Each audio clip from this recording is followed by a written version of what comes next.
Good evening, everyone. Thank you very much for joining us today. It's a lovely Friday evening. Thank God it's Friday.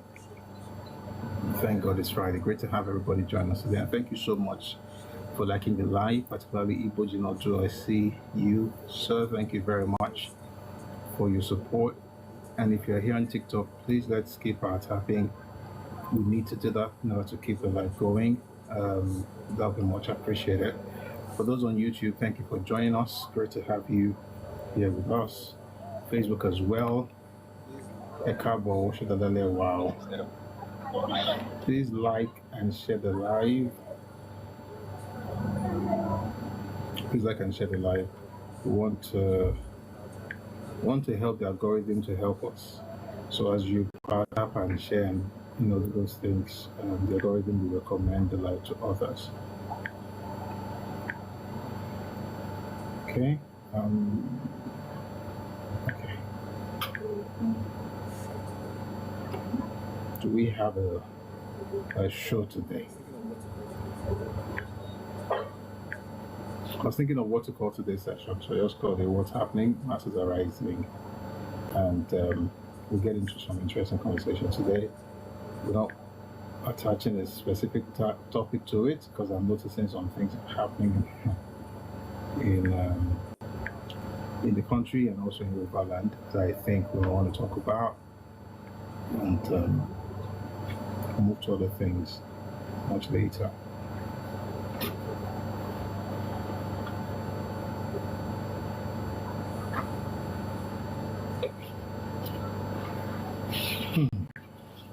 Sure.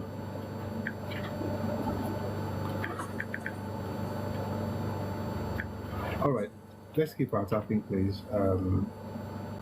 If you're YouTube, please like the live.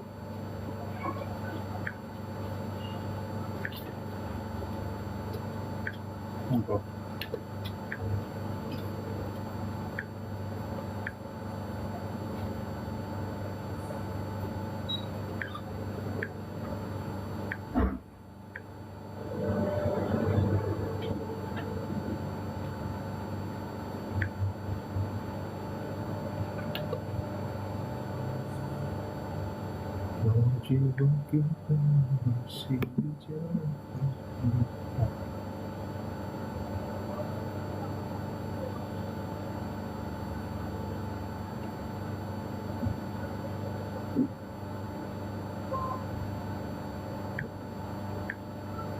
Okay.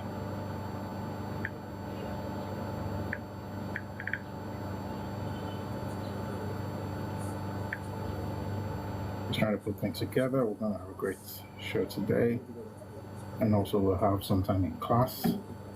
Thank you very much for getting us back with 4K likes. Please let's keep our tapping on TikTok and let's like the live on YouTube. Thank you very much. Okay, we're good. All right. This is lovely. So a number of things have happened in the last few days, particularly between yesterday and today. I'll get to some of those things momentarily.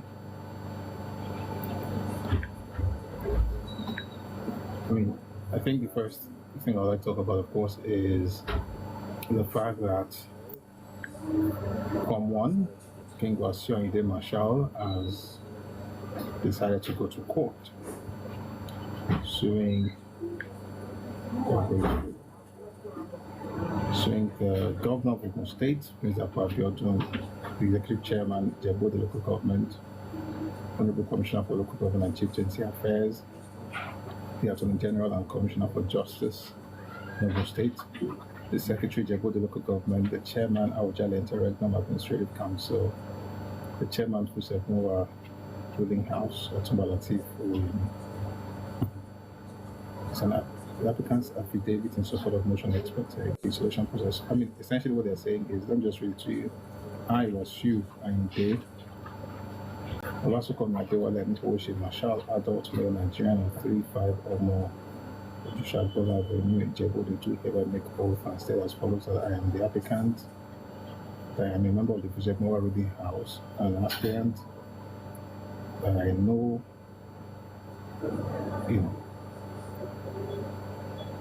as a matter of fact, there are 4 reading houses. At all intents and purposes, I am a member of the Vijayport Reading House, which is the next in line to produce the next candidate to emerge as the new.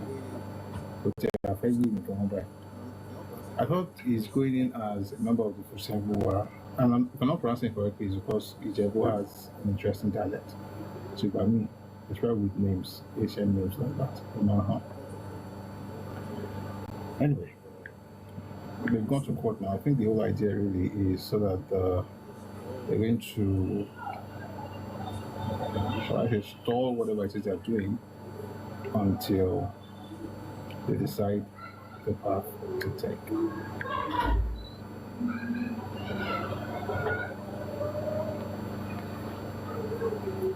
It's interesting.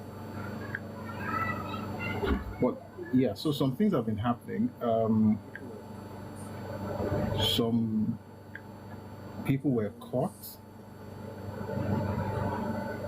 terrorists, kidnappers, whatever you want to call them. I was looking for the news so I can give you the news direct from the source.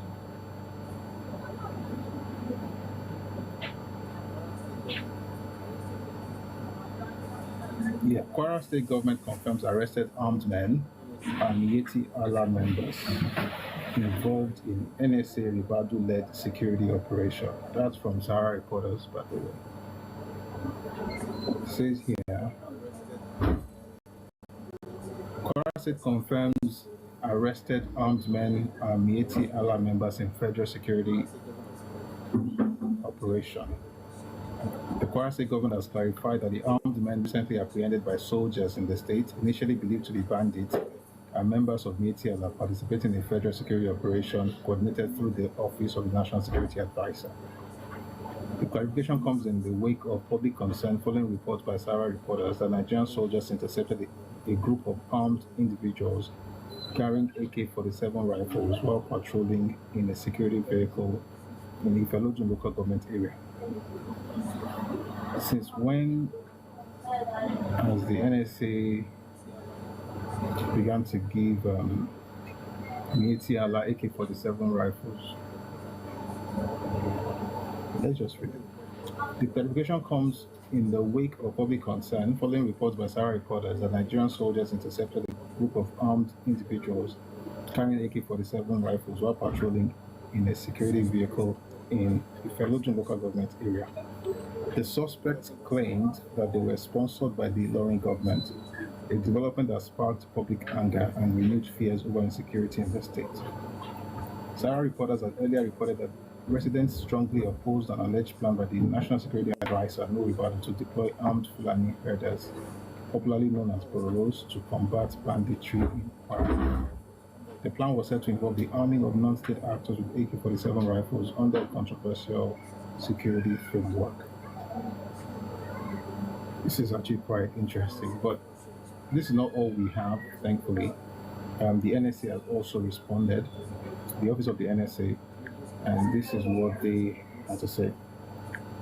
Tinubu's NSA Ribadu's office admits supplying arms to vigilantes in Kwara.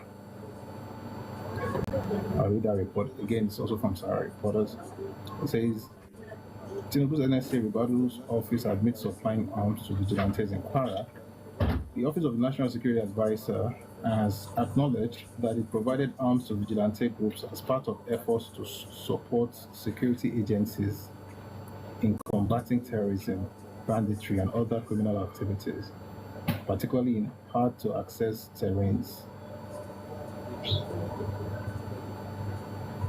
In a statement, the head of strategic communications at the National Counterterrorism Center, ONSA, Mr. Abu Michael, said intervention was in line with Part 3, Sections 4, 5, and 6 of the Terrorism Prevention and Prohibition Act 2022.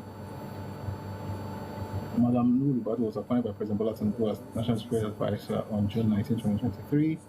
They explained that the NCTC, operating under the ONSA, continues to coordinate and support law enforcement, security, and intelligence agencies in countering all forms of terrorism in Nigeria. This is quite interesting.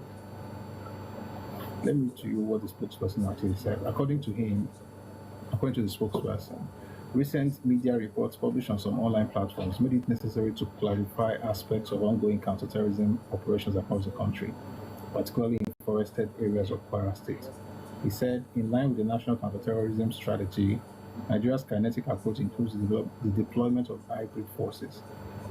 This involves the coordinated use of regular security forces and trained irregular auxiliaries such as hunters and vigilante elements to operate in difficult terrains, including forest areas.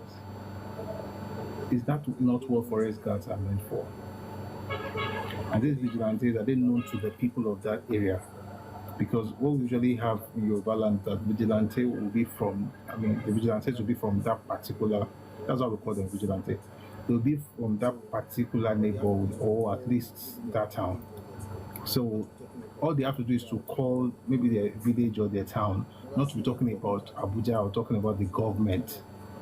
I've never seen where government actually is the one in charge of recruiting vigilantes for the community. It's usually something that they do amongst themselves. So this is quite concerning, to be honest.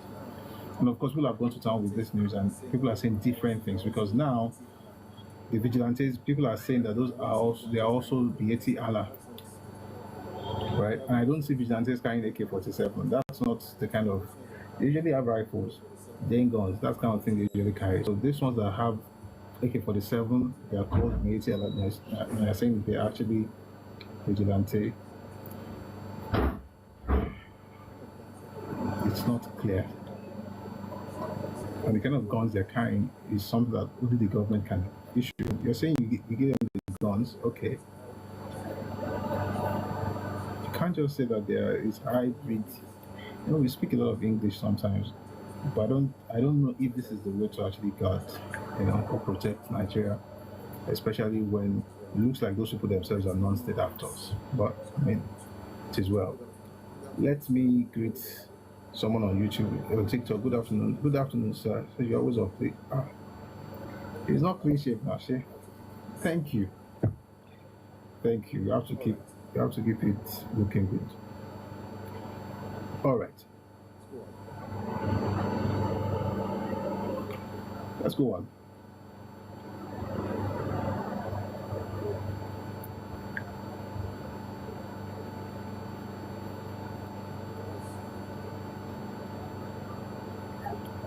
Let us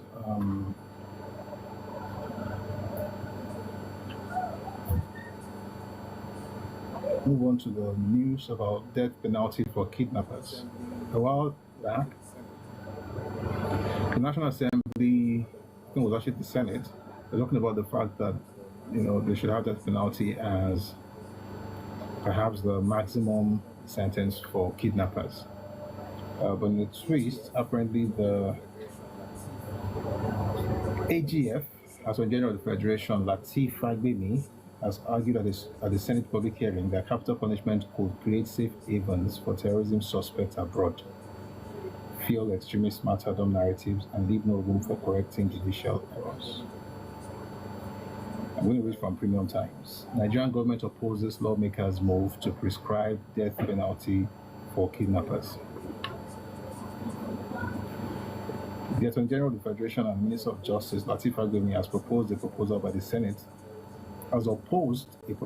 Senate to amend Nigeria's anti-terrorism law to impose the death penalty without the option of a fine for all kidnapping-related offences. Mr. Fagbemi, a senior advocate of Nigeria, warned that the proposal could undermine Nigeria's cooperation with international partners in the global war against terrorism, as many countries would refuse to extradite members who may face capital punishment. If there's need, okay, you know what? There's a video here. It's about 20 minutes. We're just going to listen to part of it, where the AGF, Lateef Fagbemi, makes the case, for that Nigeria shall not have death penalty as. Sorry.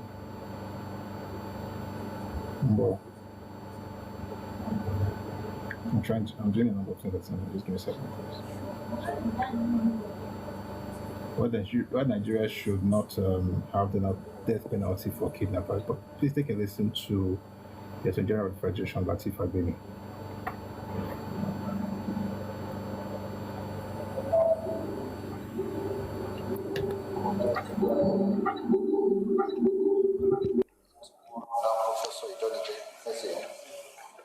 As a point of contact, very distinguished ladies and gentlemen, I want to say that I am greatly appreciative to the Senate Committee on Judiciary, Human Rights and Legal Matters for the opportunity to provide my views regarding the proposed amendment to the Terrorism Prevention and Prohibition Act. While the Ministry shares the National Assembly's resolve to eliminate the existential threat of terrorism, I wish to inform has raised certain concerns, particularly relating to the inclusion of death penalty as a prescribed sentence for convicted terrorists. Our position is informed by a rigorous assessment of the legal, strategic, and human rights across or offshore in diaspora, which are outlined below for the committee's kind consideration. It is undoubted that the bill proposes to address the legislature's deep concern over the escalating security challenges facing our nation. However, I believe we must be cautious not to adopt a policy that, while emotionally satisfying, may prove counterproductive to our ultimate goal of a safer Nigeria. From a critical perspective, a tactical perspective, it is our view that the proposal to include the death penalty for convicted terrorists should be viewed because it inadvertently facilitates the marathon trial. It is critical to note that the fight against terrorism deals with an enemy often driven by radical ideologies, where a state-sanctioned execution is viewed not as a deterrent, but as a validation of their cause. We must avoid giving these groups the markers they need to fear their recruitment drives and incite further retaliatory violence against the state and its citizens. Further, the inclusion of death penalty creates for a national credibility. As the committee may be aware, many of our international partners in the global war on terror suspects if they face the risk of capital punishment. By including this, create a safe haven abroad for the very masterminds we seek to bring to justice, as foreign courts will block their repatriation to Nigeria on human rights grounds. Beyond these ideological concerns, it is critical to confront the harsh administrative reality that has historically undermined capital punishment in Nigeria. As you are aware, there is a long-standing and pervasive reluctance, except during the military era, among the state governors to sign execution warrants, often due to moral, religious, or political considerations. This hesitation has created a de facto moratorium that leaves condemned terrorists sitting indefinitely in our correctional facilities. The state of legal limbo not only serves as a conscious psychological drain, on our justice system, but directly contributes to the chronic overcrowding of our prisons. It's highly good evening, Ẹkáàbọ. All right, thank you for joining us. If you're on YouTube, please like the live and share. On YouTube, thank you for joining us. If you're on YouTube, please like the live and share as well. If you're on TikTok, please power tap. Also, click on the heart icon above me here and drop a heart me. If you're a member already, if you're not a member, please join. Let's try and push the live together to the FYP. Thank you very much for joining us today. All right. So that was the Attorney General of the Federation, Lateef Fagbemi, speaking on the death penalty for kidnappers and what the disadvantages would be. But back to the issue of Miyetti Allah and the people caught with AK-47 in Kwara State. Miyetti Allah denies, let me read it from Sahara Reporters. Herders Union, Miyetti Allah denies links to arrested, neutralized, suspected bandits in Kwara, Kogi. The Miyetti Allah Cattle Breeders Association of Nigeria, MACBAN, has denied any involvement in the recent arrest of suspected bandits in Kwara State and the neutralization of others in Kogi State. In a statement issued by Baba Othman Ngelzama, president of MACBAN, the association clarified that it is not a security outfit and does not participate in armed operations or sponsor criminal activity. The statement read, MACBAN wishes to state unequivocally that the association has no involvement whatsoever in banditry, armed groups, or any illegal activity, and did not authorize, sponsor, or participate in any security operation in Kwara State or elsewhere. Quote, MACBAN is not a security outfit and does not deploy or mobilize members for armed operations. Any individuals arrested may have acted solely in their personal capacities, and such actions do not represent nor bind the association in any form, and so on and so forth. It's tiring at this point, right? So what do we know? We know that soldiers arrested bandits or terrorists with arms and vehicles linked to a government, and then we also know, of course, that Kwara State denied knowing the bandits. By the way, I think I even read something from Kwara State. And then, of course, the NSA, National Security, the office of the NSA has also spoken to say, listen, these guys are actually vigilantes and that they're the ones that supply them with AK-47. But the state says they don't know them. And then some people say they are Miyetti Allah, now being called vigilante. So it's a bit confusing.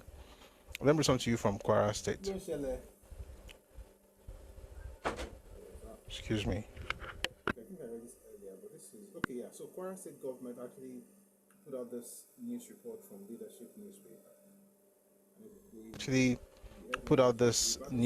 from Leadership newspaper. And the headline is Ribadu's office admits giving arms to vigilantes in Kwara. The Office of the National Security Advisor has admitted giving arms to vigilantes to support security forces in countering terrorism, banditry, and other criminal elements in difficult terrains. Essentially the same thing that we read in Sahara Reporters earlier. So apparently, the federal government is now arming vigilantes. They should give Yoruba vigilantes the arms and ammunition. We need those things because they should help us. Since they are sharing guns, they should give it to our men to really help. Meanwhile, congratulations to APC people. I hear you now have another state added to your growing family of states in Nigeria. Apparently, the entire North Central is now APC. It's quite interesting what's happening these days. And at the moment, APC has 100% very soon. At the moment, APC has 100% South-South. All the states in the South-South, 6 of them are APC. 71% in the Northwest, 67% in the Southwest, 66% in the Northeast, 60% now in the Southeast because they have 3 out of 5. But it looks like, there are reports that one person will be joining APC very soon. But I think for him it should be homecoming anyway. We'll see how that goes. But North Central is now 100% APC. So congratulations to APC people. But speaking of Southeast, something interesting happened in Anambra State. And I'd like you to listen, to the governor of Anambra State as he moved around, different parts of his state and the things he said. Take a listen, please. We're giving them the next 7 days to bring their papers. All the 2 things. You have to bring your title, your certificate of occupancy, and your document. Then what is a building approval? The approval plan. And from the master plan, about fail. Mayor, you said this side and this side. We're going to write them, each of them, and you paste the papers here. They should all come within the next week and bring all their papers. We must restore back the master plan. The owners of this place, owners left and right, I understand these are public spaces which have been built up illegally, but we're giving the developers, whoever built them, the benefit of the doubt. Bring us your certificates of occupancy, the title to the land, and approval for you to build. Otherwise, for now, the allegation is that all this, left and right, are all illegal projects.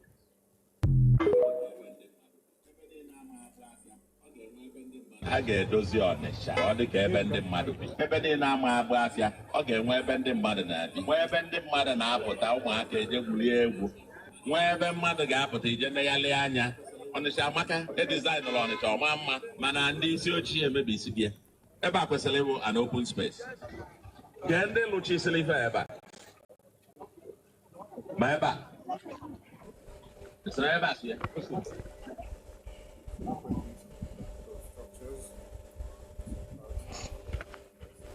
So apparently some people have put up structures in some parts of Anambra State, and they're giving them like 7 days to vacate those buildings, and some of them should also show their papers. But we don't hear that Igbos have been victimized in Anambra State. So the idea basically is that people are used to this functionality. So when you see order or structure, because everything has to be anyhow for it to be good as far as they're concerned. But it's quite interesting that this is happening in Anambra State and nobody is crying that they are being marginalized by their own governor. Why is this important? And I'm responding to the clown in the comment section talking about Igbos. The point is, you don't get to go everywhere telling people about what's happening in their place as though you come from this El Dorado. Things are not very cool at home, but may God help your home and help you set it in order. So that's why, if you are so interested in knowing the answer to that ridiculous thing you wrote in the comment section. All right, let's move on swiftly. I found something quite interesting on. Yeah, I think I should play this towards the end because something happened here yesterday. Certain guys, my people actually, because I mean, came and got very emotional and very, shall I say, animated about Islam and traditional worshippers. I don't know the love, whatever is going on between both groups, but it's been on for a while now. But there's something I saw that happened. I mean, it's a video apparently of something that happened, a statement by some clown in the UK, and I said I'm going to share it with you and then share something else to also balance it out, so you understand the fact that just as you have clowns, you also have sensible people in different parts, in different religions, as it were. All right, before we get into that, just read some other things. Please, let's keep our tapping on TikTok. I saw somebody who dropped a gift earlier. Thank you very much for your generosity. I really do appreciate it. Please, let's keep our tapping. Let's keep sharing the live. If you're on TikTok, please click on the heart icon above me here, and please join the team. If you're already a member of the team, drop a heart to me. Let's push this together. Ade Royal, thank you very much for the roses you gave earlier. I really do appreciate it. All right. Otedola acquires additional 14.8 billion naira shares in first. We're going to move very swiftly because want to do more politics. Okay, some things from the president. So I'm going to play something that has to do with state police, and then we'll go to his interaction with folks in the National Assembly, where he presented the budget to a joint session of the National Assembly. So we'll do that in a bit. Let me just play this one first. 1 second, please. I'll go to transfer it to the other device. Okay, we're good. Please take a listen to the President Bola Ahmed Tinubu. Welcome all of us again and again and again. The development in the party. This is the highest body. And you have to navigate this country. Whether we like it or not, you are in the leadership position. That must yield and continue to promote, tolerate, and be flexible. Get involved in whatever is happening in your various states up to local government level. I had a very long discussion with the US and Europeans. I was bragging to them that definitely we will pass the state police to improve security.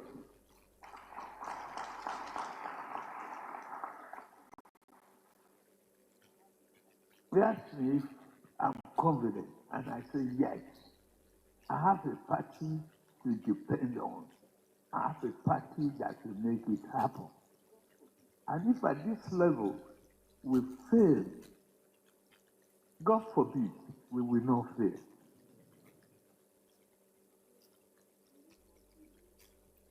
I think the reconciliation, the accommodation, the flexibility is in your hands, all of you. And we are the majority. We are the leaders.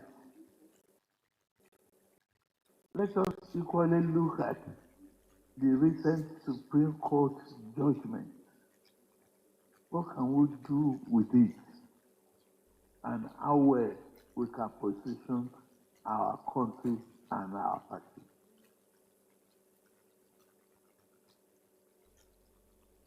To me,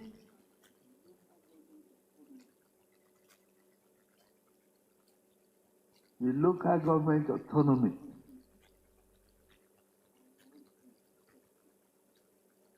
it is and must be effective.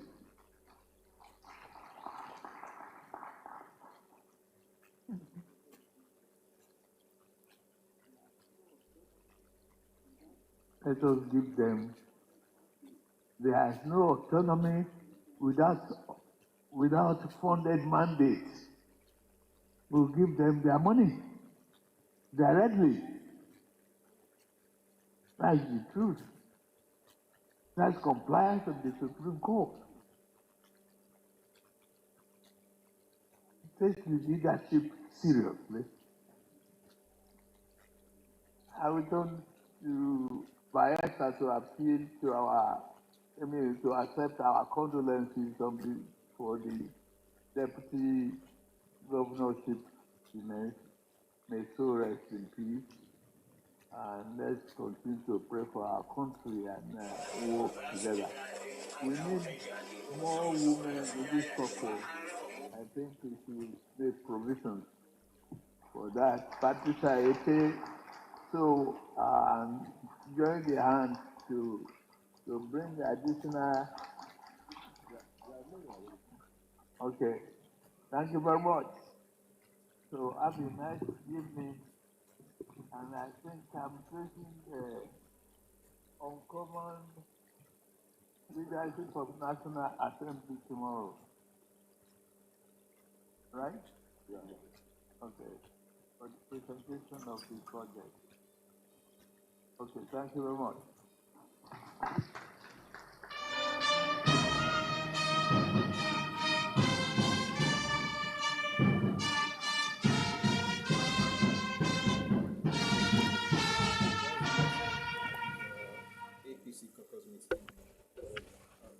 That was the president at the APC.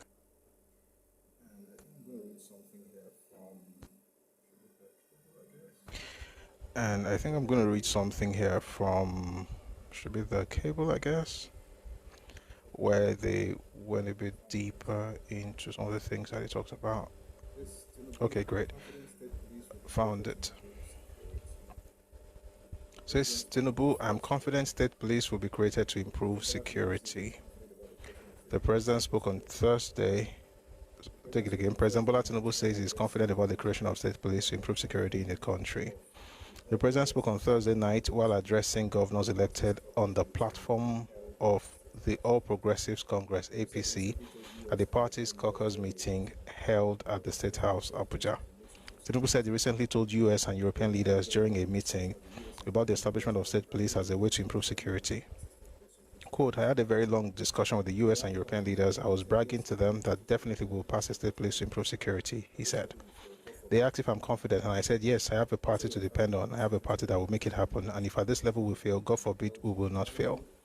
He also reaffirmed his administration's commitment to implementing the Supreme Court's ruling on LG autonomy and called for practical and effective implementation of the order. Let us equally look at the recent Supreme Court judgment, he said. What can we do with it, and how can we position our country and our party? To me, the local government autonomy is and must be effective. Let us give them. There is no autonomy without a funded mandate. We give them their money directly. That's the truth. That's compliance with the Supreme Court. So I'm looking forward to these things happening. First, of course, with state police. That's actually very important at this point. So state police and of course local government autonomy, and the fact that they'll be sending their money directly to them, that would be very, very, nice. All right, moving away from that, you mentioned that they'll be having a meeting with National Assembly today. Well, that happened. The meeting held earlier today. We'll listen to a very short clip of President Tinubu presenting the budget to a joint session of the National Assembly. Take a listen, please. Any armed group or gun-wielding non-state actors operating outside the state authority will be regarded as terrorists. Bandits, militia, armed gangs, armed robbers, violent cults, forest-based armed groups, and foreign-linked mercenaries will all be targeted. We will go after all those who perpetrated violence for political or sectarian ends, along with those who finance and facilitate their evil schemes.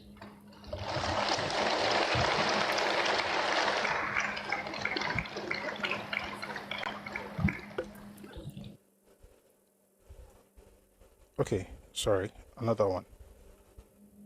Let me be clear. 2026 will be a year of stronger discipline in budget execution. I have issued directives to the Honorable Minister of Finance and Coordinating Minister of the Economy, the Honorable Minister of Budget and Economic Planning, the Accountant General of the Federation, and the Director General of the Budget Office of the Federation to ensure that the 2026 budget is implemented strictly in line with appropriated details and timelines.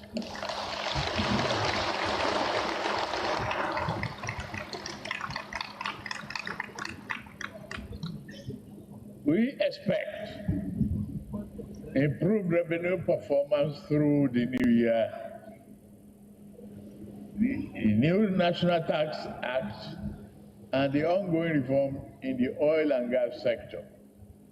Reform designed not merely to raise revenue, but to drive transparency, efficiency, fairness, and long-term value in our physical architecture.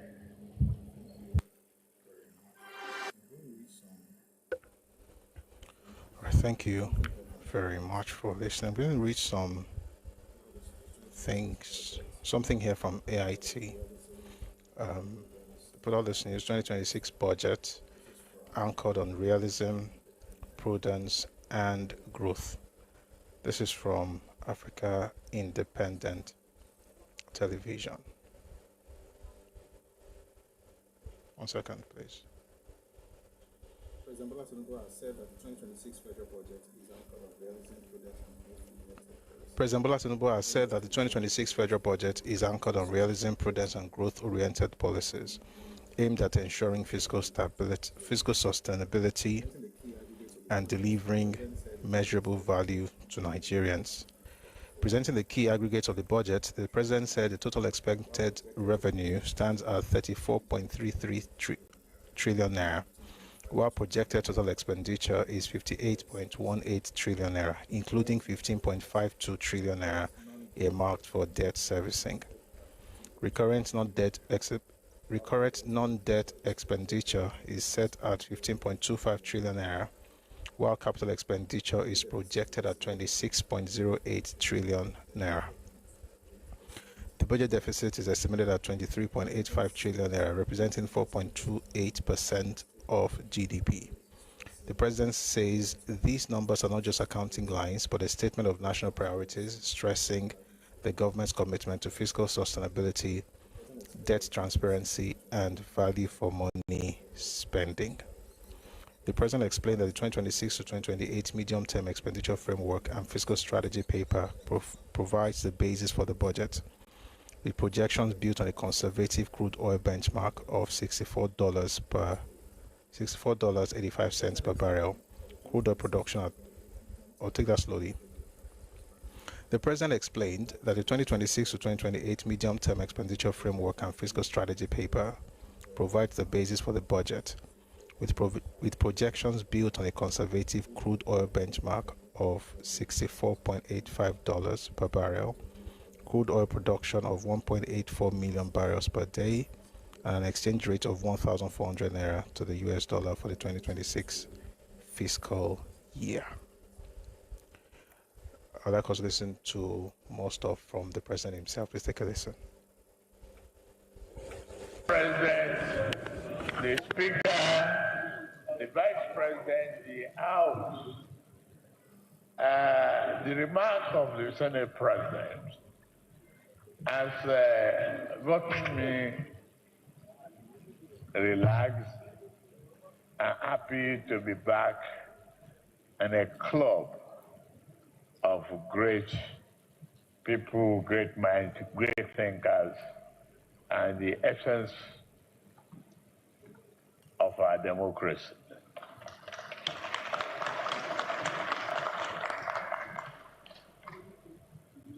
Members of the cabinet that are here, Your Excellencies, the governors,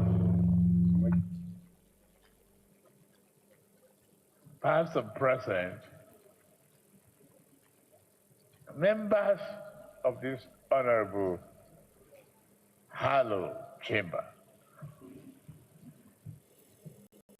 It's good to be back.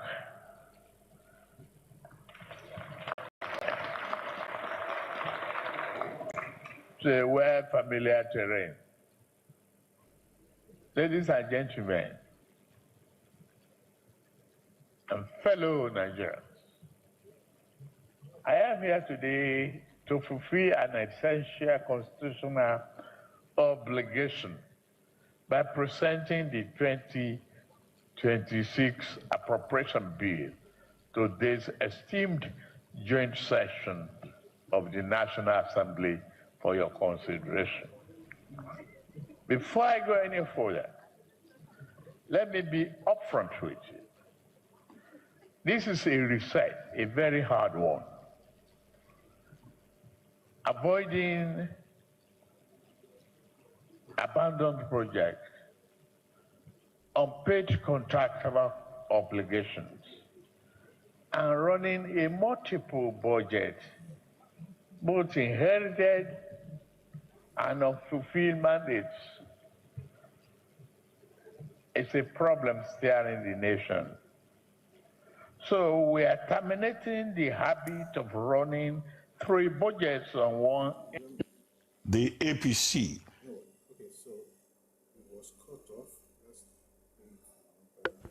You know what? Okay, so it was cut off. Let's play it from another clip. Where it says we are terminating the habit of running 3 budgets in one float. Okay, I think we'll find it here. Let's continue from here. Okay, a very hard one. Avoiding abandoned projects, unpaid contractual obligations, and running a multiple budget, both inherited and unfulfilled mandates, is a problem staring the nation. So we are terminating the habit of running 3 budgets on one inflow. By March 31st, 2026, all capital liabilities from previous years will be fully funded and closed.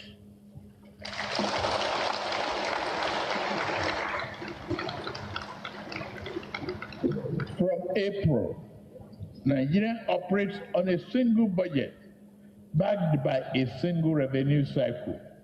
No overlaps, no excuses, no rollovers culture.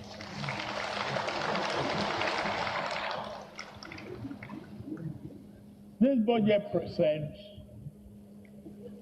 a defining moment in our national journey of reform and transformation. With the amount of collapse.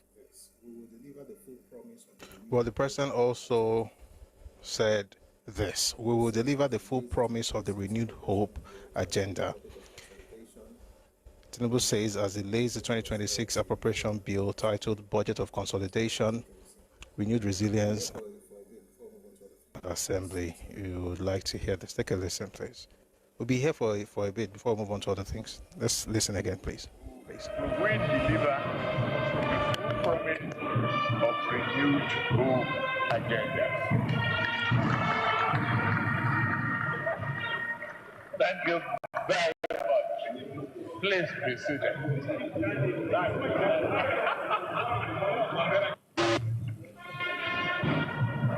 It is therefore my great pleasure that I lay before this distinguished joint session of the National Assembly the 2026 appropriation bill of the Federal Republic of Nigeria, titled Budget of Consolidation. Thank you very much. The resilience, please be seated.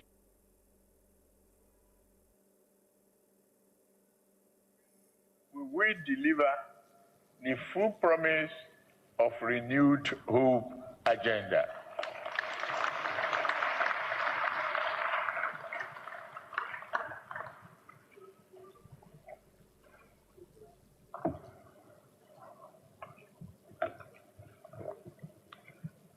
It is therefore my great pleasure that I lay before this distinguished joint session of the National Assembly the 2026 appropriation bill of the Federal Republic of Nigeria, titled Budget of Consolidation, renewed resilience, and shared prosperity. I seek your partnership in charting the nation's physical course for the coming year. May God bless you all. Bless the Federal Republic of Nigeria. Keep our armed forces safe. And thank you very much.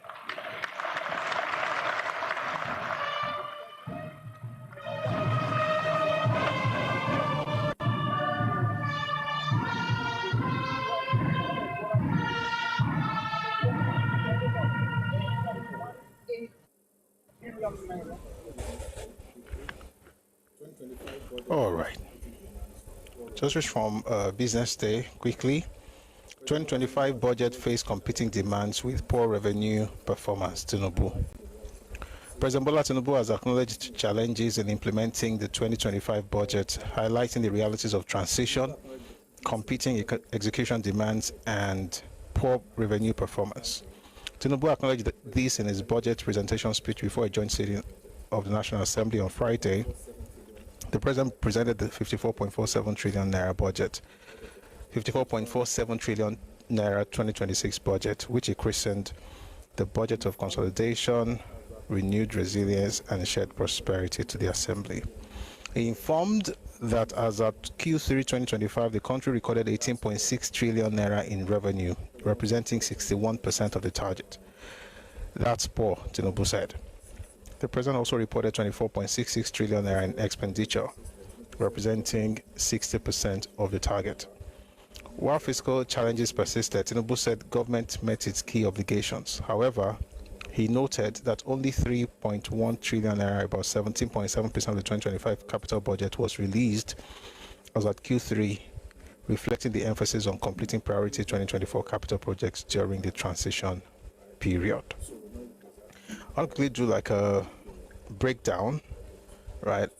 So we know exactly where money is going in the budget, this 2026 budget. So yeah, first of all, we know that the budget is 58.47 trillion naira. Capital expenditure standing at 15.25 trillion. Sorry. Capital expenditure is 26.08 trillion naira. Capital expenditure is 26.08 trillion naira, and they have put the crude oil benchmark at $64.85. So where's the money going to? Total expenditure 58.47. Defense and security will take 5.41 trillion naira. Wow. All right, infrastructure 3.56 trillion. It's actually quite sad, but hopefully it will get better. I'll say what I want to say later. Defense and security takes 5.41 trillion naira. Infrastructure 3.56 trillion naira. Education 3.52 trillion naira. Health 2.48 trillion naira. Capital expenditure 26.08 trillion naira. Recurrent expenditure, non-debt, 15.25 trillion naira. Economic assumptions, crude oil benchmark, $64.85 per barrel. Daily crude oil production, 1.84 million barrels per day, and exchange rate 1,400 naira to $1. It's quite interesting that our entire budget for the year 2026 again is 58.47 trillion. I hear Texas's budget is actually more than 160 billion. Maybe when we talk about this budget, we can also see how Maybe when we talk about this budget, we can also see how rich or not very rich Nigeria is. And that's why the president said that revenue for last year or for this year was too low or too poor, according to him. But that's that about that. At least we have an idea where the money is going and all of that. Something I should add quickly is that somehow in the midst of all of this, the Senate President came up with the security of his people, federal lawmakers. And I think it's better for you to hear him say it himself. Take a listen to Senate President Godswill Akpabio. It's quite interesting. And boldly. Let me say, Mr. President, that the National Assembly is ready for you. We are ready to receive the 2026 budget. We share in all the pains you have gone through in the last 1 year, and we also share in the joys and applause of the reform agenda of your administration. Only one concern, Mr. President. As we direct the security agencies to withdraw policemen from critical areas, some of the National Assembly members said I should let you know that they may not be able to go home today because they will be putting up. So on that note, we plead with the President for a review of the decision. May God bless you. May God bless the Federal Republic of Nigeria. And may God bless our National Assembly. The Senate President is talking about security of federal lawmakers and the fact that police escorts have been withdrawn from VIPs. I see some comments on YouTube. Someone says, Lagos, if it were Lagos State Governor speaking his language, now the headless mob will be asking why he's speaking Yoruba. True, I think it's referring to the governor of Anambra State speaking Igbo, which is normal, but then again, when it happens in Yoruba land, everybody just becomes something else. All right, someone else says here, thank you very much, Mr. Lagunju, for that comment. Adesojo Lumide says the Okiode people were alleging that Mieti Allah. Give me a second, please.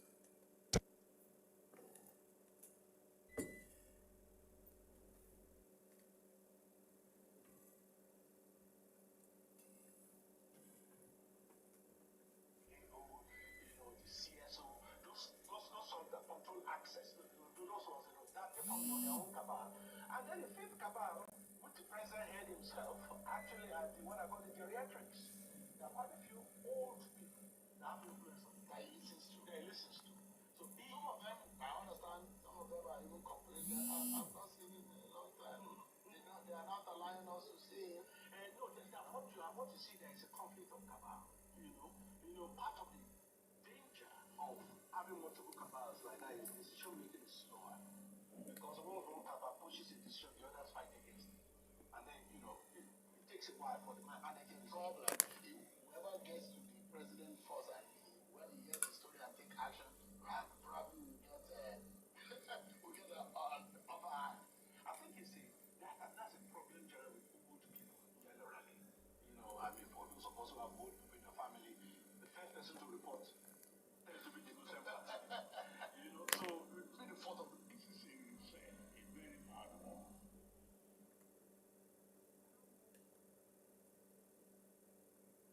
Sorry about that.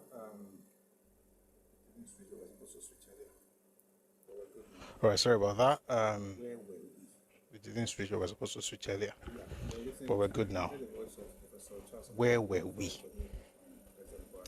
Yeah, you heard the voice of Professor Charles Omole, the author of the new book on President Buhari. Since you've heard it, maybe we should just go there now. He just wrote a book called From Soldier to Statesman. The book was launched a couple of days ago at the State House with the former president's family present, and the new president, of course, our current president, was also present at the launch of that book. He was a guest of Politics Today on Channels TV, and I know I was reading people's comments earlier, but we're here now. We'll come back to the comments in a bit. I'd like to listen to the exchange between Dr. Charles Omole and Seun Okinbaloye on Channels TV. Take a listen, please. managing them, is it?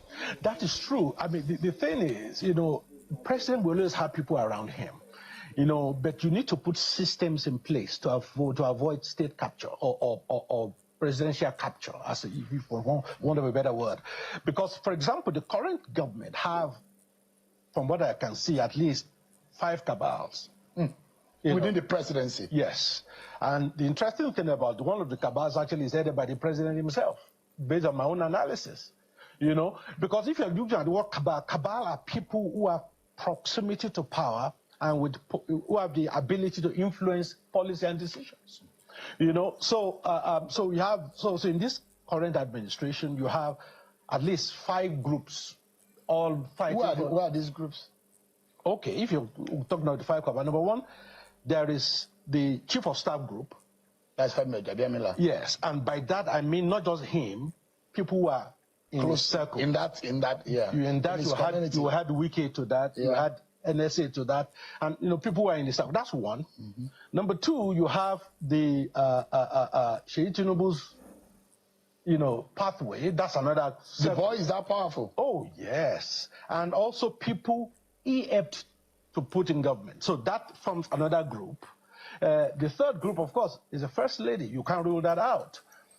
She has her own team. The fourth group is a group of the young Turks around the president, the principal private secretary, the AO, the CSO, those ones that control access. Those ones, that they form their own cabal.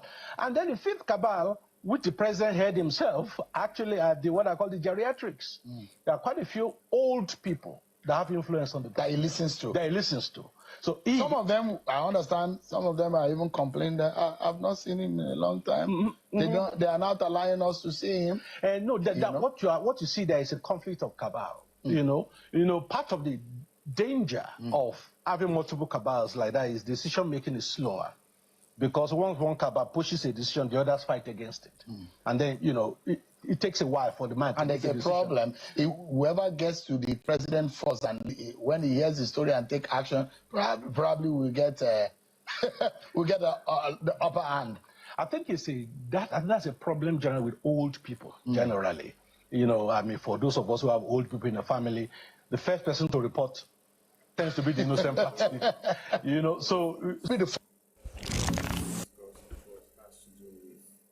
About other things, and one of the things they discuss, of course, has to do with the fact that we were talking about the person of the former President Buhari, whether he likes to read papers and kind of the way he got his information.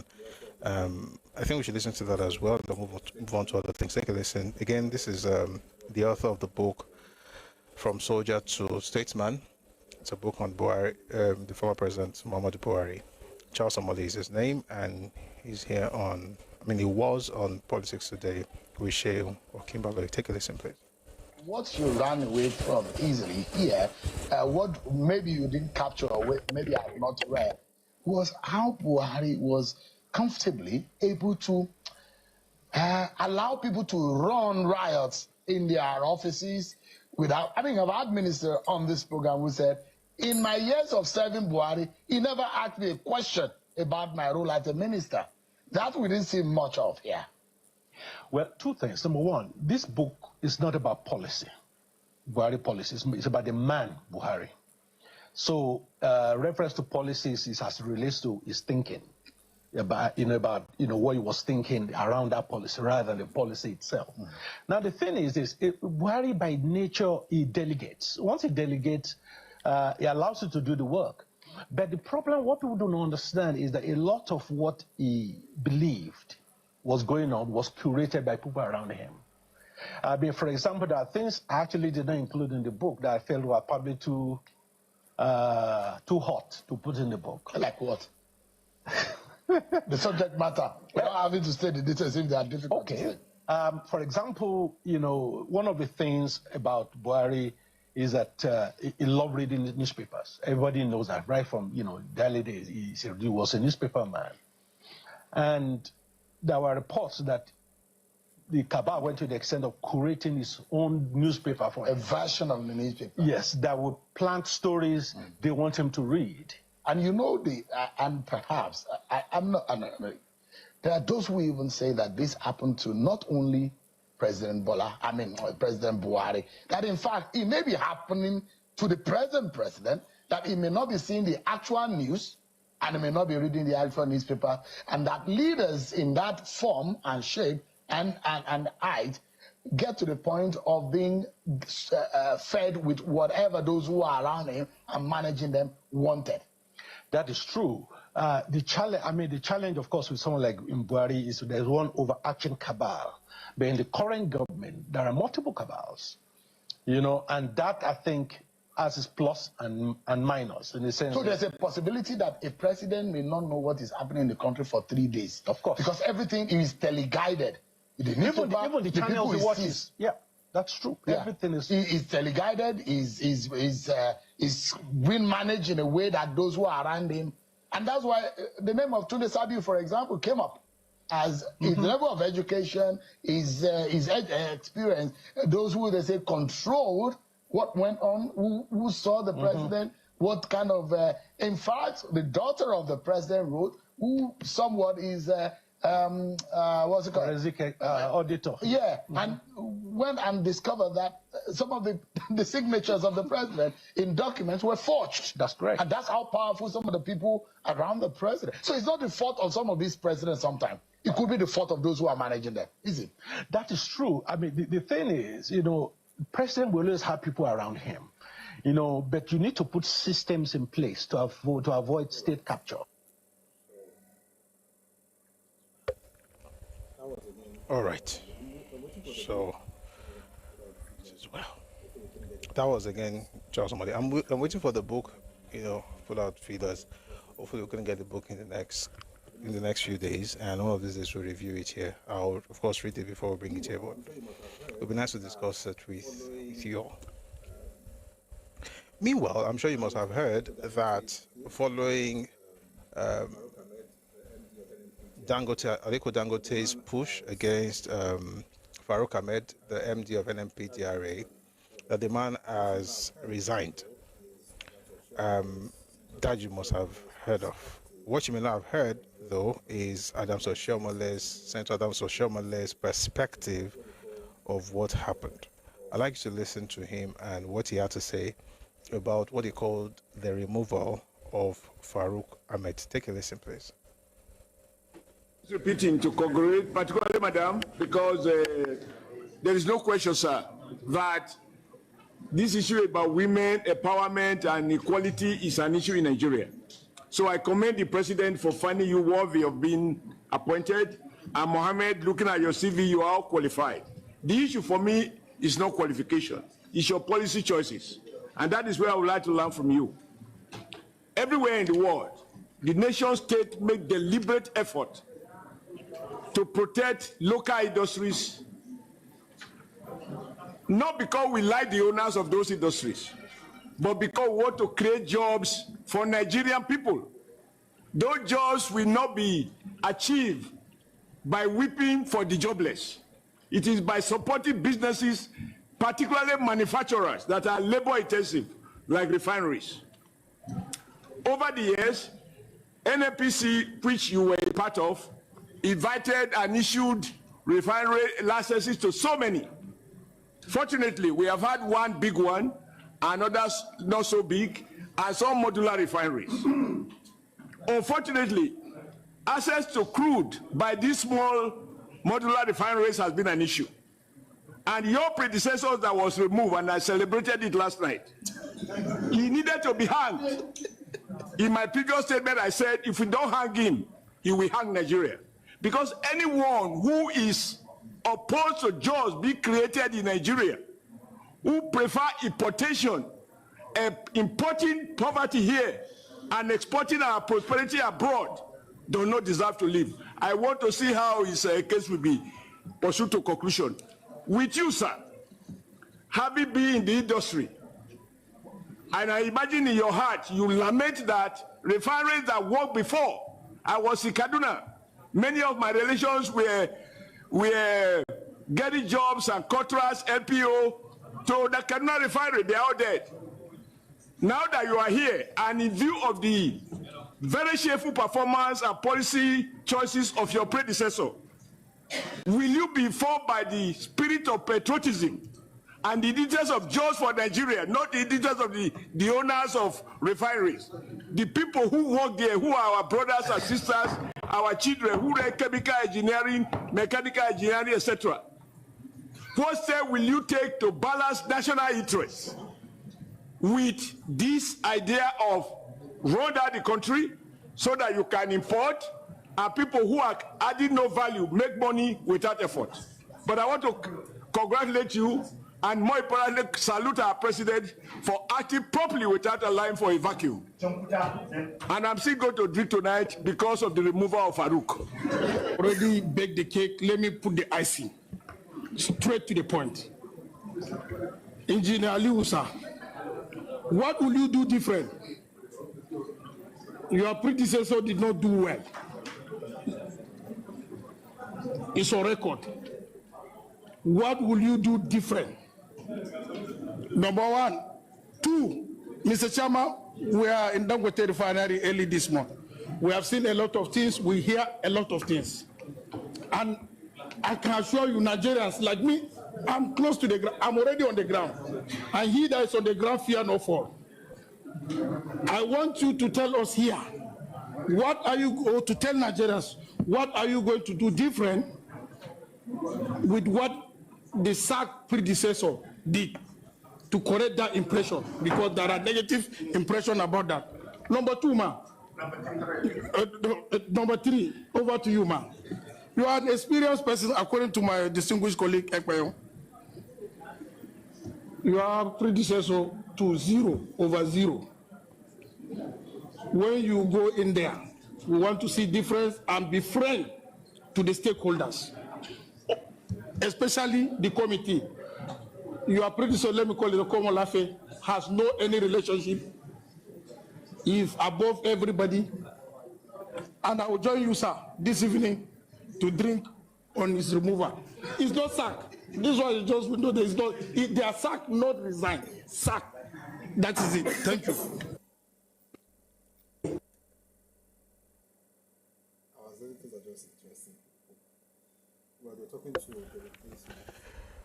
Our senators are just interesting people. Well, they're talking to the replacement.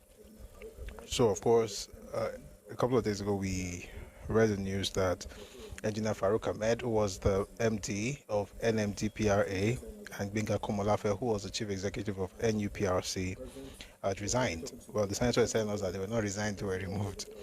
But the president, they were actually talking to the replacement of the president, that's President Bola Tinubu, actually sent the names of two people to the Senate, Ms. Orishemeyiwa Amanorishewo Eyesan as the CEO of NUPRC, and Engineer Seidu Aliyu Mohammed as CEO of NMDPRA. So we're looking forward to the turnaround we're going to see in those establishments.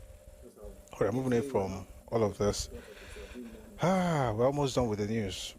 Just have, again, today there's no particular topic, so we're doing more news and reactions. I want to play something from, what was this man's name? Yeah, David. Former governor of Ebonyi State, David Umahi. He had an end-of-year press briefing where he talked about some of the ongoing projects in some parts of Nigeria, and he also talked about Biafra agitation. I'd like to take a listen to the Minister of Works, Engineer David Umahi. All right, let's go. This first. All right, let's listen to him now. That's what the president wants, and that's what is going on, and that's what will be completed. You come to Northeast, you have the Cham Numan project by CGC. It's almost in completion. You have the project of Zephyr, you have the Gombe, the Gombe to Bauchi, by tractor. That project is ongoing. We monitor it very well. We have the Maiduguri Ring Road, which is by tractor, is ongoing. We have Section 5 of the Kano-Meduguri, highway by CCACC, which is inside Meduguri. That project is ongoing. You have the, Azera Bauchi Road that cut into 5. The president has released intervention funds to, have it, done. You have the, Biu Road. That project is also ongoing. You have the bridge that cut off into 2 in Taraba State. The president released 6.5 billion to rebuild that bridge. But before we got there, the Northeast Development Commission had awarded it. So what we did is to use that money to do the approach road, within that scope. And that road is ongoing. So there are a lot of projects that are ongoing in the Northeast. And the House of Representatives. So like I said, at the same press briefing, he mentioned Biafra agitation and what he thinks about it. Take a listen to, again, the Minister of Works, Engineer David Umai. President Bola Ahmed Tinubu, having done all these things, that there will be no need for agitation of Biafra again. And I saw, I watched Arise this morning, and they were talking about it. And Abati said, look, there is no region that is not talking about marginalization. And so what I then meant was that we were excluded, Southeast people were excluded from the affairs of the nation. And that our president has included us. So having included us, then we can talk about marginalization alongside with other zones. They talk about that we've never been president. If I've never been president since, is it Bola Ahmed Tinubu that will make it overnight by ceding his own position? No, he has to complete his 2 tenures. We are comfortable with what he's doing. We've been included. And so we can talk about marginalization, alongside with other zones. People talk about the effect of the Civil War. By including us, it means it's the right step. Whatever that went wrong, he has the capacity and the good heart, to, redeem it. It wasn't just South, it's South, part of it. So I want to boldly say that there is no need for Biafra agitation. We are better in Nigeria. Look at our resources in Southwest, in North, all over the country. And so under this kind, high-hearted president who has included us is not being wise. And I'm very bold to ask our people to speak out. Let the leaders be bold to speak out, because we can't keep quiet while, people that don't have economic, knowledge and the knowledge about administration will be darkening council without knowledge, and we as leaders, we keep quiet. We have to stand up. It doesn't mean that we are 100% okay. No region is 100% okay, but the journey has just started. And we believe strongly that the president is uniting the 6 geopolitical zones. We believe that under him, by the end of his 2nd tenure, Nigeria would have been a united, country, where the man from Sokoto will be in Ebonyi State, no harassment, he has equal rights with others.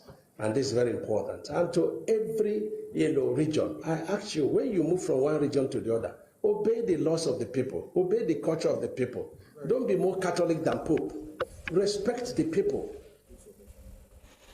Very, very, very good advice and good submission overall.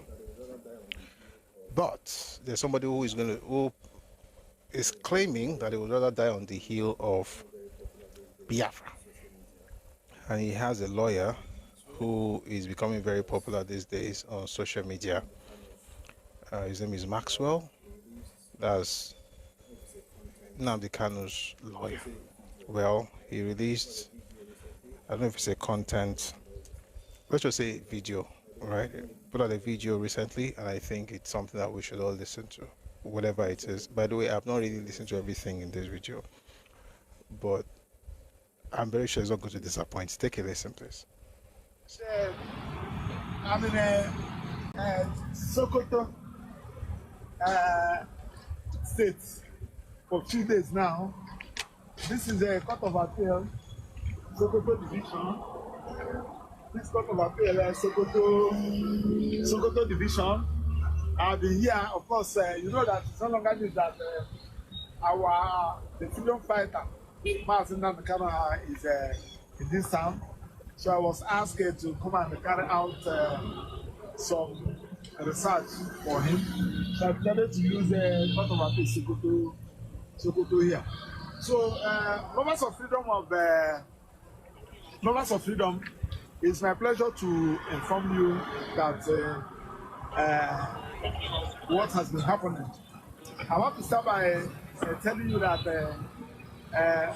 today, being the 18th day of December 2018, 2025, we have been in this town, and I just finished discussing with Mazin Namikal in the Correctional Center. So he asked me to come and do some research on one particular issue for him. I want to start by telling you that Mazin Namikal, nobody stabbed him. Nobody attacked him. He's here in the Correctional Center. That one is one. Then secondly, there are this issue of a case, his case that was struck out in Court of Appeal, Abuja Division, last week. Yes, that case was a case we filed. That was 2022, where we are asking DSSS to transfer, asking for to other DSSS to transfer him back to Correctional Center for him to have access to his medical doctor. So, but the matter was there. We lost at the Federal Court, so we went to Court of Appeal. So when the matter now came up, so the court now said that it has become academics.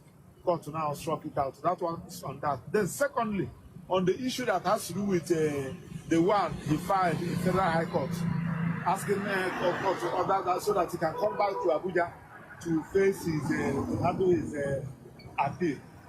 That particular one, you know, if you watch in that judgment that led to his conviction and sentence, the judge made an order that he should be kept in a protective custodial center in Nigeria, within Nigeria. But he was taken to Sokoto Correctional Center. Is Sokoto not within Nigeria?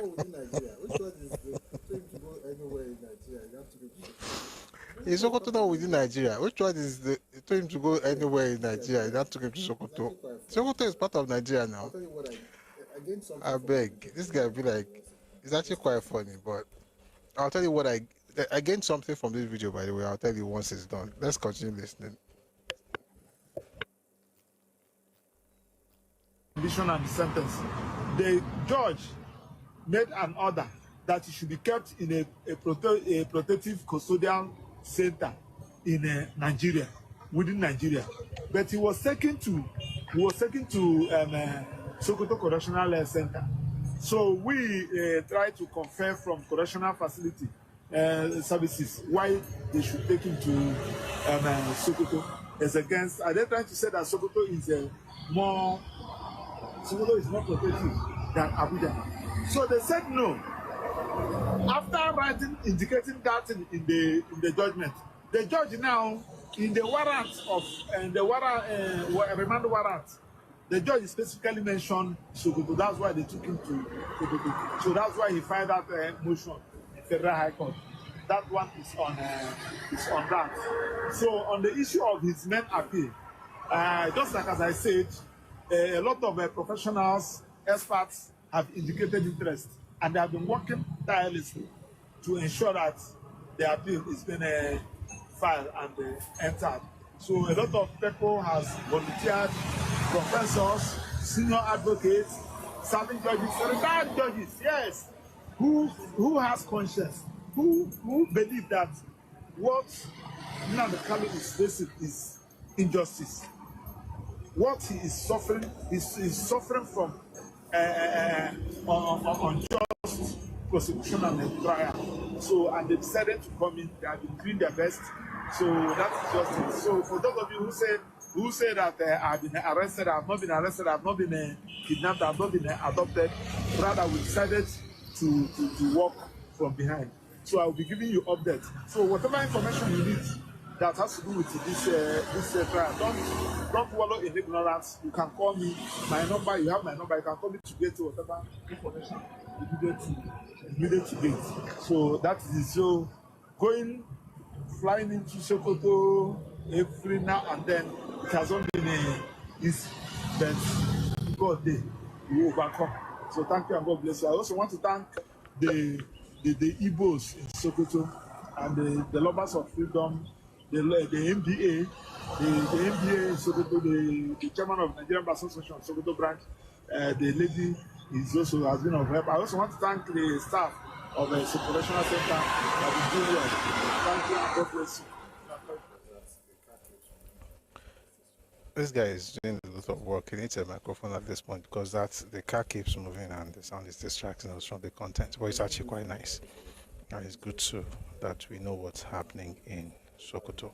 But there's one good thing about this whole thing. This whole thing was recorded in front of the Court of Appeal in Sokoto. That's one good thing I saw in the entire thing. Court of Appeal, Sokoto.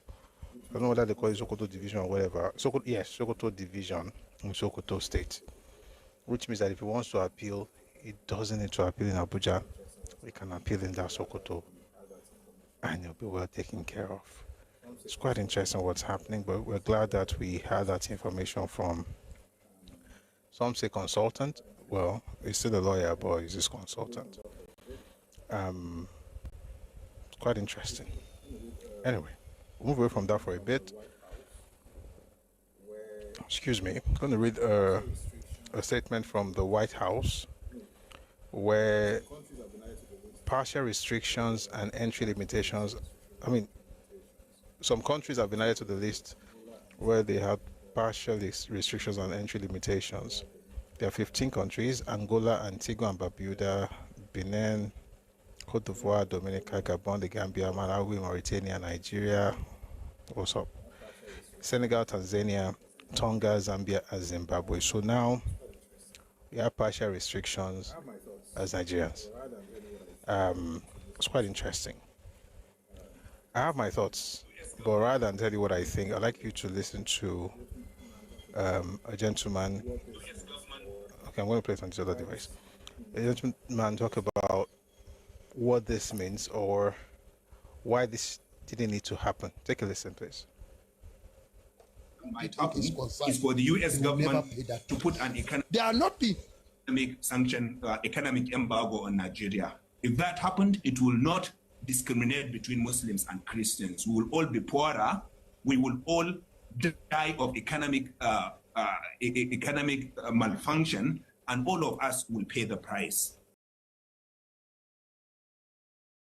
From Nigeria because of these calls. It will not discriminate Muslim HIV carriers from Christian HIV carriers and kill only Muslims. It will affect both Muslims and Christians. It will affect Muslim IDPs and Christian IDPs. If the US decides with this that the Nigerian government is not doing well, so we will stop selling them arms, it is the terrorists and the criminal gangs that will have a field day, because our government even today complains of lack of weapons. And if Western governments stop selling them because of this advocacy, then we'll be even in a deeper trouble. And Boko Haram will kill all of us. Bandits will attack all of us. And so we should be careful what we wish for or what we ask for. All right, a lot of people, didn't care about that. They've insulted everybody, say, genocide everywhere, president, and all those things. While pushing that narrative, it's also interesting that now that the U.S. has placed Nigeria on that on partial restriction, somehow they forgot to allow those of us who are Christians to be able to move freely. It's quite interesting. We now, what are we going to do now? The U.S. is not using religion to determine the Nigerians that are allowed in the way they used to allow us. So yeah, people should continue pushing the narrative. Hopefully they'll be okay by the time everything is done. U.S. imposes partial travel ban on Nigerians, suspends entry for several visa categories. This is from Premium Times. The White House announced the new restrictions in a statement published on its website on Tuesday. And I hope we should just I hope people actually calm down rather than just, keep pushing this whole funny narrative. And one person, of course, who's at the forefront, by the way, his rhetoric is changing, but he still keeps speaking up, and he's right to speak up, by the way, but he spoke up on something I don't know if he knows a lot about, but I think we should also listen to him and, freedom of speech and all. The person is Pastor Reverend Ezekiel Dochamo, and he was talking on something quite interesting, tax. Take a listen. You see gold and minerals in the north. Is it benefit? They are saying next year they will start paying tax. I told my fellow Christians, this tax we are the one to be paying it. But as far as Islamic people is concerned, they will never pay that tax. They are not being paying that tax. You see gold and minerals in the north. Is it benefiting the country? But the oil is for all of us. In the south side, we are Christians, and Christians are deaf. We are blind. What is of the north is for the north. The gold, all the mineral resources that have been tapped in Zamfara, Katsina. Federal government doesn't benefit from it. But our oil, our tin mining is generating revenue for us.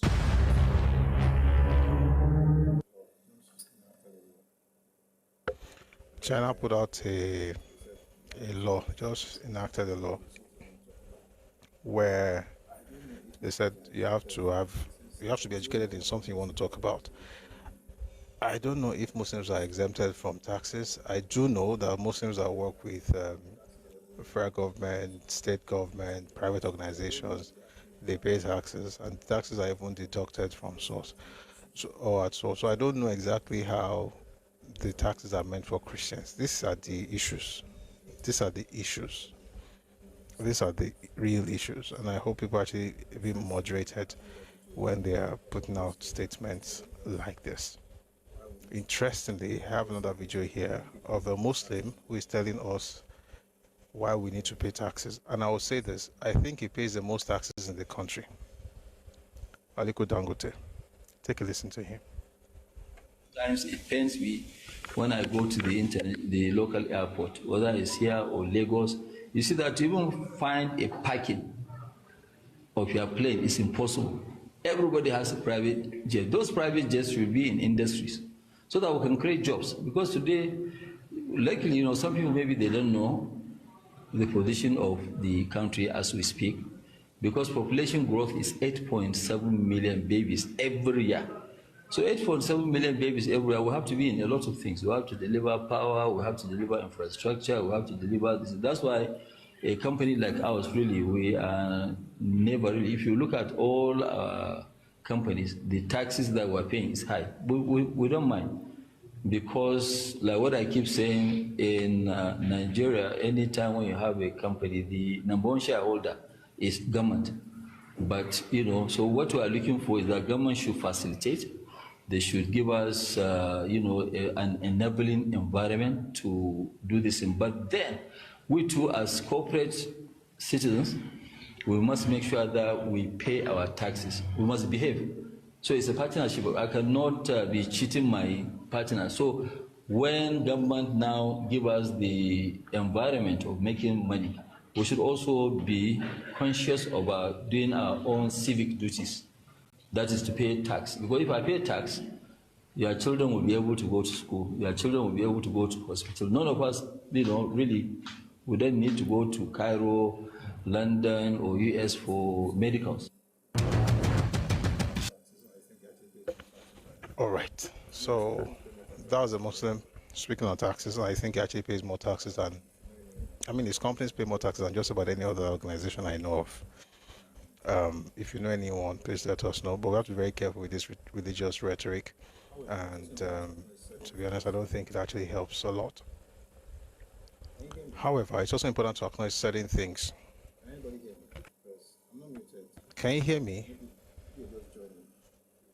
Can anybody hear me? Because I'm not muted, Benny. Maybe you're just joining.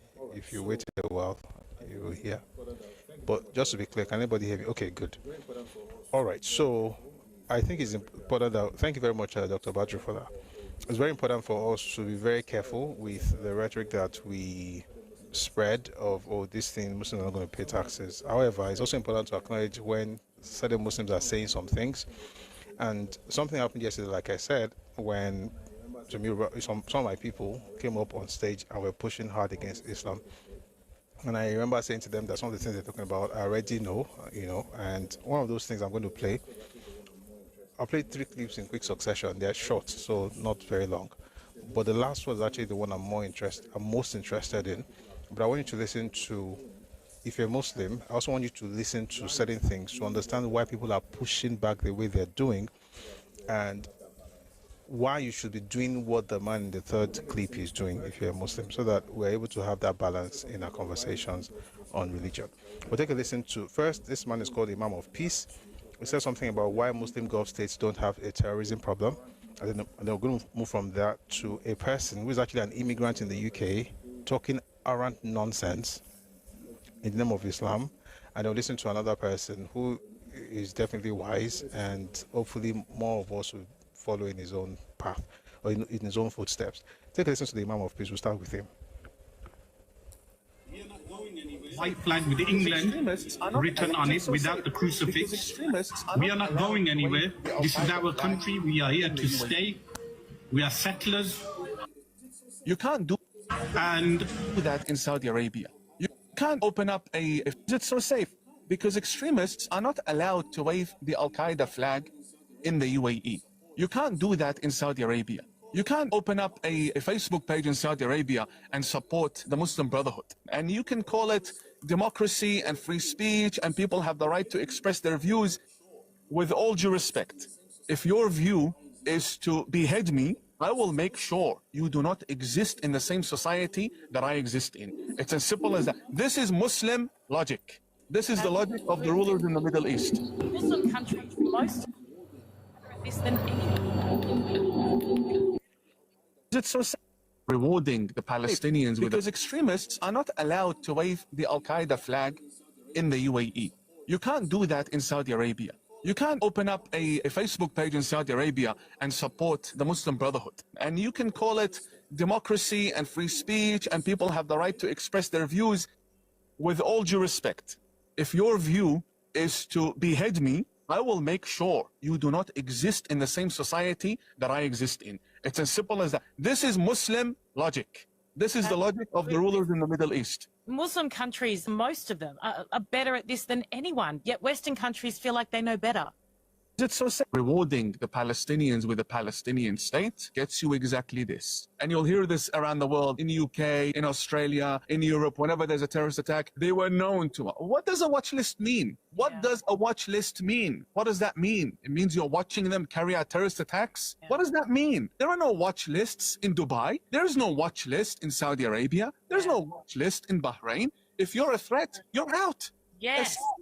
Why do we give people chances the first time they show us what they might be capable of? Sorry, I'm not willing to take the risk. I don't want my daughter to take the risk. Get them out. That's Imam Mohammed Dawiti. He's also known as Imam of Peace. That's what he has to say. Notice the names of the countries he mentions: UAE, Saudi Arabia, Bahrain, and how they don't treat terrorists the way Europe treats them.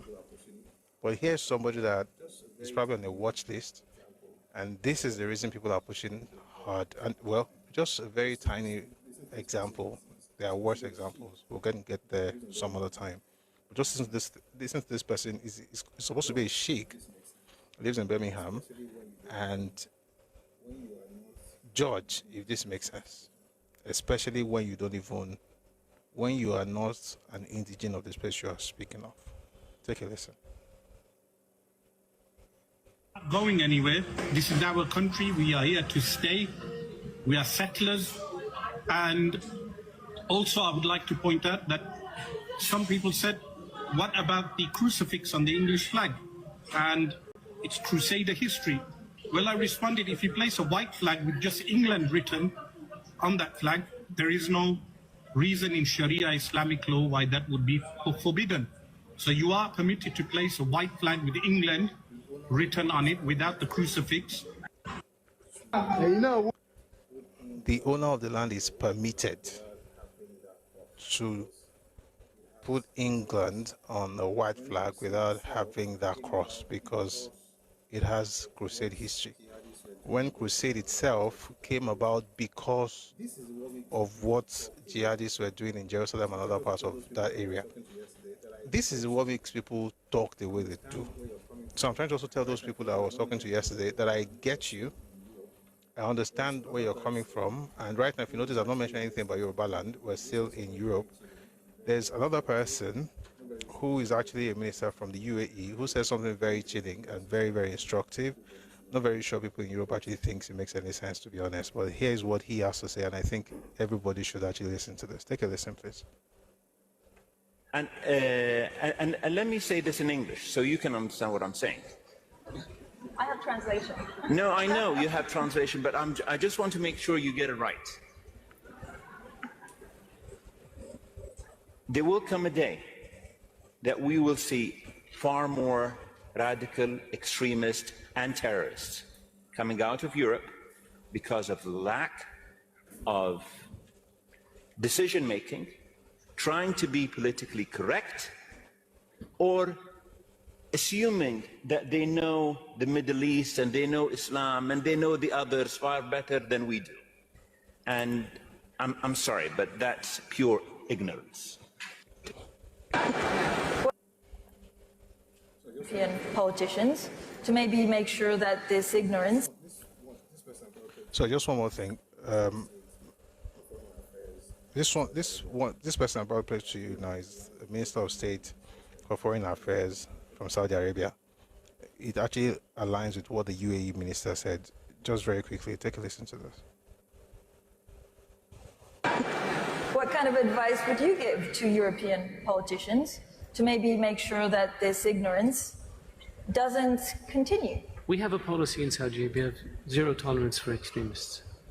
If somebody is an imam in a mosque and is preaching hate and violence, they get dismissed.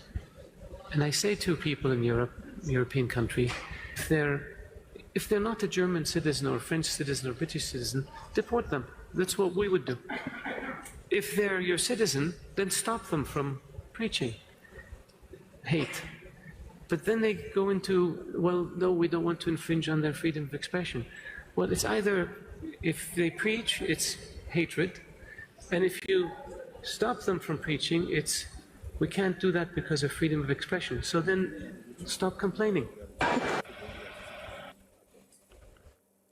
Someone on YouTube says you cannot adopt the attitude. That's actually the only attitude you can adopt. I don't think you even understand what I'm saying. This is the only sensible attitude to adopt if you don't want Yoruba land to go up in blazes. This is the only. I'm not saying maybe there's another one that will. He's the only one. And if you don't understand, maybe you should calm down and listen again. What they're saying is this: if the person, in fact, you know what? Maybe we don't really understand very well. So I'm going to play it one more time. I don't understand. So what would you do? Do what Europe does? By the way, what they are talking about is what Yoruba people have been doing. Take a listen, for please. centuries. They are telling you can't. Meanwhile, that's what Yoruba people actually. By the way, what they are talking about is what Yoruba people have been doing for centuries. You are telling me you can't. Meanwhile, that's what Yoruba people actually used. That's what we've always done. We even did it recently. We did it recently. Why do you guys just say things like you can't, you can't? Meanwhile, you don't even understand if we are doing it right now. We're literally doing it. Maybe not the exact way, but the same ideology in how to deal with extremists. I want to play it just one more time. What kind of advice would you give to European politicians to maybe make sure that this ignorance doesn't continue? We have a policy in Saudi Arabia of zero tolerance for extremists. If somebody is an imam in a mosque and is preaching hate and violence, they get dismissed. And I say to people in Europe, European country, if they're not a German citizen or French citizen or British citizen, deport them. That's what we would do.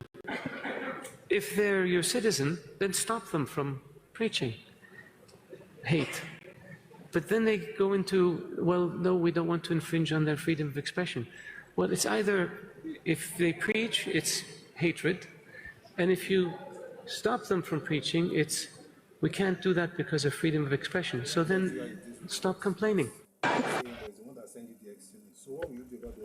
Someone tells you how he deals with his extremists. You are saying, but it's the one that sent you the extremists. So what will you do about the extremists? Do nothing, because it's the same country that sent those things to you. What does that mean? Let me just say what I want to say. The point is, you see anybody who is preaching extreme stuff, DSS, straight. And anybody that says, oh, why are you reporting that person? Because we don't want to have Boko Haram in Yoruba land. This is the basic thing he's saying. I don't know why that is difficult to understand. If the person is one of you, you deal with them. If they're not if they're not citizens of your country, you deport them. That's what he is saying. What is difficult in that? If somebody is preaching extremist views, you arrest them, or you find a way to ensure that you quell that. I mean, you nip it in the bud.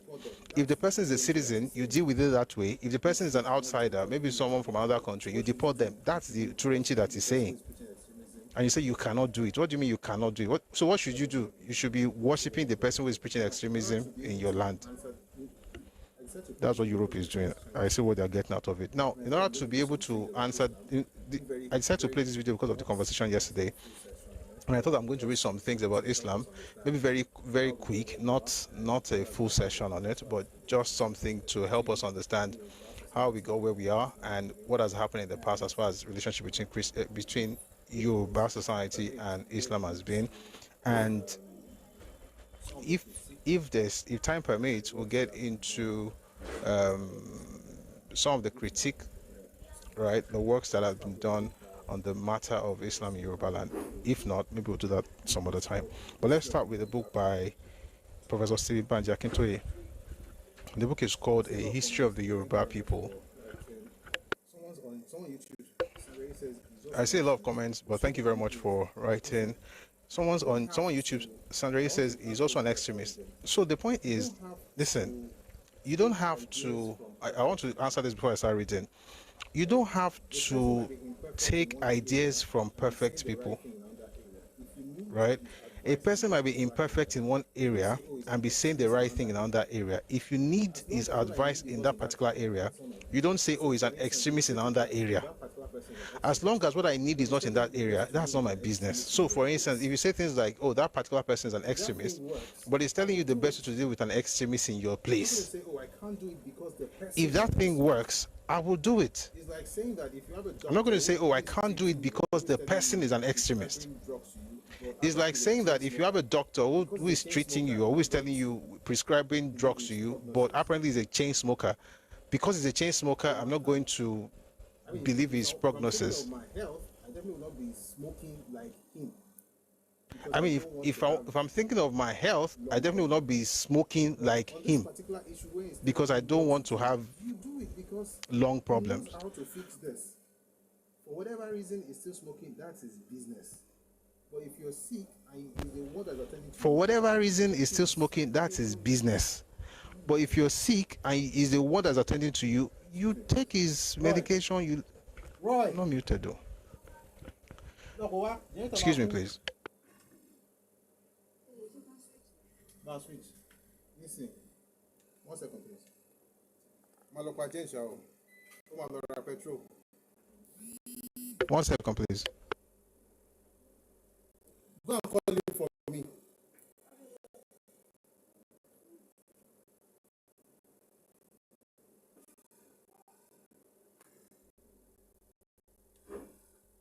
Call him now. All right. I hope you can hear me now. So the point is. All right. I hope you can hear me now. So the point is, the imperfection of a person does not mean that there's nothing good that can come out of them. Even a broken clock is right twice a day. It's broken, but it's correct twice a day. And so we have to be careful not to throw the baby away with the bathwater. If a person is telling you that me or Dowa, we are the Muslims, this is how we deal with extremists. I can't say, oh, because you're saying it, that is extreme. I want to read another comment. Someone says it will work for a short while. It is not a long-term plan. What do you mean it's not a long-term plan? They've been existing for years. UAE has not experienced the kind of extremism you see in the streets of London. What do you mean it's short-term? Apparently, Europe is the one that doesn't know what to do. Europe is the one that's doing democracy. These ones don't care about democracy. You mess up, want to saucy become, and you say it's not working, but they have better results than Europe. We have to find that balance. So it doesn't look like we are supporting extremism. I think these are the issues, right? We have to find a way, we have to find that balance. So it doesn't look like we are supporting extremists. Because when we support the extremists, they're going to have the kind of exchange we had last night when people were now pushing hard. And I see the extremists, the traditional people also were just being extreme in their views. And I was calling them out on it. But it's also important to acknowledge why they were pushing back that hard. Because we also tend to say that it doesn't really matter. It's just the bad apples. This is not about bad apples. So it's important to nip it in the bud and not seem as though we don't mind that such extremist tendencies exist around us. All right, I said I was going to read something about Islam today because of the conversation yesterday, but I think it's going to really help us to understand how far we have come. This is the History of the Yoruba People by Stephen Banji Akintoye. All right, the spread of Islam. I read a number of books, but we're going to learn something today. I'm sure we will. Some account, as will be remembered, was earlier given of the intersection of Islam and the political developments in your country in the early 19th century. But it is not known when Islam first made contact with Yoruba land. According to an Ilorin tradition, the word Imale, the Yoruba name for Muslims, originally meant a person or people from Mali, the great strongly Islamic empire which ruled much of the western Sudan in the 14th century. In the course of the centuries up to the 18th, Islam became well established in the Hausa kingdoms, the Trans-Niger neighbors of the Yoruba people. Throughout those centuries, commercial and social contacts between Yoruba land and Hausa land were very strong. Hausa traders, more and more of whom were Muslims as time passed, traded and lived in probably all parts of Yoruba land, while Yoruba traders traded and lived even in the farthest Hausa kingdoms, as well as in Borno on the Lake Chad. 1 second, please. Stay in one place so you can be able to help me with this light. Tell grandma or someone to give me 5,000 naira. I'll give them when I'm done. Because someone can't anything. Buy 4,000, I bring 1,000 naira.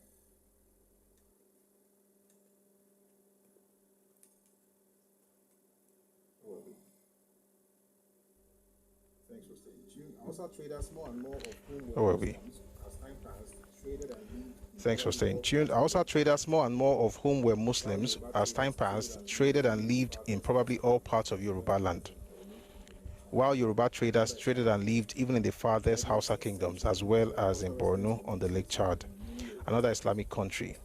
By the 18th century, there were Hausa resident communities in many Yoruba towns, especially in the more important trading towns, and Islam was the predominant religion in those communities. The tradition that made every Yoruba king the patron of aliens in his kingdom resulted in the circumstance that Hausa traders lived as guests in many Yoruba palaces and built the earliest rudiments of their prayer houses at the edge of marketplaces on palace foregrounds. What's it saying here?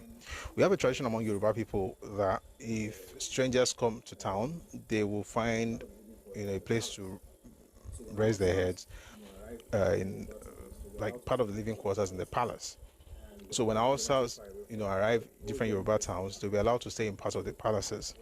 And the palaces were not too far away from, they're always very close to the marketplaces anyway. So when they started building the places to pray in Yoruba land, the Hausas were also allowed to, build or erect structures, right, where they could pray very close to the palace.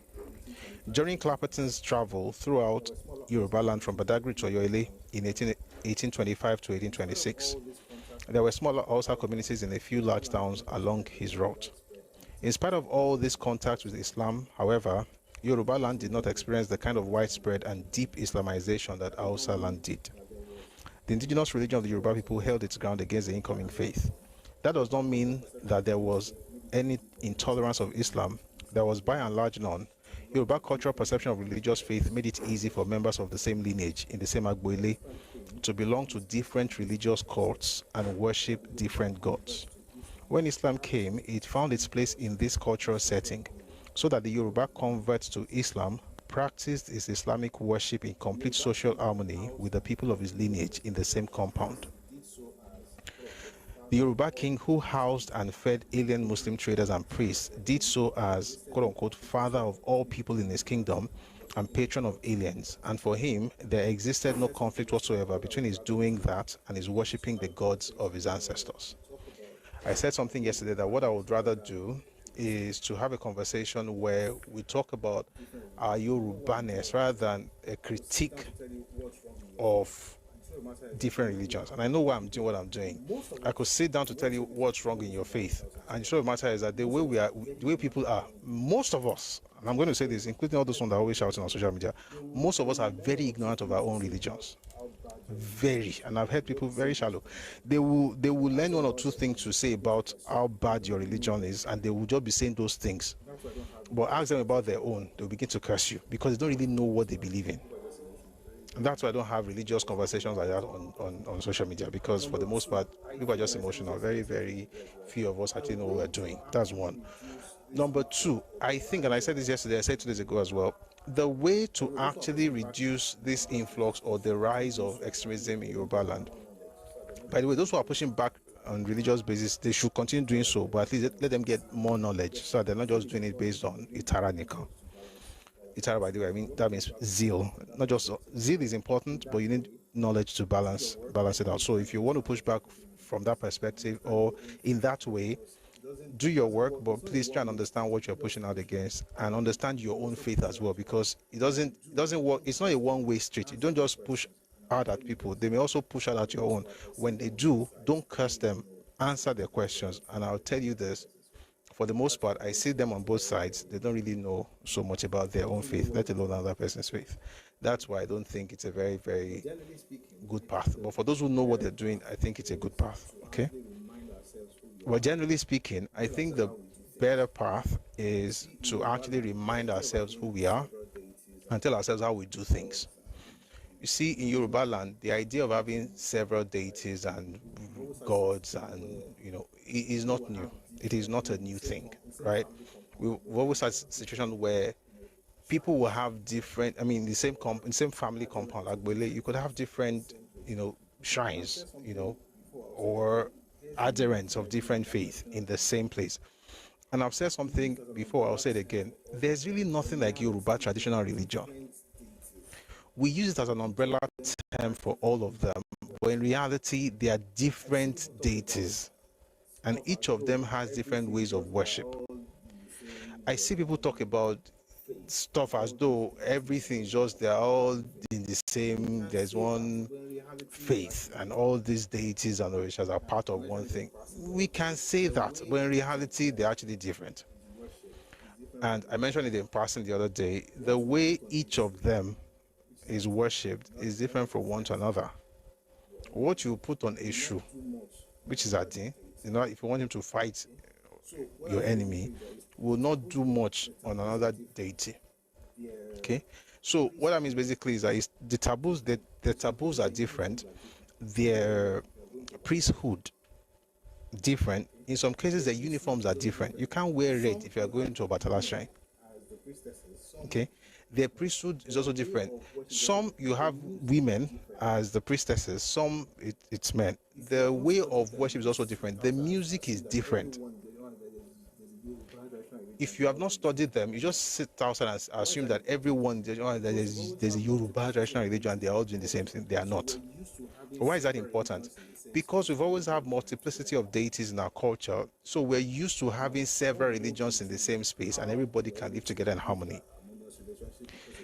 Now, I don't want to go into how we're able to build that harmonious relationship, because it was not always like that, by the way. There have been Takuroso amongst traditional worshippers of different religions, of different deities as well. And by the way, when we say these things, this is not, it's a human thing. This is not an attack on a religion. It's a human thing. You have to be assuming that somehow you are extra supernatural or whatever in order to think that, everything was just perfect from the word go. it's human. People are going to make mistakes. People are going to fight, and that happened in traditional religion as well. But it's not today's topic. Where I'm going is that eventually they were able to create this thing where we can all be together in the same place, and it will not matter what religion you prefer or what faith you prefer.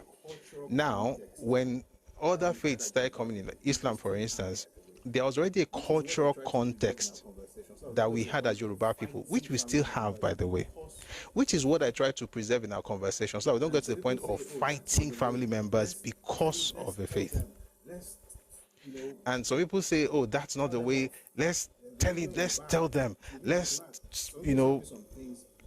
tell them off. Then religion is bad. If you read the Quran, some people sent me some things, to be honest, right? People send me things, I will say thank you. It's not like I don't know what you are sending me. It's just that I don't think it's everything you know that you say. You want to just make a point. I mean, you can win an argument and you can lose the person.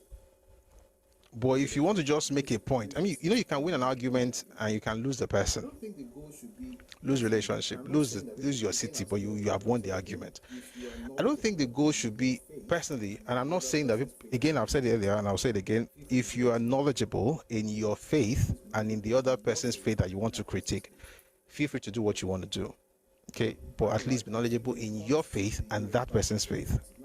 That's one. But by and large, I think when it comes to the Yoruba community, now I've played videos, these are European contexts, right? We're not the same. The way we do our own is that regardless of your faith, we can all live together and nobody will come and tell you and say, why are you worshiping Allah? That's what you want to worship. If you wake up tomorrow and say, I'm not even doing Allah again, I want to be worshiping the moon, I want to be worshiping the sun.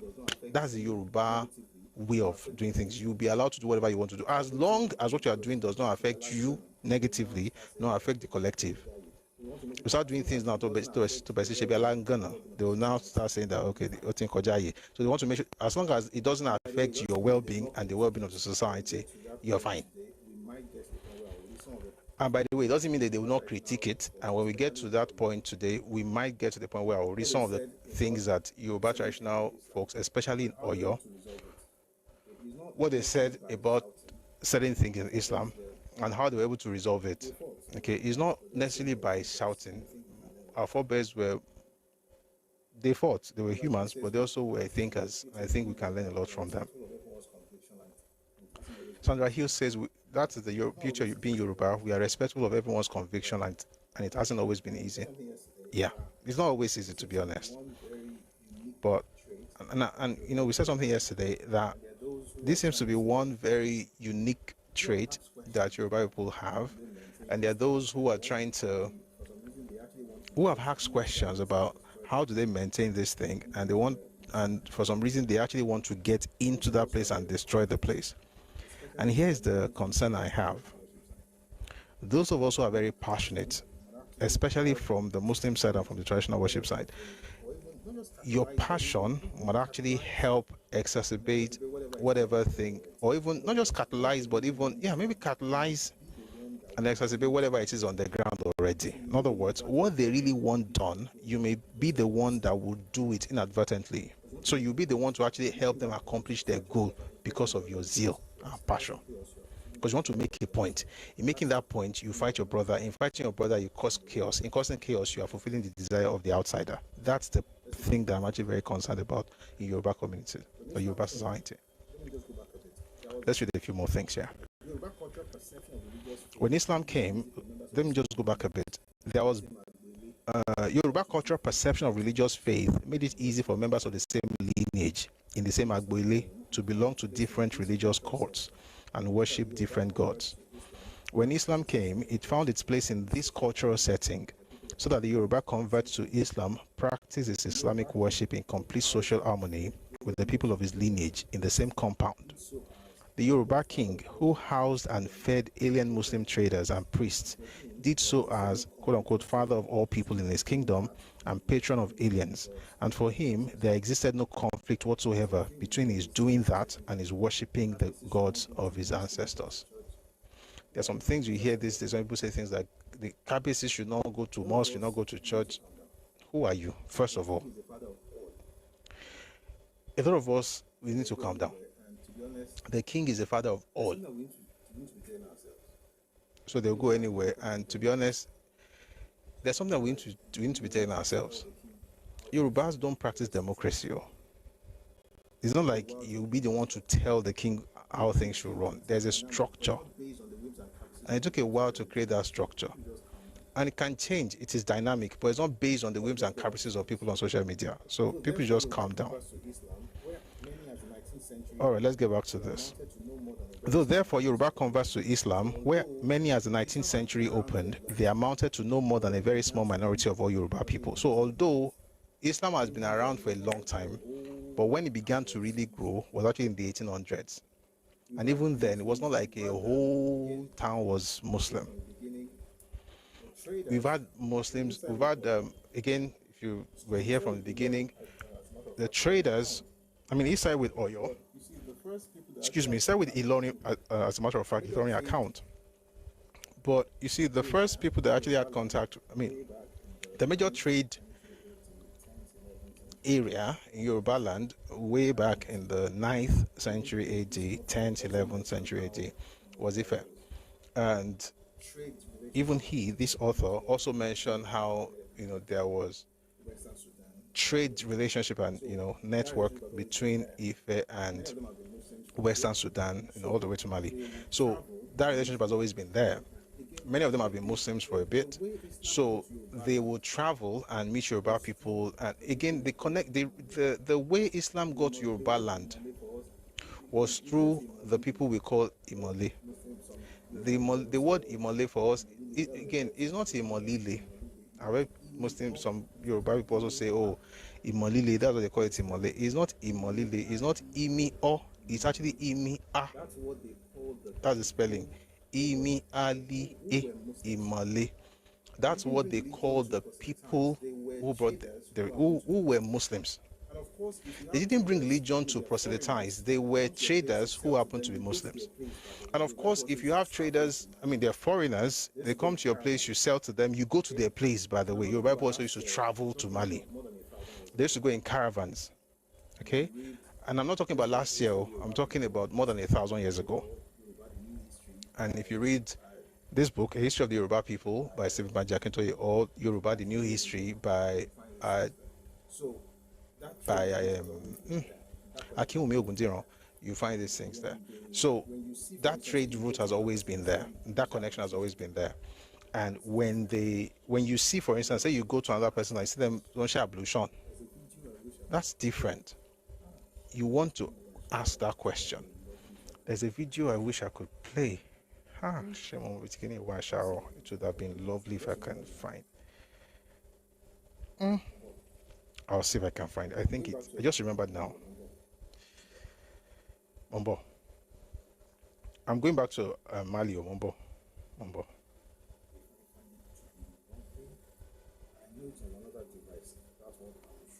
If I find it, it will be lovely. I know it's on another device. That's what I'm sure of. I can't change that device now. What can I? I'll find it. I found it. God is actually quite good. As I was saying it, I'll play it for you very soon. So people used to travel, right, and get exposed to different cultures, right? And for the Yoruba people, they will see these people that they always call Imale. All right, just like you call people Yoruba, and by the way, sometimes the name that people call themselves is not necessarily what you will call them. Okay, so you have what they call exonyms and endonyms. So a person, for instance, could get their name from outsiders. Okay, and there are many cultures around the world that you could almost say they were named by outsiders. A very good example would be the Welsh. They didn't call themselves that. They don't call their own land. I mean, originally, they wouldn't call their own place Wales. The pronunciation is something like, the spelling is like CYMU thereabout. It's not English. So the pronunciation that's what I'm not pronouncing, I'm just spelling it. But people sometimes will name you and then it could stick. So we'll call them, they are from Mali, so we say Imole. Oh dear Lord. For some reason, I think they have to switch. Where is he? Give me a second. 1 second, please.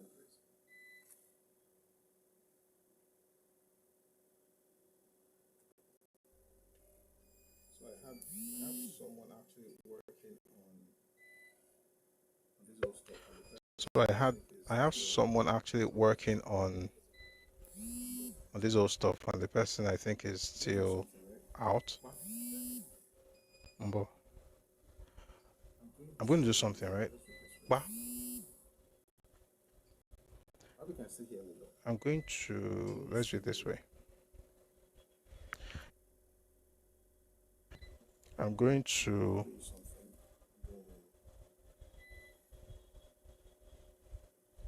play you something, and then we'll.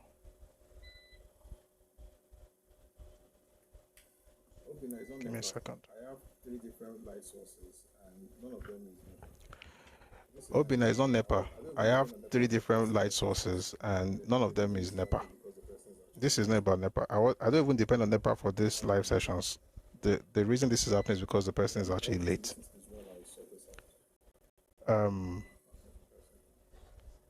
But I want you to listen to this while I sort this out.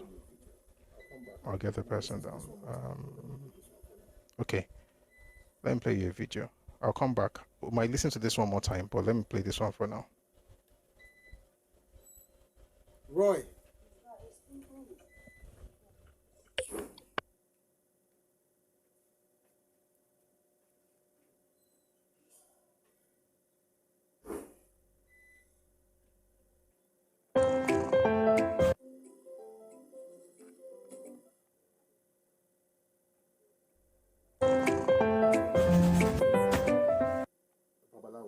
This is one of the men that I respect a lot. He's Professor Wedabi Bola. Take a listen to him. And this is, by the way, he may say some things that about Oturameji, but if you turn logo, when he gets there, I'll let you know. Okay? Take a listen, please. Sorry. Okay, want to switch. Okay. Why is this thing beeping? Sorry about that. All right, take a listen to this one.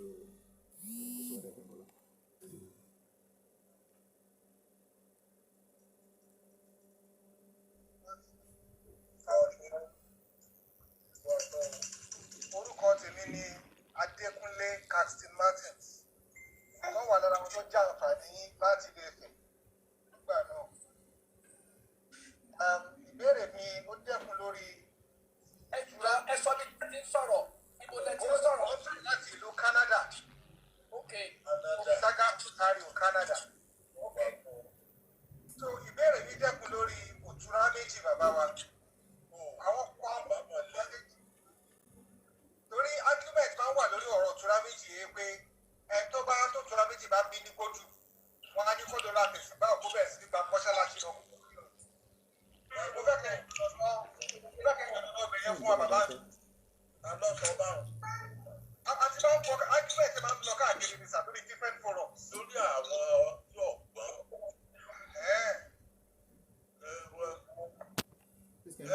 Oturameji pìtàn fani ó pìtàn ìmọ̀.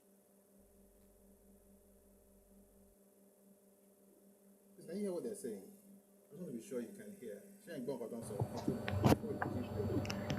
Saying, I just want to be sure you can hear. Before we continue playing, you couldn't hear. Oh, it was playing now. 1 second. 1 second.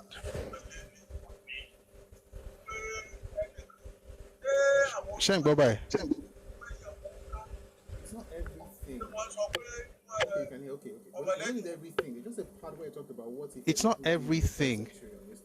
Okay, you can hear. Okay. Well, we don't need everything. There's just a part where I talked about what if people did in the 12th century on Islam. And I want to quickly, if it's not everything we need to hear, but Ẹkáàbọ. 11th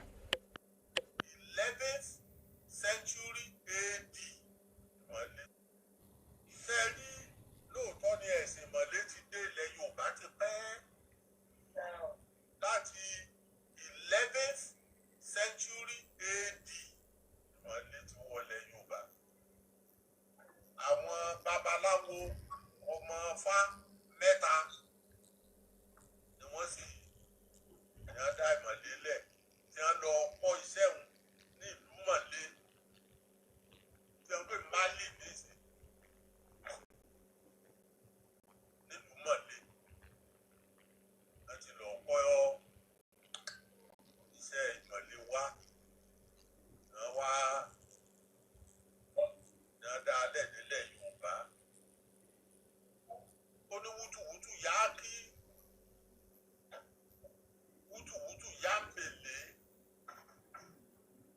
kátàpírá káfẹ́ wà láàrin fọ́npọ́ àbòdì ìdèkè ẹyẹ mọ́lé wọ́n bá sí lórí ọ̀pọ̀tọ́ abalẹ̀ orí òrò ògbó a máa fi gbogbo ara kéwú eléwu kiri adúláfọ̀ ọ̀run mìlà ifá sunkún ohun ọ̀rọ̀ mọ́ bí ìgbà tí ọkọ̀ bí ó bí gán bí ìgbà tí ó tún bí ó bí kádìdú ó bí dáwódù tí sọmọ nǹkan yìí wọ́n léje léje ire mẹ́ta làwa ń wá àwa ń wówó àwa ń wá ọmọ àwa wà ọ̀sán ayé àwọn ọmọ fá nígbà tí wọ́n pé ọmọ ifá ìtumọ̀ rẹ̀ pé babaláwo lè wá láti ìlú mọ̀lé wá sílẹ̀ Yorùbá ní sẹ́rí àwa babaláwo ààyè máa ń gbójú líle iṣẹ́ ẹ̀sìn kankan pé ẹ̀sìn kan lọ́dà ọ̀kan ní ọ̀dà Ọlọ́run lọ́mẹ̀sìn tí ọ̀dà Ọlọ́run lọ́mọ èèyàn tí ọ̀dà pẹ̀lú nínú mọ̀lẹ́ ni wọ́n ti lọ gba ìmọ̀lẹ́ wá sílẹ̀ Yorùbá wọ́n á béèrè lọ wọ́n bàbá ọmọ yín ní foríkanlẹ̀ tí ń dìde yìí kí ni wọ́n ń ṣe tí wọ́n tẹnu wújẹ́wújẹ́ yìí gómìnà adéèrè mẹ́ta làwa ń wá àwa ń wówó àwa ń wá ọmọ àwa ń wá túbọ̀tá ayé wọ́n á pè nǹkan tí wọ́n ṣe ọjà sórí ká máa lówó ká máa bímọ nǹkan dáadáa ni ìmọ̀lẹ́ ìgbà náà wájà sọ fún ti ṣe ó ìmọ̀lẹ́ tìgbà náà wọn ò mọ pààyàn káàkiri bí eléyìí bẹ́ẹ̀ sì ti ń pààyàn káàkiri tó náà àwa ò sọ pé ẹ̀sìn kan ọ̀dà ẹ̀sìn ìmọ̀lẹ́ ní ọ̀dà ẹ̀sìn kìrìtẹ́ẹ̀nì ní ọ̀dà àwa ọmọ ètí ọ̀dà ọlọ́lọ́mọ tiwa tá à ń ṣe ni ẹja mójútó ṣùgbọ́n èmi ò mọ̀ fara mọ́ pé kẹ́nìkan sọ pé wọ́n ẹ̀dẹ́ òtún àbèjì fún yàn wọ́n á lọ wẹ̀wò ká kí lọ́kàn àwa pé kí làmọ̀ tí ẹ ṣe bẹ́ẹ̀. What he said about that Wonka and Otuameji and where that controversy is, we'll get there maybe later or some other time when we discuss Ojimole. And interestingly, Ifati Babaki is also part of that work. When we get there, if there's time, we'll discuss it. But here's the point I really want to get to today on this particular, and the reason I played the video.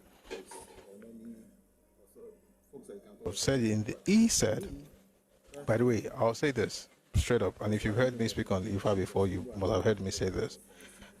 There are many priests, there are many folks that you can call authority, but for me, personally, those who are living right now, I mean, there are some who are not alive anymore that I still look up to, I still study, whose works I still study. But those who are alive right now, two of them, Babawa and Abimbola, the one who just listened to the professor, is actually the Awishe Agbaye and Baba Raba.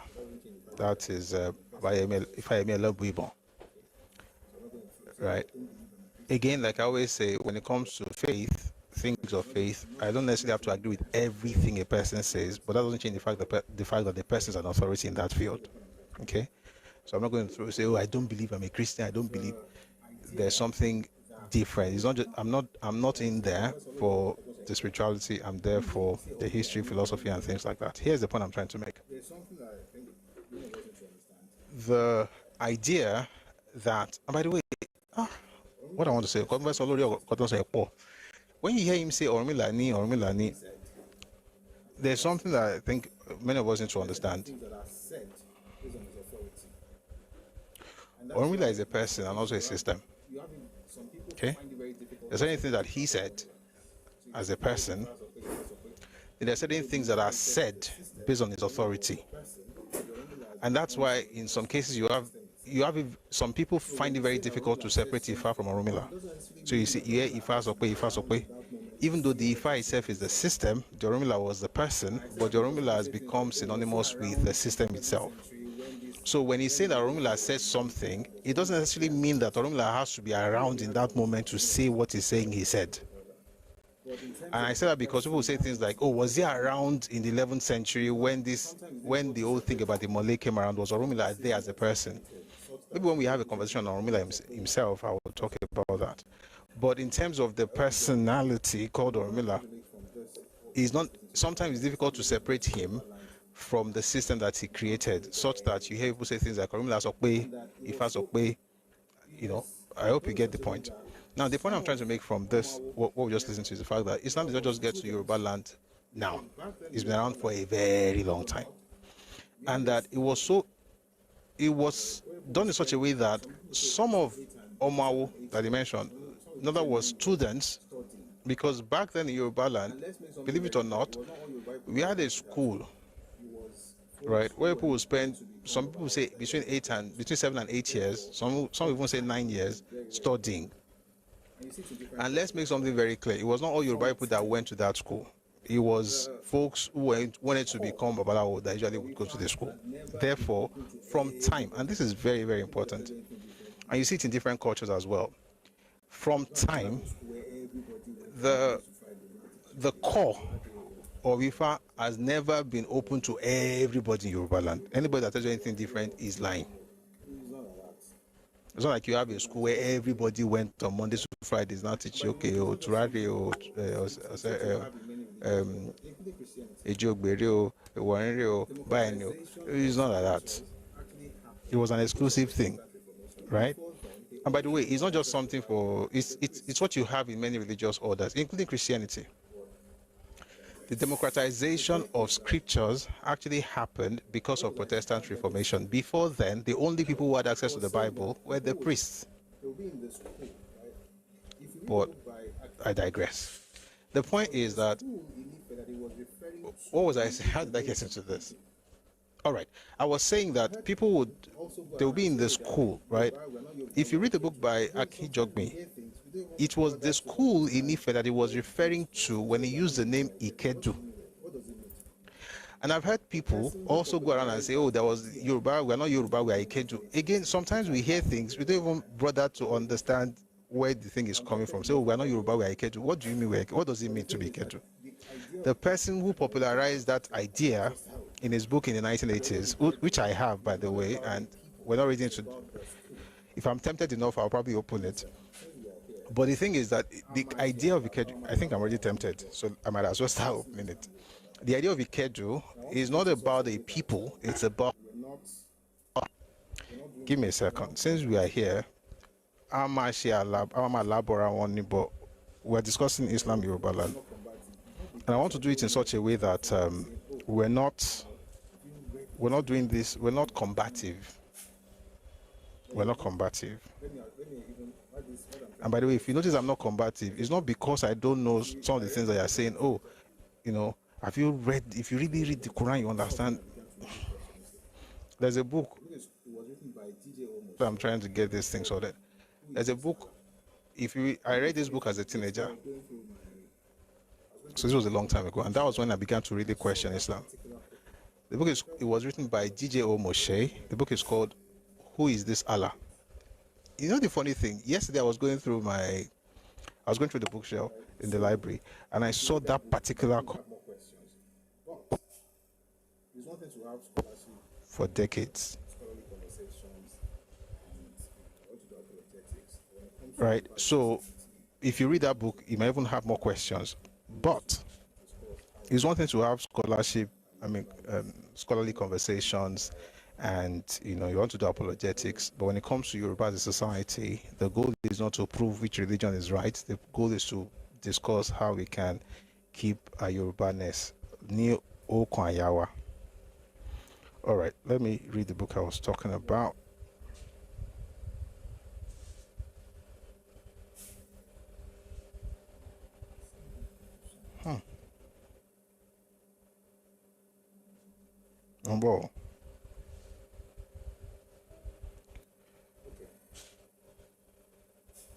I sent this book to somebody. Ancient school for teaching Ife history to Ife history to initiate. One second. I need to find. Okay. Ikedu refers to an ancient school for teaching Ife history to Ife history to initiate. One second. I need to find that particular document. Like I said, it's not like I plan to talk about it, but if I don't find it here, I promise you, you know what? We've started. I know we are not. I hope we're not in a hurry. Let's enjoy this time together. It's not in the other book I thought it was. So yes. I thought this book was in that place, but apparently it's in another place. Don't worry, I'm talking to myself. Kobale Danoni. The book is called The Cradle of a Race. Ife, The Cradle of a Race from the Beginning to 1980 by J.A. Akinjogmi. Just give me a second, please.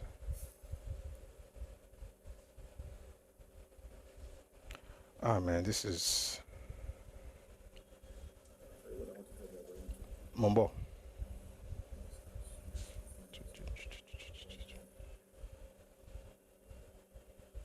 Anyway, the point is that I can assure you what I want to tell you, I've already told you, but it might make more sense to read something out so that I can provide better context. Anyway, the point is that our people have this scholarly attitude about stuff, so much so that back then, certain priests were sent to Mali to study the religion itself. Like they've heard a lot about Islam from the traders, Mali, and they did not decide to do so. But I was saying something that there was a school that we used to have back then in Ife. So I want to read this to you. Cradle of a Race, Ife, from the beginning to 1980. It says here, oral histories of Ife people are informative about their conception of the probable origin of their world and culture. But such histories are dateless and mythical. One of their myths of origin is contained in Ikedu, described as Akinjogbe as an ancient school for teaching Ife history to the initiates. So the person, and that was in 1980, Akinjogbe put out that statement in 1980. The person who first spoke about Ikedu, that made all of us start using the word Ikedu, and we'll talk maybe another time how it came about the word Ikedu itself. But the man who popularized it is Akinjogbe. And what he said is, he didn't say that we're Ikedu, we're not Yoruba, we're Ikedu. We're not. He's saying that there is a school, an ancient school, where history was taught. And people are even stretching further to say philosophy must have been taught in that school as well. And if it's philosophy, then most likely will be Ifa philosophy, because that's the predominant, or that's the major philosophy that Yoruba people have espoused for centuries, right? And so the idea would be that that place, he called it Ikedu. He says it's contained in Ikedu, described by Akinjogbe as an ancient school. So the concept of Ikedu is not of a race or of a people, but of a place where people are taught. Now, if a people this where they could teach people way back over 1,000 years ago, it makes sense to understand that if they find something new in their space, they may also want to study it. And I've said before that when we look at Yoruba people, again, if you really want to respect or get to the depths of what Yoruba people were like, the people to compare us with, and I'm not missing words about what I'm about to say. I'm very, very intentional about my words, and this is true. And I'm not saying we are the same, but I'm saying that we can compare ourselves with them, especially as far as history is concerned. When I look at Yoruba, what makes Yoruba history sweet is when you read Greek history, right? Or maybe even British history, English history. Because you're able to see parallels, right? Like people have a place where they were schooling, just like the Greeks had teachers, they had philosophers. They have Socrates and Aristotle and Plato and so on and so forth. We also have that. And I've mentioned it before. This might even be the subject that will get us into that maybe next week. The book by Professor Sophie Oluwole, Socrates and Orunmila, two patron saints of classical philosophy. you will see a lot of similarities between those two people, right? The fact that neither of them wrote anything down. Socrates did not write anything down. Everything we know that Socrates said, or everything we say Socrates said, were the things that Aristotle and Plato told us that he said. He had 16 disciples, just like Oromila also had 16 disciples, and they were fantastic philosophers. But for some reason, we have not really appreciated the philosophy beyond spirituality in Yoruba land. Hopefully that changes with time. But the point I'm trying to make is that because of their knowledge, of their thirst for knowledge and their understanding of philosophy, these people would send 3, according to Professor Wani Agbimbola, who is a Babalawo in his own right and is the Awisha Agbaye, would send 3 or more to learn about Islam in Mali. Now, later on in this conversation, we'll get to the critique that those people began to, put up against Islam. We also have the documents here we can read together. But the point is that their reaction or their understanding of Islam was not based on combat, like, oh, another religion is coming, we've got to push it out. That is not to say that Europe would never really push out any religion. I mentioned here the other day that about 500 years ago, in my own hometown, I'm from Ile-Ife, proudly so, but something that I'm not very proud of happened in my hometown, where books were burnt and people were trying to push Christians out of Ife. And much of Christian history in Yoruba land begins in the 19th century, when it should have begun in the 15th, 16th century. Right, it should actually begin in the 16th. The first Christian missionaries that got to Yoruba land, got to Ile-Ife particularly, got there in the 16th century, in the 1500s. But some things happened. So we've had that violent reaction towards religion in Yoruba land before. That's what I'm trying to tell you. Okay, there's nothing, and I hear people say things like, traditional religion, we've never really fought anybody. I'm like, what are you saying? And by the way, when you are putting yourself on a pedestal that you cannot sustain, if you get yourself on that place where I am holy, I've never done anything wrong, when people begin to now show you evidence of things that have happened, not necessarily because they want to fight you, like me now, I told you the other day, I'm Omo Ogunimi, right? I don't believe in all this, let's fight.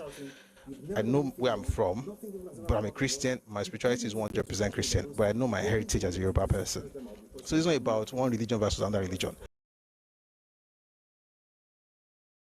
We've never done anything wrong. Nothing evil has ever come out of us. The day people begin to question you about those things, the only thing you'll be able to do is to curse them out because you have nothing to provide as rebuttal.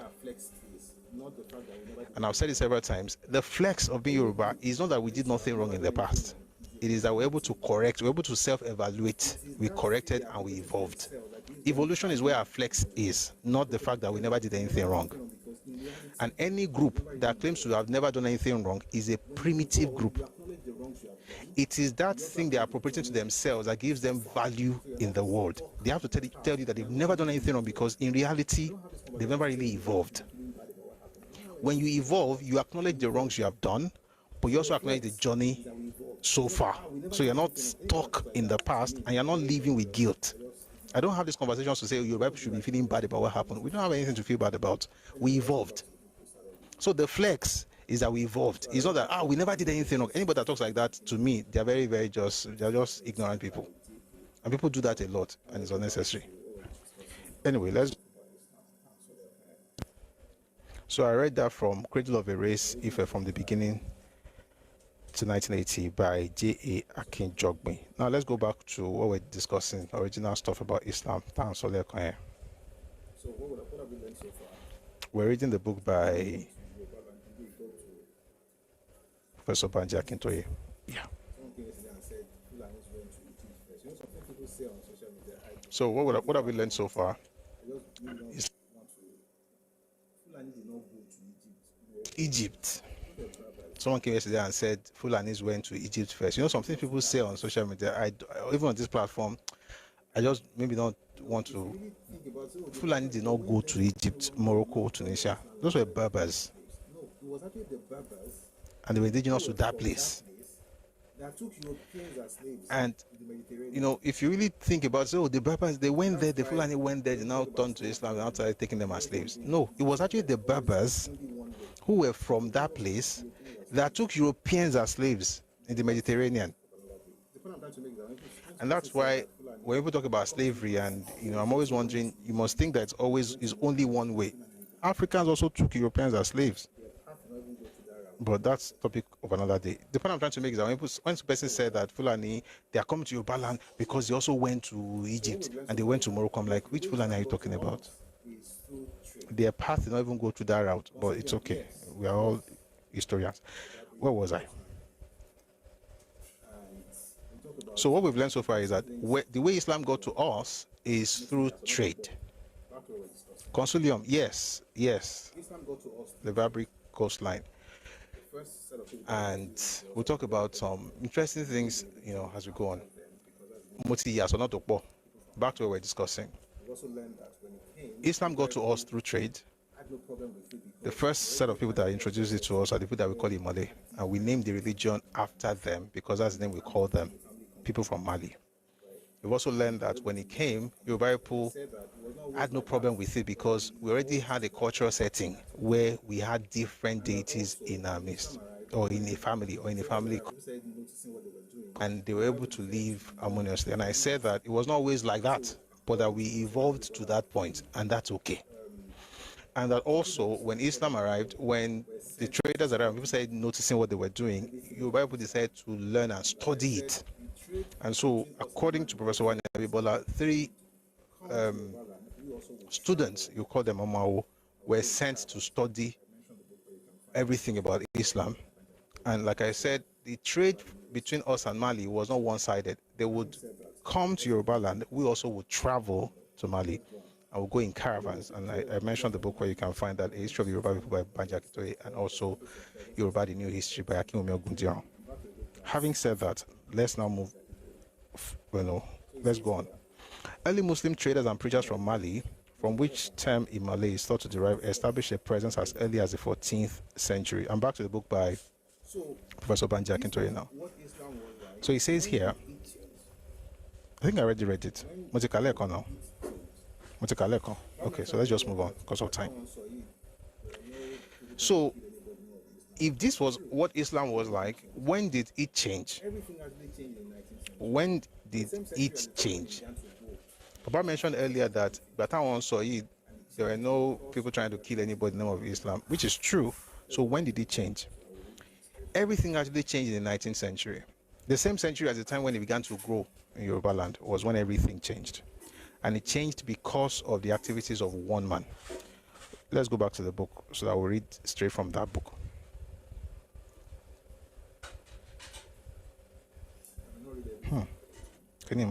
So how do we cut this thing?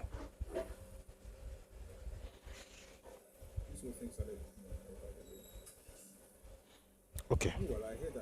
I may not read everything because of time, but let's go like this.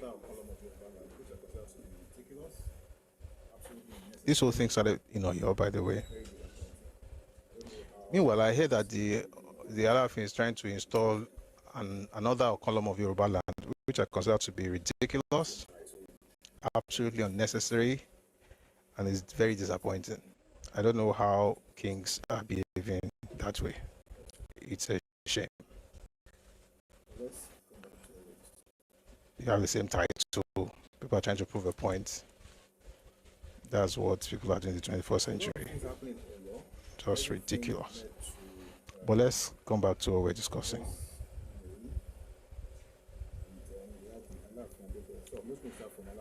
So a lot of things happened in Oyo, and everything led to Adebo's reign. And then we had the Alafin Adebo. So I'm just going to start from Alafin. I don't want to go through everything that happened before then because of time. The Alafin Adebo reigned for only months and was succeeded by Maku, who also reigned for only a few months. I mean, we've had this conversation before when we talked about, Basharonga's, activities all the way to Alafin Abiodun and so on and so forth. So let me assume that we all know those things. Abi, is that fair?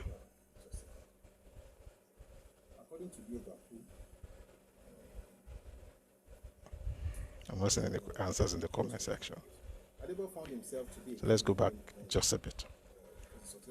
According to Bio Baku,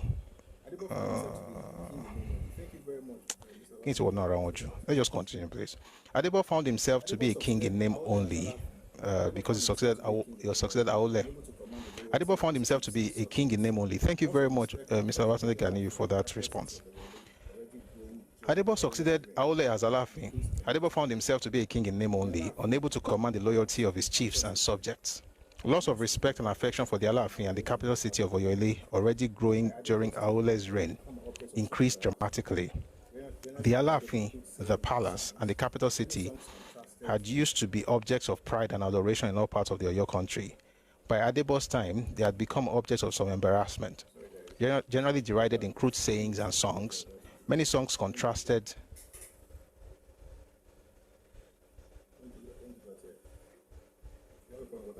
Sorry guys. Jaguar, this is not the place for what you're about to do right now. Don't do it here. Don't do that here. If you have a problem with what I just said, you can literally step out. You don't have to be here. Okay. Many songs contrasted the reigns of Abiodun's successor with what was regarded as Abiodun's glorious reign. One song, for instance, claimed in Abiodun's time. Where was I? Many songs contrasted the reigns of Abiodun's successors with what was regarded as Abiodun's glorious reign. One song, for instance, claimed in Abiodun's time, we scooped money or cowries with a calabash. In Aole's time, we packed our belongings ready to flee. It became quite common for kings in the Oyo homeland to distance themselves from the Alaafin and from the affairs of Oyo-Ile in order to retain the loyalty and admiration of their own subjects. To be a citizen of the capital city of Oyo-Ile had used to be a matter of great pride in all parts of in all parts of the Oyo homeland. By Adebo's time, it had become something to be almost, let me read slowly. To be a citizen of the capital city of Oyo-Ile had used to be a matter of great pride in all parts of the Oyo homeland. By Adebo's time, it had become something to be almost ashamed of. The Alaafins Ilaris previously walked the earth with great authority in all Oyo towns and villages. By Adebo's time, they dared not even show their faces in some Oyo towns and villages. A falling away of prominent Oyo rulers and chieftains seemed more imminent by the day. Okay, I'm going to jump all of that about Aole and move very fast. So, what happened after Aole, after Adebo, rather, because of time again. While the long interregnum, so after Adebo, there was Maku, and Maku's reign was very short. After a poorly planned campaign led by him to suppress Igbogun's independence failed, his dispirited chiefs asked him to save face by going to sleep. In other words, commit royal suicide. Let's go to what we're really about today, because, like I said, but I want to create that background. So all of this was going on, and then we have our Afonja. Okay, we are going to Afonja Lataro, so let's just go straight to Afonja. As for the Alaafins, they would be allowed to hold the city of Oyo-Ile as a one. The condition of things in the Oyo homeland seemed to favor some plans. I was talking about the plans that Afonja had. As for the Alaafins, they would be allowed to hold the city of Oyo-Ile as a one-city kingdom, insert in the new consolidated Oyo kingdom ruled by Afonja. With the united energy of all Oyo people, the authority of the empire would be re-established on all its former provinces. You know what? You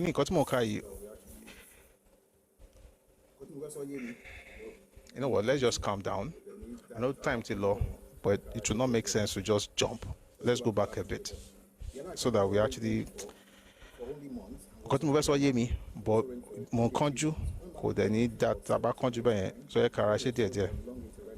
let's go back to Alaafin Adebo. The Alaafin was then succeeded by only months and was succeeded by Maku, who also reigned for only a few months. When Maku died in about 1799, his reign was followed by a long interregnum, which lasted until about 1802. He was then succeeded by Majo II, whose reign lasted until 1831. All these kings reigned over an empire that had shrunk to only a small rump of its former self, and a kingdom that was breaking up. In other words, Oyo was no longer an empire. Oyo had shrunk. Different parts of Oyo had been eaten by different people. We had, Lishabi had already broken out and, freed the Egba people from the hold of the Oyo's Ilari and the Ajeles. You had different, wars going on amongst, different Oyo groups, people who were in the Oyo Empire. So by this time, the empire itself had already shrunk to a very small space. So it says that all these kings reigned over an empire that had shrunk to only a small rump of its former self and a kingdom that was breaking up. During Majotu's reign in 1823, Dahomey asserted its independence. During these reigns and interregnums, each of these Oyo chieftains who had declared themselves independent of Oyo-Ile struck out to carve a separate kingdom for himself in the Oyo homeland. The first to take action was Okpele, the Baale of Igbogun. Okpele set up his own army, and with it, he took Igbowu and Idofia, but he died fighting while attempting to take Igboho. Probably during the long interregnum between Maku and Majotu, the Kakanfo Afonja at Ilorin declared his independence. I'm going somewhere, I'll get there. Because Afonja from this point on became the most important person in the final disintegration of the Oyo Empire. Again, by the time of Afonja, Oyo Gogoti shrink. But Afonja's action now was the final nail on the coffin. But here's the point. A lot of things have already happened before Afonja came. And the point I'm trying to make is that it was not the Muslims that destroyed Oyo. That's what I'm trying to do with all this I'm reading. I'm just trying to... It was like Muslims came and destroyed Oyo. Like somebody said yesterday. A lot of things that were happened because of internal issues, the stretch of the empire, the fact that the center could no longer hold, the fact that some of the kings were not very popular with the people, and even the one that was popular, as long as that was Abiodun, who was very popular, his reign actually helped economically, but it also weakened the military might of Oyo because it reduced all this, the burden on the ministry, so you could concentrate on the capital and the people, right? So they fed well. They even had songs like Abiodun, Owokpo, and all of those things. I don't, the particular song, Moke Boron Mary or Meji or something like that. So people had fun, but the empire was already shrinking, and it was not Islam that caused that thing. And I'm not saying Islam did not cause any wala. We're going to get to that one. But what the person said yesterday, that's not how it happened. Someone says Igbo Wu and Idofia and Ifelodun local government in Kwara State. The truth of the matter is that the real Oyo is also in Kwara State. Just like Igbo Wu and Idofia and in Kwara State, Oyo Gogon is actually in Kwara State. We'll talk about where they are right now, but that's another day's topic. Probably during the long interregnum between Maku and Majotu, that is independence. Because Afonja from this point on became the most important person in the final disintegration of the Oyo Empire, it is necessary to give some details about him. Afonja's father was Alagbin, Baale of Ilorin. Alagbin's father, Laderin, was the founder and first Baale of Ilorin, succeeded by his son Fashin. Fashin too was succeeded by his own son, Alagbin, and Alagbin by his son Afonja. The Laderin royal family of Ilorin enjoyed considerable fame in the Oyo country for its valor and leadership qualities. Afonja's mother was a member of the Alaafin royal family of Oyo-Ile. After the death of the Alaafin Abiodun, Afonja, Baale of Ilorin, but related to the Oyo-Ile throne through his mother, surfaced as one of the princes being considered by the Oyomesi for selection as Alaafin. He is said to have had many friends and admirers in influential circles in Oyo-Ile. However, it was Aole that was selected. Soon after, Aole became the Alaafin. He invited Afonja to Oyo-Ile and conferred on him the title of Are Ono Kakanfo. Aole was very suspicious of Afonja because of Afonja's popularity in Oyo-Ile. What was he saying? The truancy here is this. How Afonja's father is Laderin. He's actually from Ilorin. So he was born, is his father Laderin? Fashin. But the family is Laderin. So he was born in Ilorin, but his mother is from the royal family of Oyo. So when it was time to pick the next king, because his mother was from the family, he indicated interest.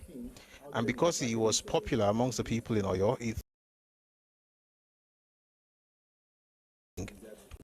Aole became the king instead.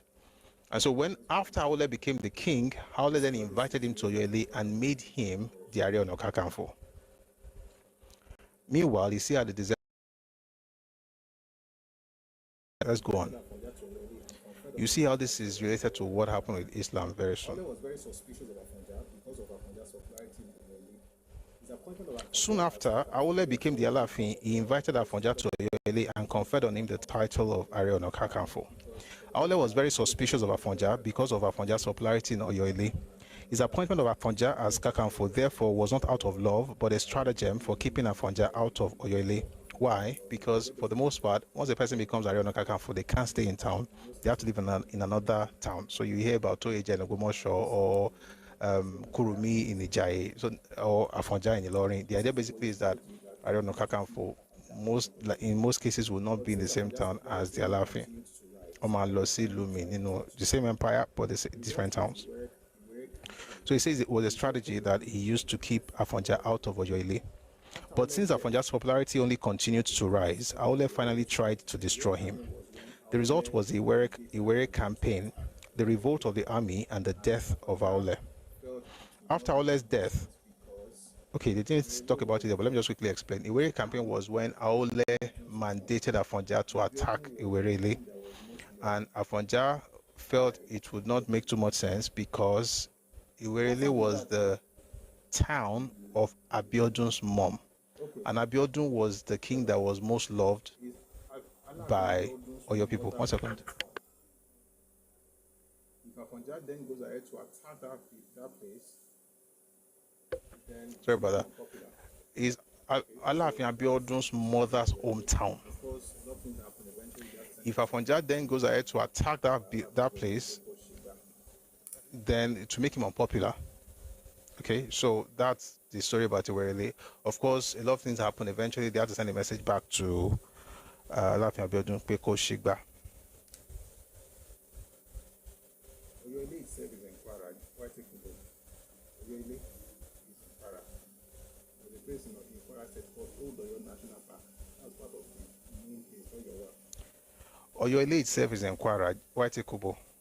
Oyoile is in Kwara. There's a They didn't even leave Oyoile and move straight to Oyo. But let's continue. Where Oyo is right now is not where Oyo was. It's actually a bit farther from and this is not even, they didn't even leave Oyoile and move straight to Oyo. They first went to Oyo Igbo. They went to Igbo first before they eventually got Please, this thing is disturbing me. Where's the Werele side? Werele is in Oyo State. Abi? Yes, it's in Oyo State. Towards the northern part of Oyo State. Don't do it though. Because I'm not for. Sorry about that. Werele is in northern part of Oyo State. It's in Oyo State. It was part of Oyo Empire at the time. Anyway. Sorry about that. Werele is in northern part of Oyo State. It's in Oyo State, right? But it was part of Oyo Empire at the time. Anyway, after Awole's death, Afonja's name surfaced again very prominently among the princes being considered by the Oyomesi. So we know that he wanted to become king, but he lost to Aole. Aole is dead now. He still wants to be king, or he still wanted to be king. After Aole's death, Afonja's name surfaced again very prominently among the princes being considered by the Oyomesi. But by then, Afonja had become the type of powerful, rich, or influential prince that Yoruba kingmakers usually would not select as king. So Afonja was passed over and Adebo was elected. After Adebo's short reign, Afonja was again rejected and Maku, said to be a close friend of Afonja, was chosen. Very probably, the Oyomesi reckoned that the selection of Afonja's friend would pacify Afonja. If so, they were wrong. When Afonja received the traditional message that a new moon has risen at Oyoile, he snapped back, quote unquote, and let that moon set quickly. Like Adebo's, Maku's reign too was very short. After a poorly planned campaign led by him to suppress Igbogun's independence failed, his dispirited chiefs asked him to save face by going to sleep. That's what I was calling royal suicide earlier. While the long interregnum following Maku's death dragged on, Afonja finally came to the conclusion that he would never get selected as Alaafin, and he began to think of other ways to achieve his ambition. So what are we seeing here? We're seeing the fact that it was passed over again and again. Whether it was when Adebo was king, when Aole was king, when Adebo was king, when Maku was king, he wanted to be king all the while. They didn't choose him, and he was very angry. So he wanted to be king. But I cannot wait to be king. That's Lion King, Abi. While the long interregnum following Maku's death dragged on, Afonja finally came to the conclusion that he would never get selected as Alaafin, and he began to think of other ways to achieve his ambition. A close look at his activities indicates quite clearly that what he desired was a realignment of power in the Oyo country that would replace the Alaafin's dynasty with his own dynasty, which would then revamp and re-establish the greatness and glory of the Oyo Empire. This would require, most of all, a great military establishment with which to unify all of the Oyo homeland under his own leadership. In other words, he was trying to create a new capital. So he wasn't going to go into Oyo and fight them over anything. He was going to create a new capital for the Oyo Empire, which would be in Ilorin. Right, and will unify all the cities under the Oyo Empire, not be under him. That was his plan. So what he was going to do would require, most of all, a great military establishment with which to unify all of the Oyo homeland under his own leadership. As for the authority of the empire would be reestablished on all its former provinces, and more territory will be conquered. Consolidated Oyo kingdom ruled by Afonja. With the united energy of all Oyo people, the authority of the empire would be re-established on all its former provinces, and more territories will be conquered. Why? A lot of territories had already declared independence at this time. What he wanted to do was to bring them back into the empire. So, the Egbas don't break away. He was going to bring everybody back and then become the new emperor. But the capital would be in Ilorin instead of Oyo. But they will leave the Alaafin in Oyo, so he will just be the king of one town, but he will take over the empire. That was his plan. With the united energy of all Oyo people, the authority of the empire will be reestablished on all its former provinces, and more territories will be conquered. The capital city of the new empire would be Ilorin. The condition of things in the Oyo homeland seemed to favor all these plans. The prestige of the Alaafin and the Oyo I'll take that again. The prestige of the Alaafin and of Oyo had fallen terribly in most places, and so had the Alaafin's authority almost everywhere. But there was also universal nostalgia about and yearning for the former greatness of the empire. People sang songs praying that the Alaafin Abiodun's time would come back. In spite of the loss of almost all non-Oyo provinces, what remained of the empire was still quite large and potentially mighty. The rich Egbado province was still strongly loyal to the empire.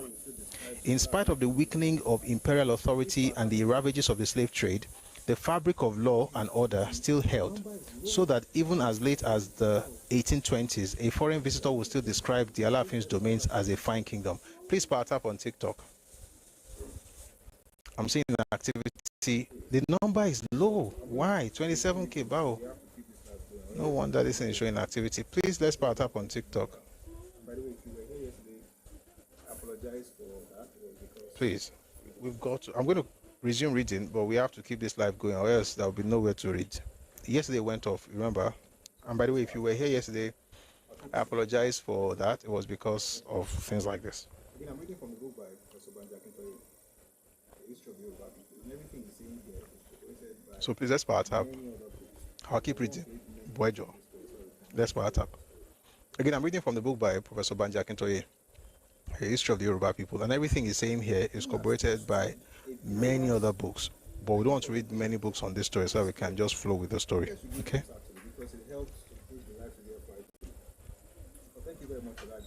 Even as things stood, a vigorous... Thank you for the gift, Free Spirit. You guys should give gifts, actually, because it helps to push the lives of the FYP. But thank you very much for that gift, Free Spirit. I really appreciate it.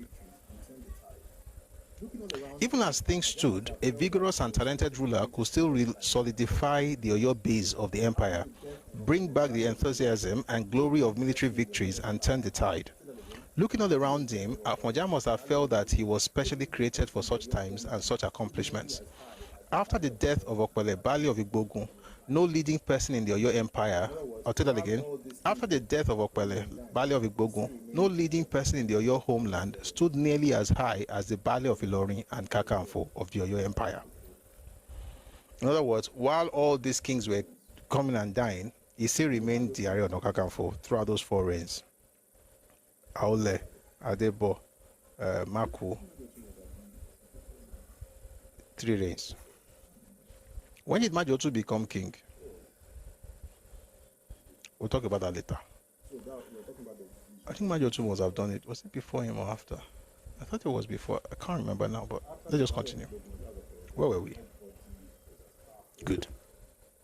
So that we're talking about the vision, the ambition of Afonja. So after the Baale of Igbogun, that's Opere died, nobody was as powerful as the Baale of Ilorin and the Kakanfo of the Oyo Empire. First, then, Afonja renounced his loyalty to the Alaafin and asserted his independence. Secondly, he began to work on raising Ilorin from a small town to a town big enough to be capital of the kingdom and empire of his thoughts. There were many small villages in the vicinity of Ilorin, Kanla, Gamo.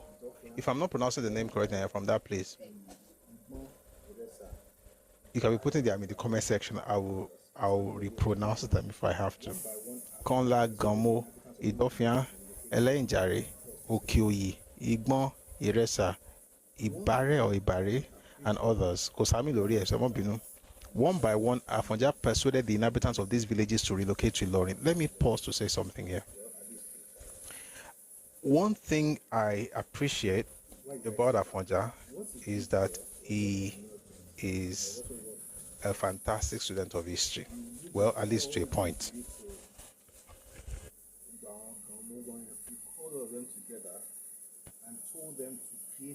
What Oduduwa did. He looked at all the Igberiko, he called all of them together and told them to create a new city, a new capital. Kabiyesi Oduduwa did the same thing, right? By bringing the 13 communities together. So instead of having small places, you have a town, a proper town that has every facility and amenities, at least as far as their own time is concerned, that a town required. But where they were coming from will still be theirs, but it will be like an extension of the main town. So what does it mean to move to town? It means that you redivide and reallocate land. So you have Agbole. That's actually how you begin to get Agbole. A lot of the Agboles that you have in Yoruba land, in many cases, those people don't get Agbole. They may be living in small villages already. They will not call themselves and say, you know what, let's create a city here. Let's create like a new capital. You find this story in Ijebu, you find this story in Ife, you find it in Ilesha. Any major capital of any subgroup, any Yoruba subgroup will have something of the same story. So is even in Ibadan as well. You have, that's why in Ibadan we put Ibadan to bati local kinshon Ibadan. To Ibadan to bani Ibadan gbọ́dọ̀ nílé aja tún local en tó bá nílé tí ó local kinshon Ibadan. So Tombati what ilé tán sọ yẹn is that ó máa sọ pé okay láàrin ìlú yìí o, this is your family compound. Wọ́n á pín tẹ́lẹ̀ fún, wọ́n á pín tìyẹn fún. Ibi tó ti ń wá yẹn, he still owns it. He can use it as a farm or whatever, but this will now become their home in town. And that's how we built. I mean, we are known as one of the most urbanized groups in Africa because we've been building cities for more than 1,000 years. We would rather bring everybody together so you can take maximum advantage of whatever resources are available rather than be doing autonomous small communities, because when you do that, you're also susceptible to being conquered because you're very small. But when you band together, you're able to fight enemies, you're able to take advantage of whatever is available. If you want to clear ground, you can clear more grounds together than all these small things. But for him, it was more political. They were going to come together to build a new city, right? It was existing. So although I need Dofia, for instance, when they move into Ilorin, they will have a family compound in Ilorin. They will now become Omonilu. But Dofia still exists as theirs, but they will have a place in town, and they will go back to that place. Will now be like a village, or maybe a suburb. But then the main town, Nikakumani family compound. So he did it by going to all those small spaces, small, not small as in small, but small in comparison to Ilorin. So, like I said, there were many small villages in the vicinity of Ilorin: Kanla, Gamo, Idofia, Elenjare, Okioyi, Igbon, Iresa, Ibari, and others. One by one, Afonja persuaded the inhabitants of these villages to relocate to Ilorin. Now, this is where it gets interesting. not that it has not been interesting all the while, but it gets more interesting. He had a friend named Sholagberu who lived in a large town of Kuo and who had become a very rich and influential person there. Afonja persuaded him to relocate to Ilorin, bringing his large family, relatives, friends and followers with him.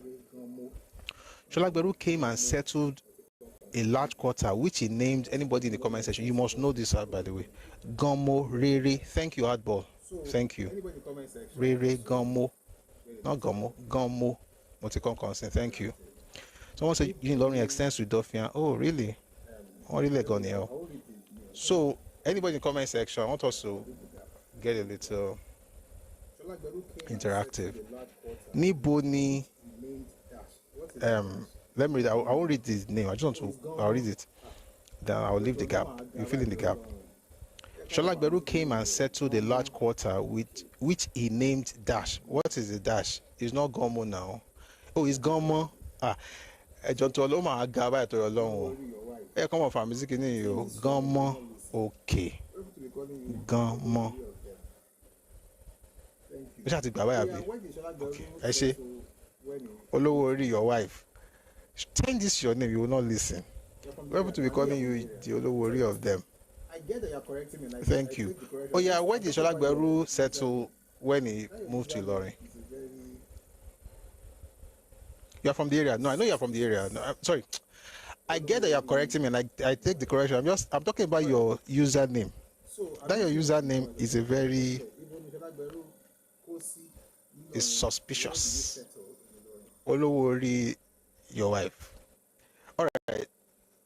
So I've not seen anything in the comment section. Sheti Kosibe, Ibo ni Sholagberu Kosi Nilorin. Where did he settle in Ilorin?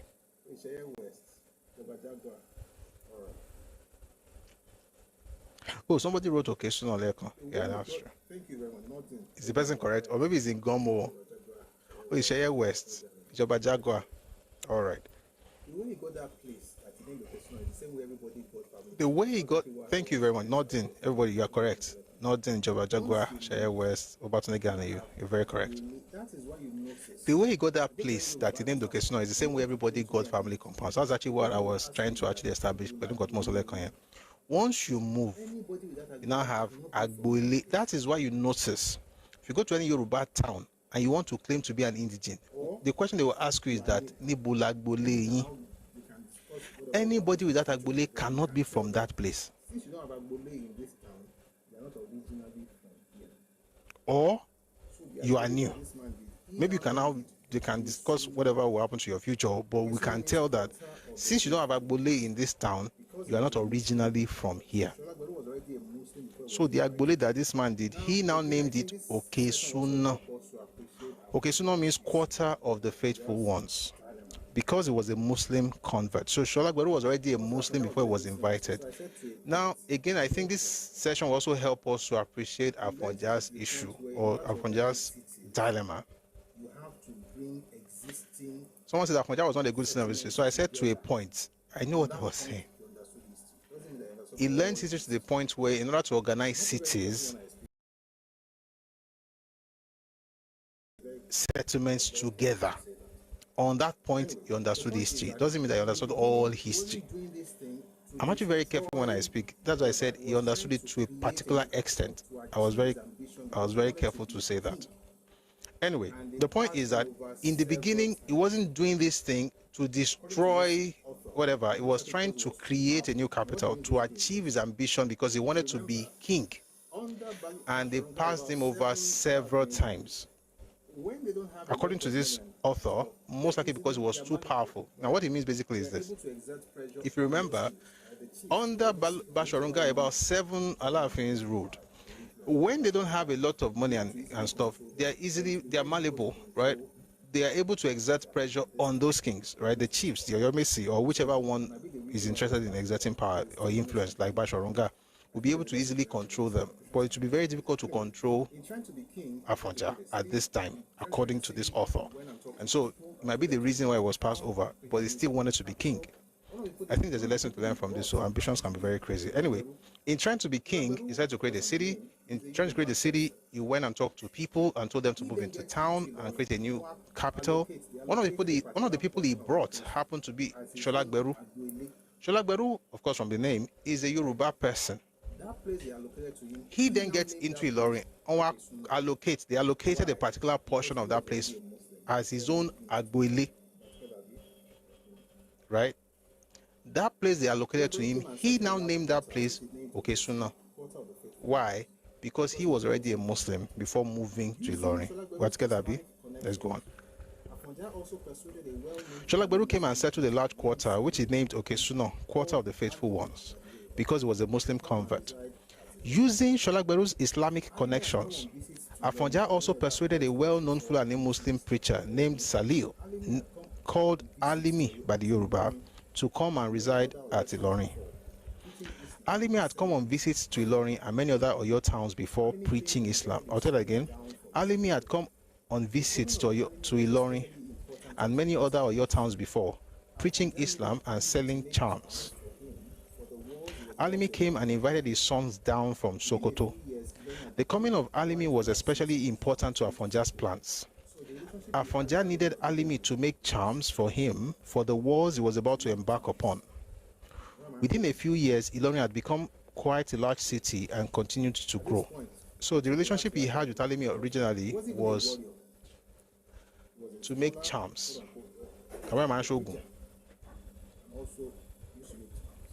At this point, he wasn't even a warrior. He was a scholar, quote unquote, a preacher, and also used to make charms. Now we get to the part where the Wala started. Thirdly, Afonja embarked on building up his war machine. As foundation, the chieftains who had constituted the pillars of his command as Kakanfo stayed by him. Of these, the most important were Toyeje, the Bale of Ogumosho, who commanded Afonja's right wing. Excuse me. Embarked on building up his war machine. As foundation, the chieftains who had constituted the pillars of his command as all right. So it says Afonja embarked on building up his war machine. As foundation, the chieftains who had constituted the pillars of his command as Kakanfo stayed by him.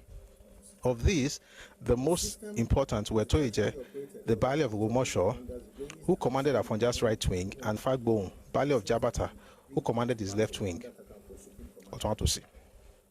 The system, as it traditionally operated, was that each of these commanders raised and trained in his own home area the troops that he would bring into battle under Kakanfo's supreme command. Over and above them, moreover, the Kakanfo himself could issue calls to men in all parts of the country. What's he saying here? If they want to go and fight, listen, if you don't put me, you're just writing exactly what I read. Jabata.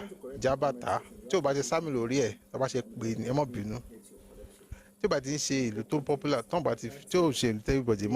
you have to be putting army so that it will be easy for us to read. So if you're trying to correct me in the comment section, you have to actually put the army. It's the army that will help me get your correction.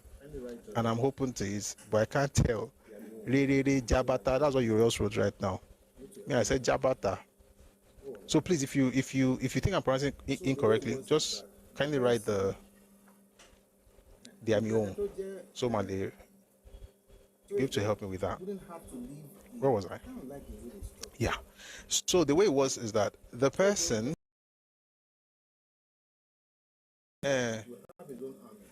Toyeje wouldn't have to live in. I kind of like the way they structured, or you're back in the day. Toyeje doesn't have to live in Ilorin. He will still be in Ogumosho. He will have his own army. The Battle of Jabata, or it can't be Jabata. It has to be Jabata now. Whichever one it is. If you want to correct me, let me know. He wouldn't need to leave his area. He will just be there and have his men there. Anytime Oyo wanted to fight and Ariel Kakanfo was leading the troops of the charge, he would just call on these guys and then they will come with their troops and then they will go to battle together. However, according to this author, you could also call them, you could also call, men from other parts of the country. When I say country here, the word country, of course, would mean Oyo country. Dodomi, Jabata, Okay, thank you. Jabata. I think the new books will be publishing, on Yoruba history. We have to be very intentional about the army. Jabata, thank you very much. Ijabata, but okay. To be honest, typing with army can be. We thank God. We thank you too. So I'm gonna have going forward. But when they not be on job, I want back, to be honest, typing with army can be a bit difficult for people using traditional keyboards. But yeah, we'll make it better. Let's continue. Where was I? So it could issue call to men in all parts of the country. The country is saying here is or your country or the empire at the time. Probably in about 1801, Afonja was suddenly confronted by a major crisis. Ojo, it's not a Yoruba name, so but you don't correct me. The name sounds more like a Bariba name. Agunbambaru or Agunbambaru. I was just joking. If you know the army, let me know. Ojo Agunbambaru.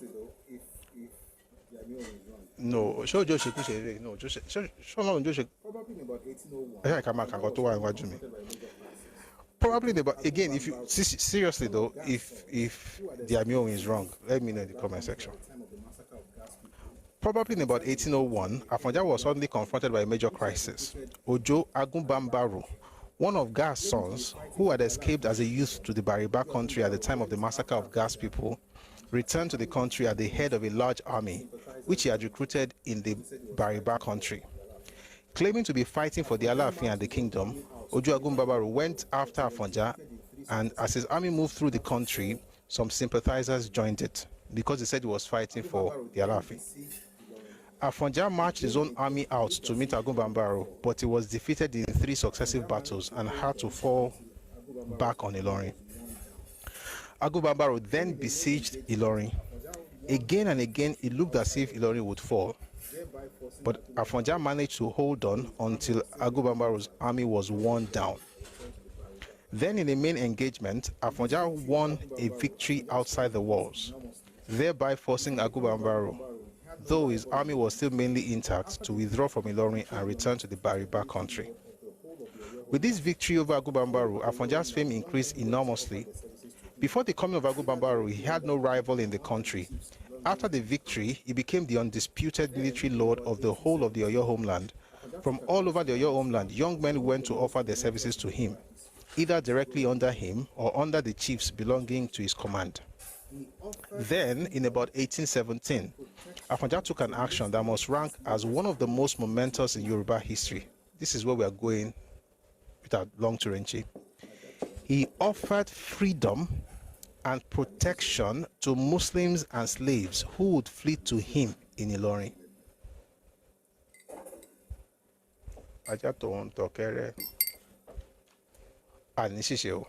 To understand this, a brief background is necessary. Islam had long established some presence among the Yoruba people. To understand this action, a brief background is necessary. Yoruba people. But until the beginning of the 19th century, it had never caused any tension or encountered any intolerance, except briefly under the Alaafin Aole. But thanks to the influence of a radical Islamic movement which emerged in Hausa land in about 1804, Islam in Yoruba land became radical and aggressive, therefore provoking violent reaction in many towns in the Oyo country. A full account of this situation belongs to a later chapter.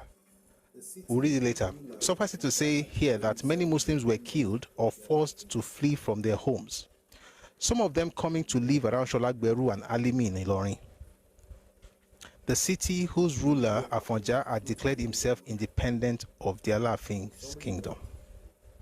Just like we're Shonyewa.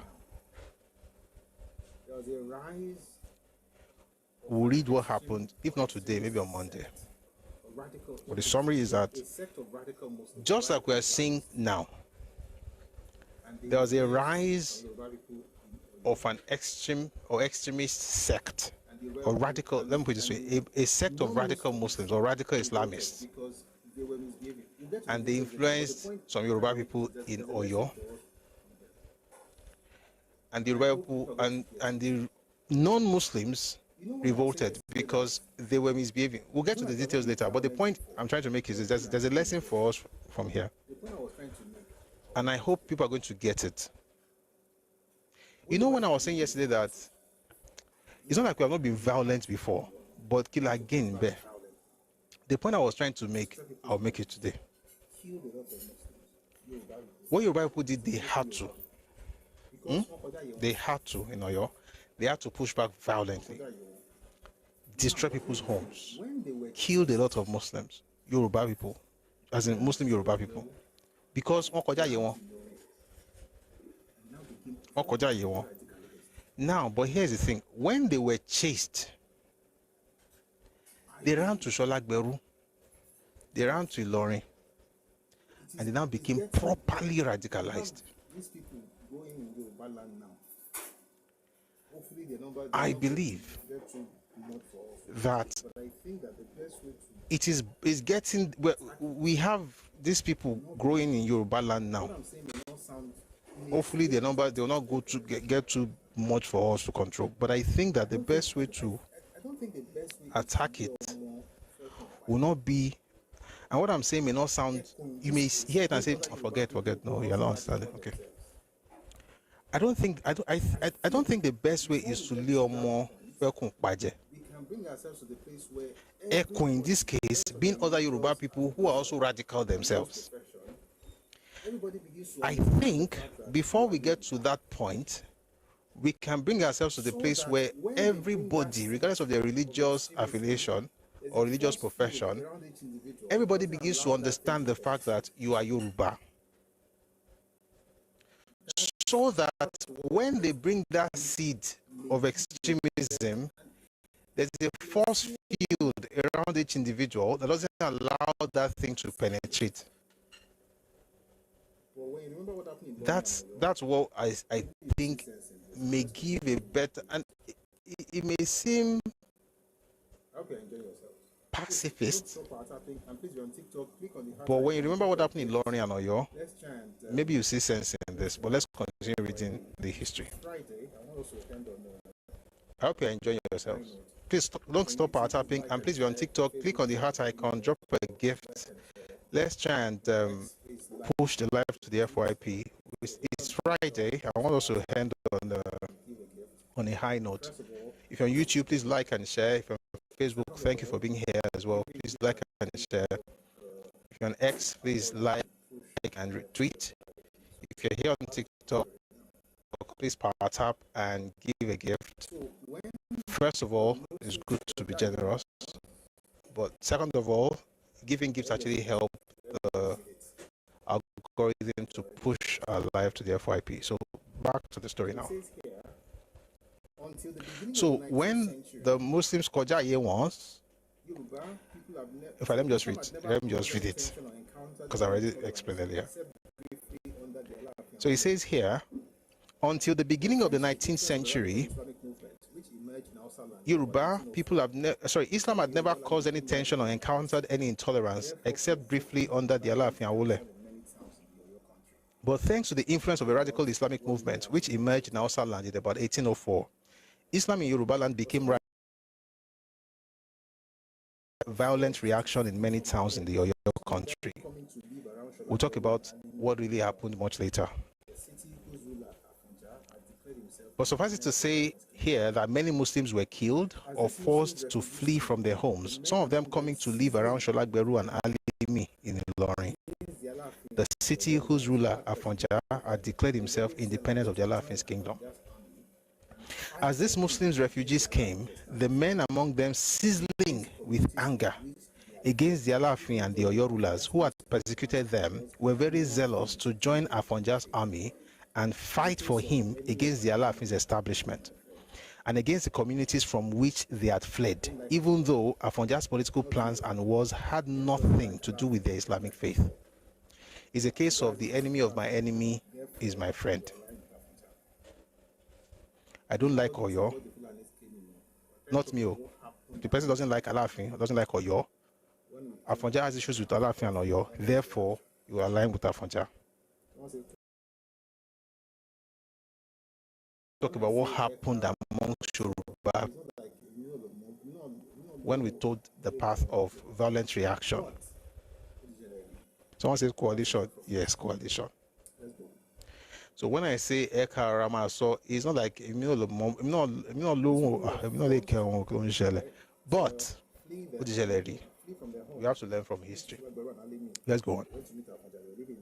As these Muslim refugees came, they were Yoruba people. So these people were forced, right, to flee their homes or flee from their homes, move to Sholagberu and Alimi.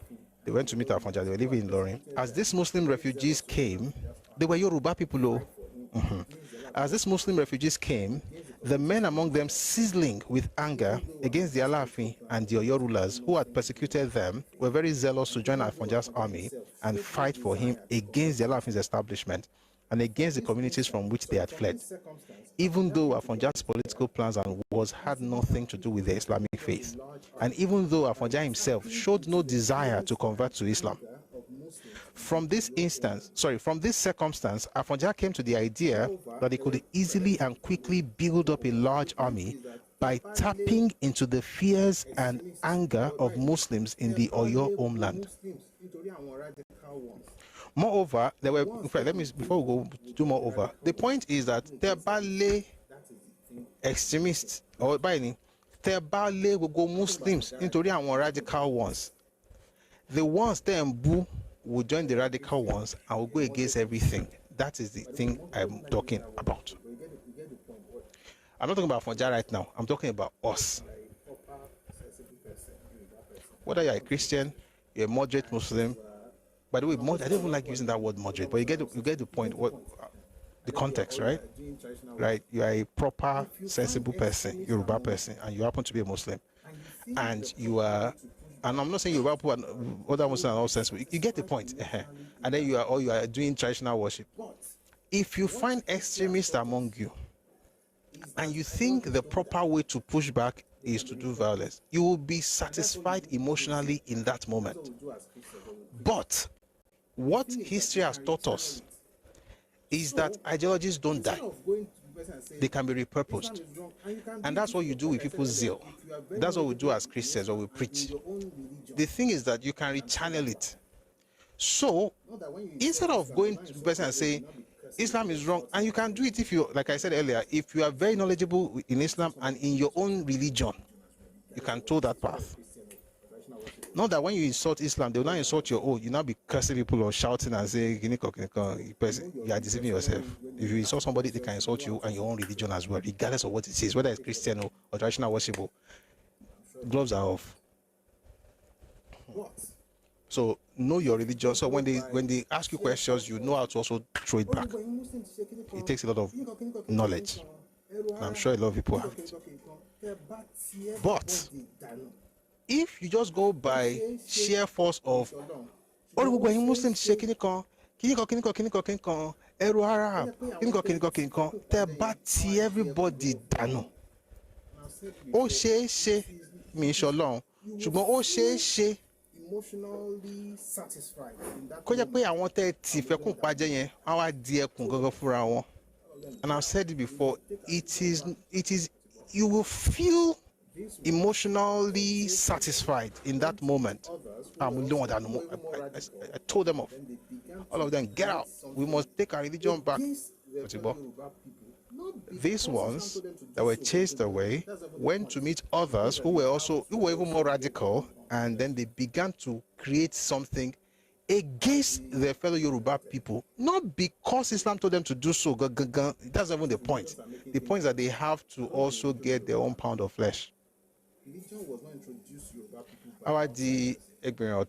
Created religious systems. I see this thing. Someone says religions are making things worse. It has always been religion in Yoruba land. Religion was not introduced to Yoruba people by outsiders. Yoruba created religious systems. I see this thing and I will always speak up on it. The idea that Yoruba people did not have religions until people came from outside is false. What is religion? It's a system.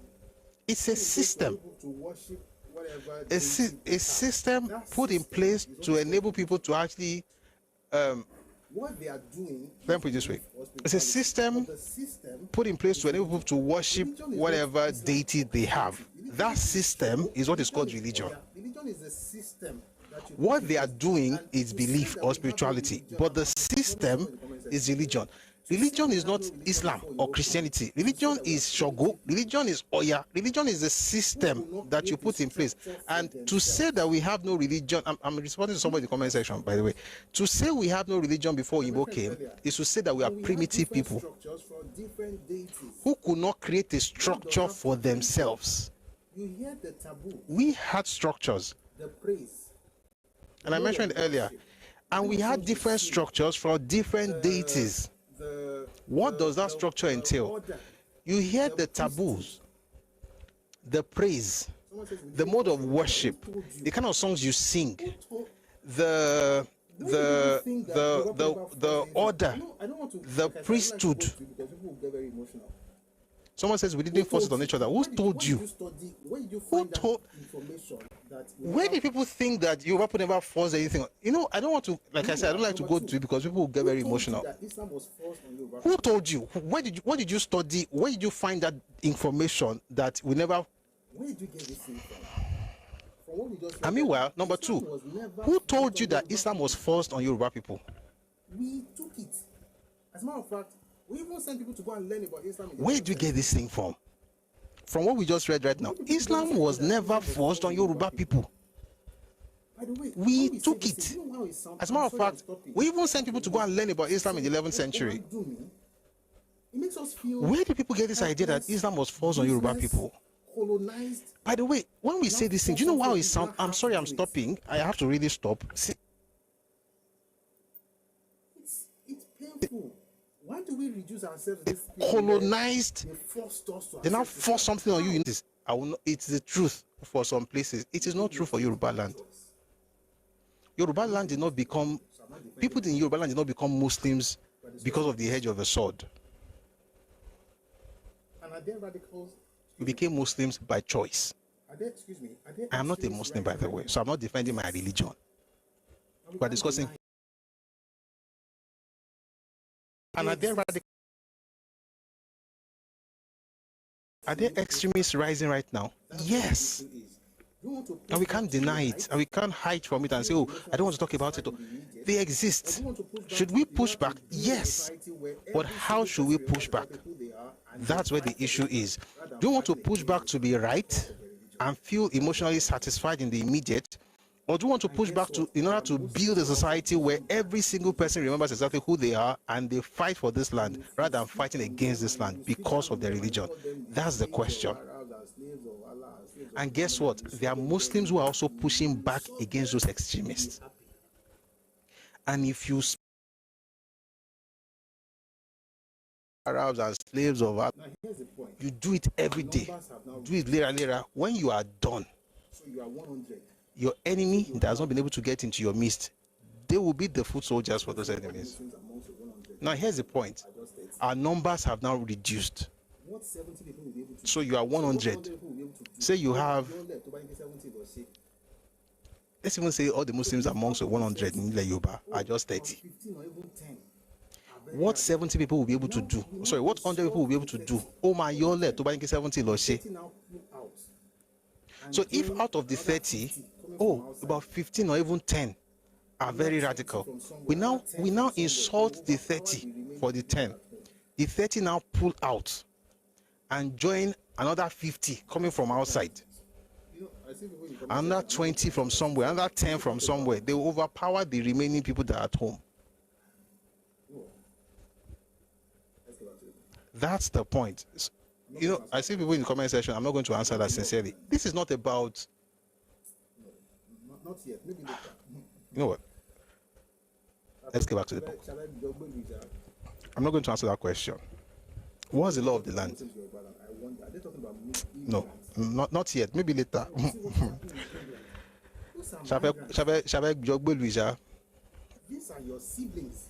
When people talk about Muslims in Yoruba land, I wonder, are they talking about immigrants? Say, oh, see what is happening in England.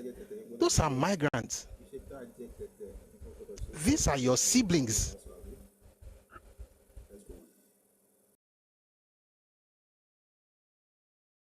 I'm not excusing radicalism. Iṣẹ́ tá a jẹ tẹ̀tẹ̀ ẹnìkan gbọ́dọ̀ ṣe bẹ́ẹ̀ jẹ́ dagunro bẹ́ẹ̀ yóò bá sọ àbí.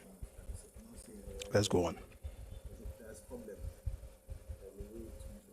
By the way, I'm not excusing radical Islam. Oh, let's make it very clear because people sometimes may not hear what one is trying to say. I'm not saying everybody. There's problem, but there's a way to make sure that we don't fair luju. Let's go back just a bit. Who had persecuted them were very zealous to join Afanja's army and fight for him against the Alafin. As these Muslim refugees came, the men among them, sizzling with anger against the Alafin and the Oyo rulers who had persecuted them, were very zealous to join Afanja's army and fight for him against the Alafin's establishment and against the communities from which they had fled.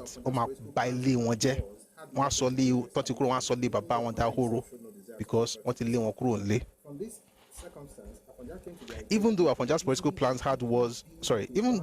political plans and wars had nothing to do with the Islamic faith, and even though Afonja himself showed no desire to convert to Islam, from this circumstance, Afonja came to the idea that he could easily and quickly build up a large army by tapping into the fears and anger of Muslims in the Oyo homeland. Moreover, there were very many slaves of foreign origin, mostly Hausa, but also Nupe, Bariba, Aja, and Fulani in Oyo homes all over the kingdom, kept as cowherds, farmhands, stable tenders, rope makers, barbers, and so on. Most of the Hausa among these were known to be Muslims. Afonja decided that offering these slaves their freedom and protection in Ilorin could yield a big addition to the army that it could amass from the Yoruba Islamic community. Afonja obviously had no understanding of the religious implications and possibilities of his idea.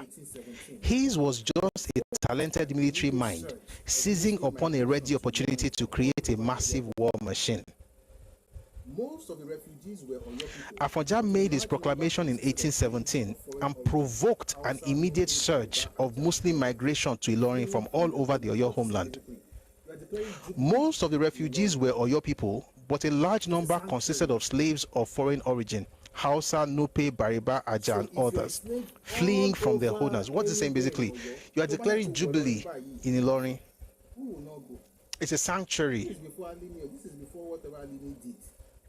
So if you're a slave all over anywhere in Oyo, you are free.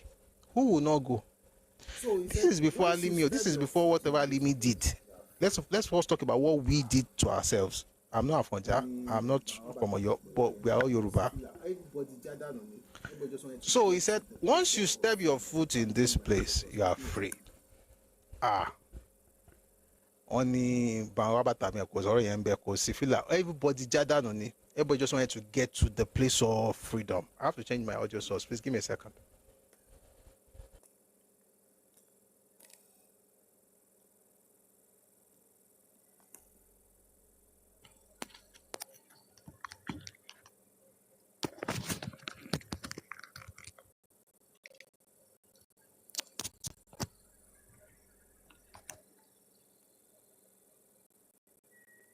Hello?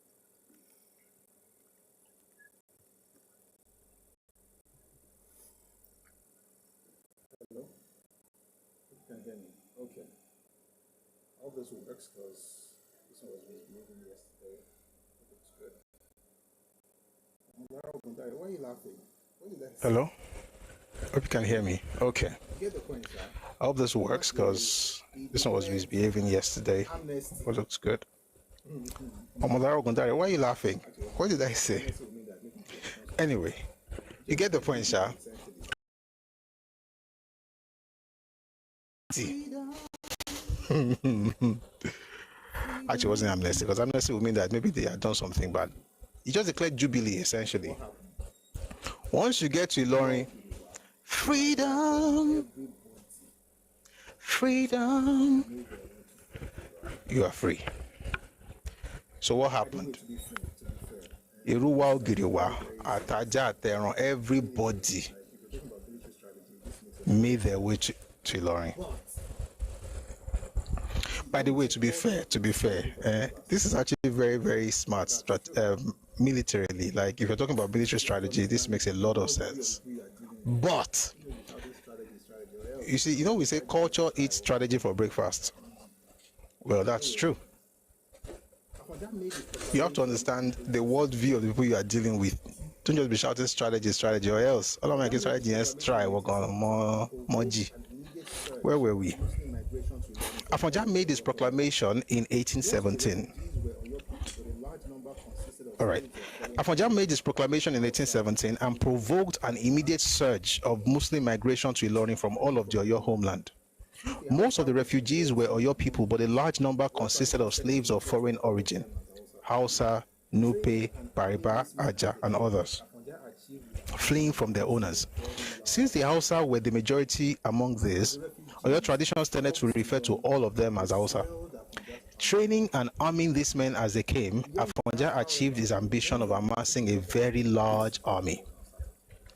As the refugees flocked to Ilorin, they swelled Afonja's army. Beyond that, however, a bond of unity developed among them.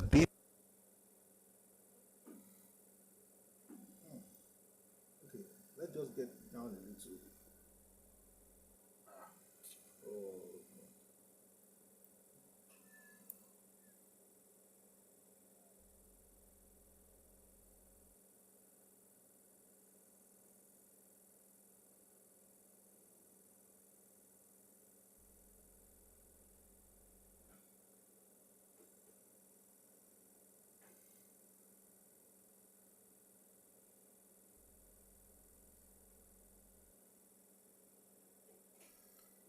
Sorry about that. Please let me know if it goes off. It's the new TikTok style. I don't know why it's happening. Please stay with me. So let's just finish it. Sorry about that. Please let me know if it goes off. It's the new TikTok style. I don't know why it's happening, but please stay with me. So let's just finish this. Thank you very much, Ego. When we next week, we're going to talk about what the radical Muslims actually did in Oyo. Like I said, you might don't the shaitan, but they were sowing a seed that grew up in Ilorin. Let me quickly finish this one. As the refugees flocked to Ilorin, they swelled Afonja's army. Beyond that, however, a bond of unity developed among them, especially among the mass of former slaves, partly because of the latter's ethnic affinities, partly because most were Muslims, partly because they were one mass of poor common people. They became known and called themselves Jama, an Arabic word meaning community of Muslim folks. They created symbols of identity for members of their group, large metal rings which they wore on thumbs and fingers, and with which they greeted one another by touching ring to ring. Needless to say, the Jama Brotherhood did not involve Afonja at all. And it is obvious from all available evidence that it never sought to be involved. In effect, two parallel structures emerged in Ilorin: Afonja's army and the Jama Brotherhood, who were also in the army but who had a different structure. Judging from the subsequent behavior of the Jama, the mood in the Brotherhood was partly one of gratitude to Afonja, partly of intense anger of the Oyo refugees towards the traditional political establishment of the Oyo country, and partly of vengefulness among the ex-slaves towards the masters from whom they had fled. I just remember some of those slave raids they did later on. Moreover, the highly placed among the Yoruba Muslim refugees tended to stick to Sholagberu for their religious observances, while the larger group of common people of the Jama of all cultures coalesced around Alimi. Thus, signs of trouble were not slow to appear. But these were only the beginnings. In its ultimate outcome, Afonja's proclamation of freedom and protection for Muslim refugees was to turn out to be a great disaster. In the mass of the ex-slave foreign-born Jama, he had set up an army of men who had no stake, or interest in his political doings, and who had good reason to use the newfound powers in his military establishment to hit back at their former slave owners and at the country of their former enslavement. As he would soon discover, he had created a monster that would devour him and devastate his country.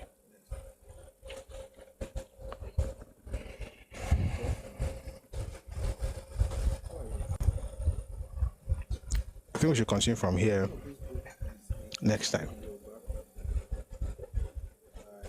Who is Dosma? Who are you? The name of this book is A History of the Yoruba People by Stephen Banji Akintoye. Who is Dosma?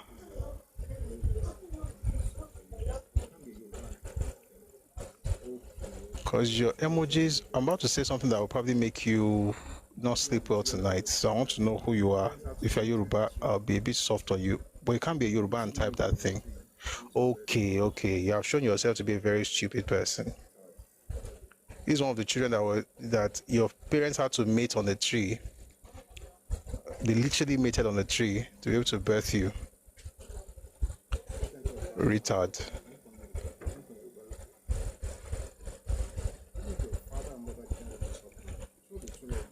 Oh my. You just enter a platform and you're talking, can you call Yoruba people? Even if your father and mother did not raise you properly, show the true Bini.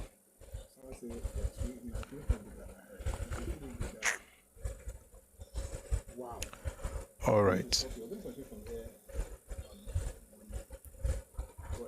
Someone say for 3, now can you come with that? It should fill in the gap. Wow. I think we should stop here. We're going to continue from here on Monday. But here's a lesson I want to, again, I know I've said before, I'll say it again.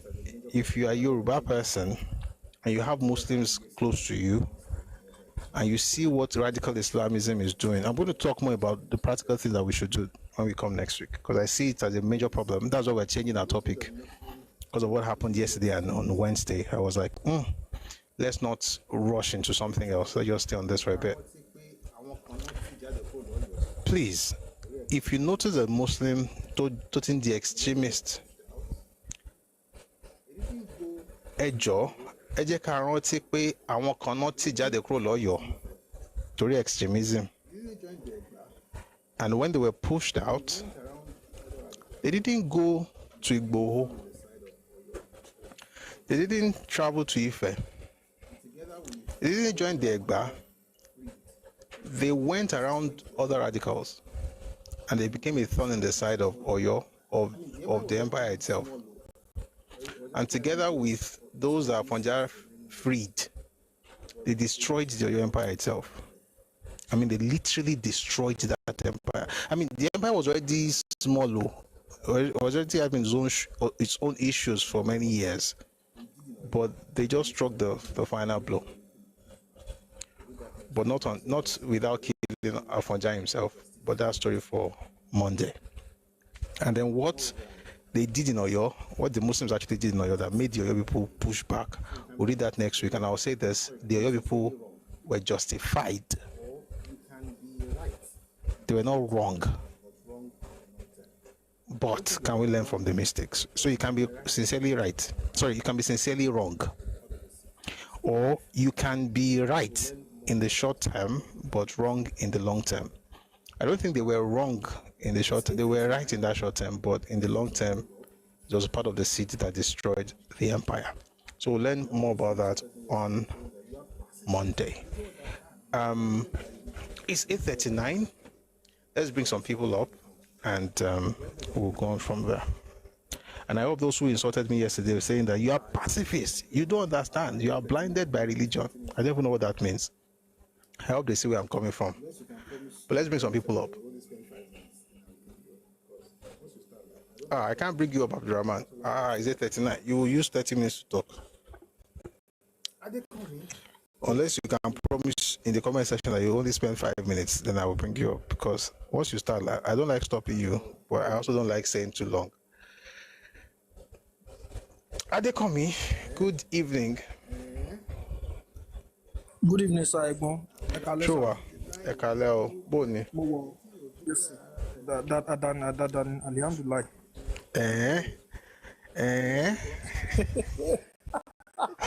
Alihamudulilayi, mo dúpẹ́. Ẹni tí ò dúpẹ́ ara rẹ̀ ló wà. Alihamudulilayi, mo dúpẹ́. Káre. Mo ń gbọ́. You are doing a very wonderful job, sir. In fact, I've been unable to attend that of yesterday and the yesterday because I told you about my program. So, the thing is this. In fact, you really meddled very well, sir. Being a Christian, I understand, and then religious matter is always a very, very sensitive matter, and this is a warning to we Yorubas. Look at what the host has read to us this night today. The major lesson I learned is this. You see, one thing about we Yorubas is that I can tell you that any problem facing us today, or let me put it this way, any problem facing us today, a prototype of it has faced our forefathers. Something related to it has faced our ancestors. And the question is, how did they manage it? They managed so many well, and I'm not even talking of religious crisis alone now. They managed it very well, talking of political structure and all. They managed a lot of things well. There were some they didn't manage well, and the question is, how can we learn from them? For instance, looking at the case of the Muslims, the radical Muslims in Oyo, it is not right to push back in the real sense. I agree.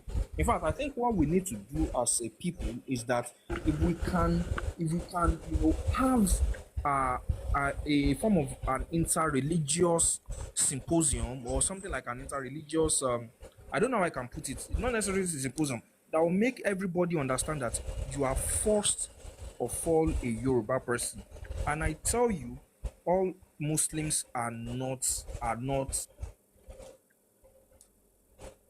extremists. In fact, even amidst we Christians, we have extremists as well.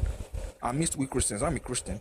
Amidst we Christians, we have extremists, and we can't rule people away, even across different religions. But the question is, how do we manage to see that in the Siwaju Ile Yoruba, Onibaje, these people didn't move to Ife, just like Egbon said. They didn't move to Akure, they didn't move to Egba. In fact, Egbon, they didn't even move to Jebao. It was this Ilorin, not even Jeba. And we all saw, and before you know what's happening, that calmed everything. The fact is that we all will not belong to the same faith, talking about religion, but the fact is that we can coexist together. So pushing away will not really solve the issue. In fact, it will aggravate more hatred from people who are not even extremists. I can tell you that in Yoruba land, when you look at people like Akiwu Gbagold, these are people I respect so much. I live with Muslims very well. My mom's sides are Muslims. And as far that I relate with Muslims a lot, they've helped me in a lot of ways and what have you.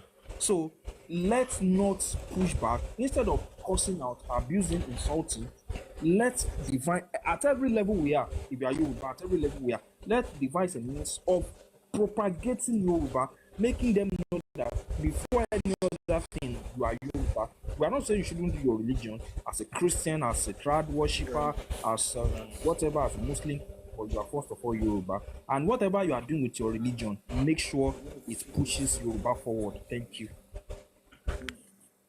Thank you. You can't hear me. Oh, no.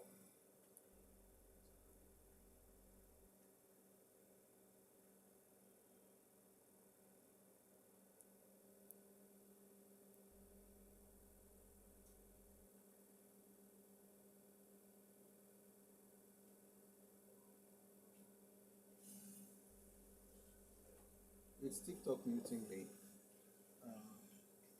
It's TikTok muting me. I don't know what's happening with the app. But thank you very much for that. So I hope you can hear me now. Thank you very much for that submission. Sorry, it's TikTok muting me. I don't know what's happening with the app. But thank you very much for that. So I hope you can hear me now. Yeah. Thank you very much for that submission. Let's keep it short. Adekomi, that was very good. There's nothing more to add. It's very succinct. We're going to move swiftly to math tuition. Please, let's keep it short. It's almost 9 p.m. So we'll go to math tuition now. Good evening. Olotu, salam alaikum. Wa alaikum salam wa rahmatullahi wa barakatuh. This is a fascinating issue. You know, Oyekote needs a movie genre on this. It's just beautiful. Thank you for, and this is where wisdom comes in. We are doing about the history of Christianity and all that, and an opportunity arises to address a important issue, and you just post it, and it's just been woven beautifully in that series. Láti máa ṣe ọba Ọlọ́run àtún fún àtún.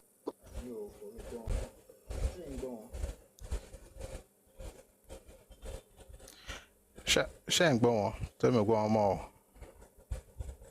Yes, please. Àmì ò bọ̀ mí gbọ́ wọn mọ́. Ṣé ń gbọ́ wọn? Àtòfojìntì, you know, it's just beautiful. Àmì. Èmi ń gbọ́ yín o. Yes, please. Carry on. I'm going to. Okay, great. So the lesson today underscores the need about the re-education of the Yoruba sons and daughters. We need to re-educate all our leaders across all levels about our core values of Omoluwabi, first and foremost. Whether you're a pastor, whether you're an imam, whether you're a lecturer, whoever you are first and foremost a Yoruba son or daughter. Ó ṣe pàtàkì ká reinforce àwọn kìíní yìí because the lack of reinforcement, these values, we are losing them gradually. Especially now that we are all over the world, we're in different places, we need to find a way of codifying it and institutionalizing it. We also need to go a step further by educating our people about our library, which is IFA, that has so many things inside it. Ó ṣe pàtàkì káwọn kìíní wà institutionalized and popularized along so many genres, so that our people can have this at the core of their DNA before they embark on different things that they are doing. I rest my submission. Please use this account. It's a TT account. Muted again.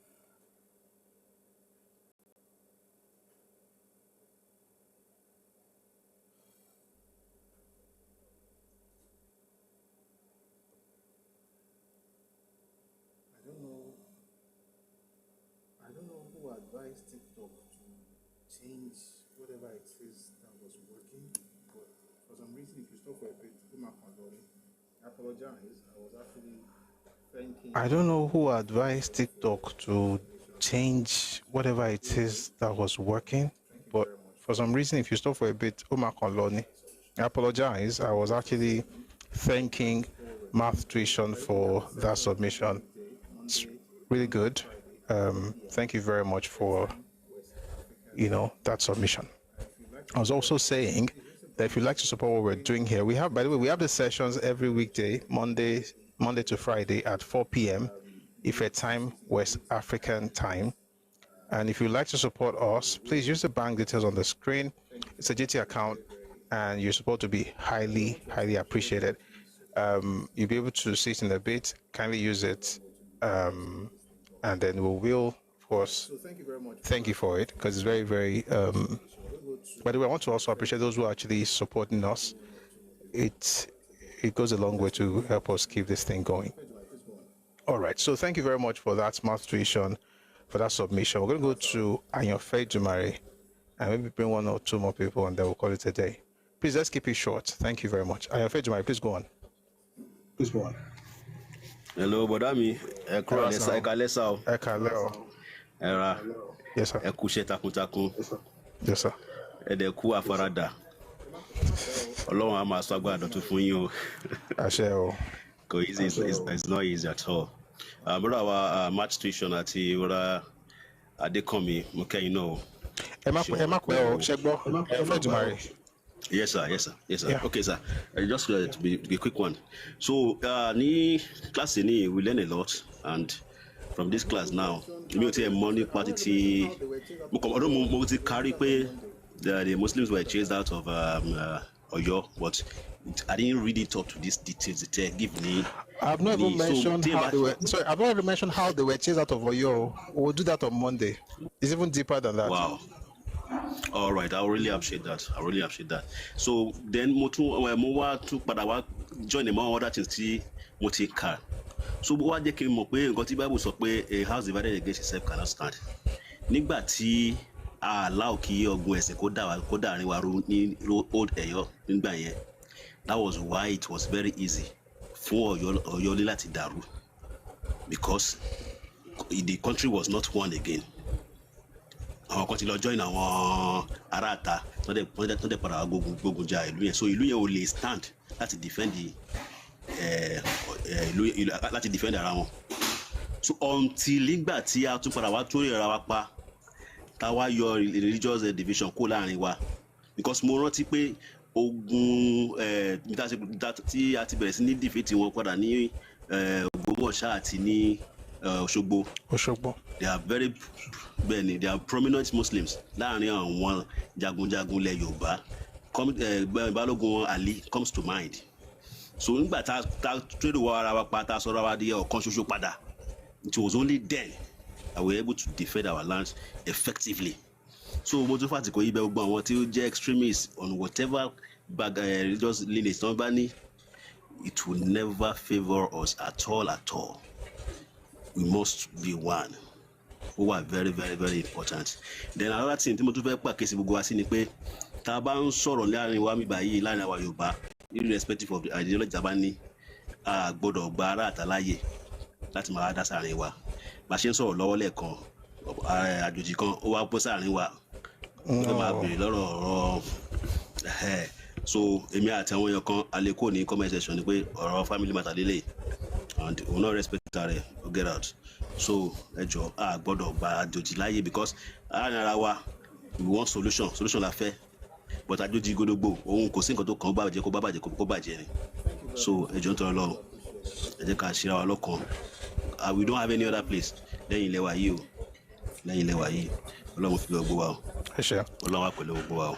Amen. Thank you very much, sir. I really do appreciate that. Ẹ ṣeun gan, mo dúpẹ́. All right.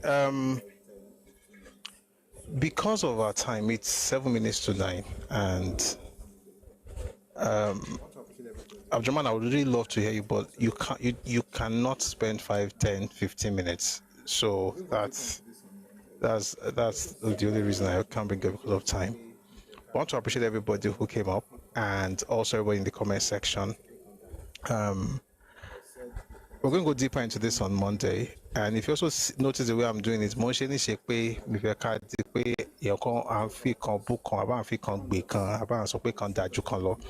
like I said, this conversation for me is not a religious conversation. It's a family conversation. It's a societal conversation, and it's something to help us, to ground us on the truth and philosophy of our fathers, right? So that's the reason, we're having this conversation. So we're going to go deeper into it. What did they do in Oyo that made them pursue them out of Oyo? This was during Majotu's reign, Kinoshe,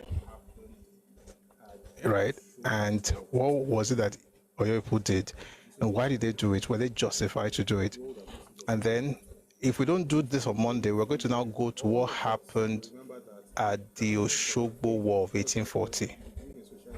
But it's also important, and the role that Muslims also play in that war. Because I'm trying to create a thing where all of us will remember that regardless of our faith, regardless of our ideology, you may believe in socialism, I believe in capitalism, whatever it is, we're Yoruba.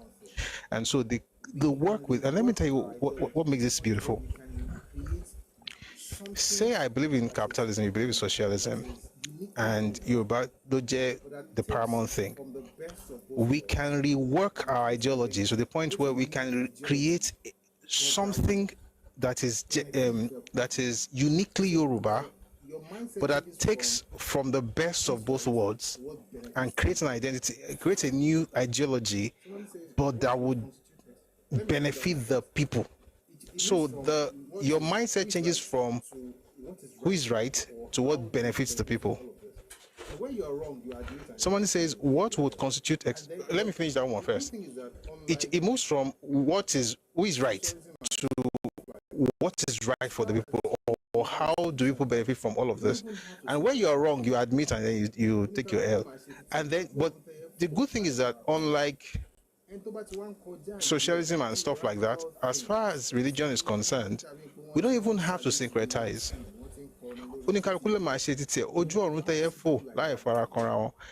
Ẹni tó bá ti wá ń kọjá yìí tó ti ń lọ radical things, tó ti ń dàbí pé wọ́n ti lọ ń salute bíi Nazi, wọ́n ti ń kọrin lórí títì Ìwó.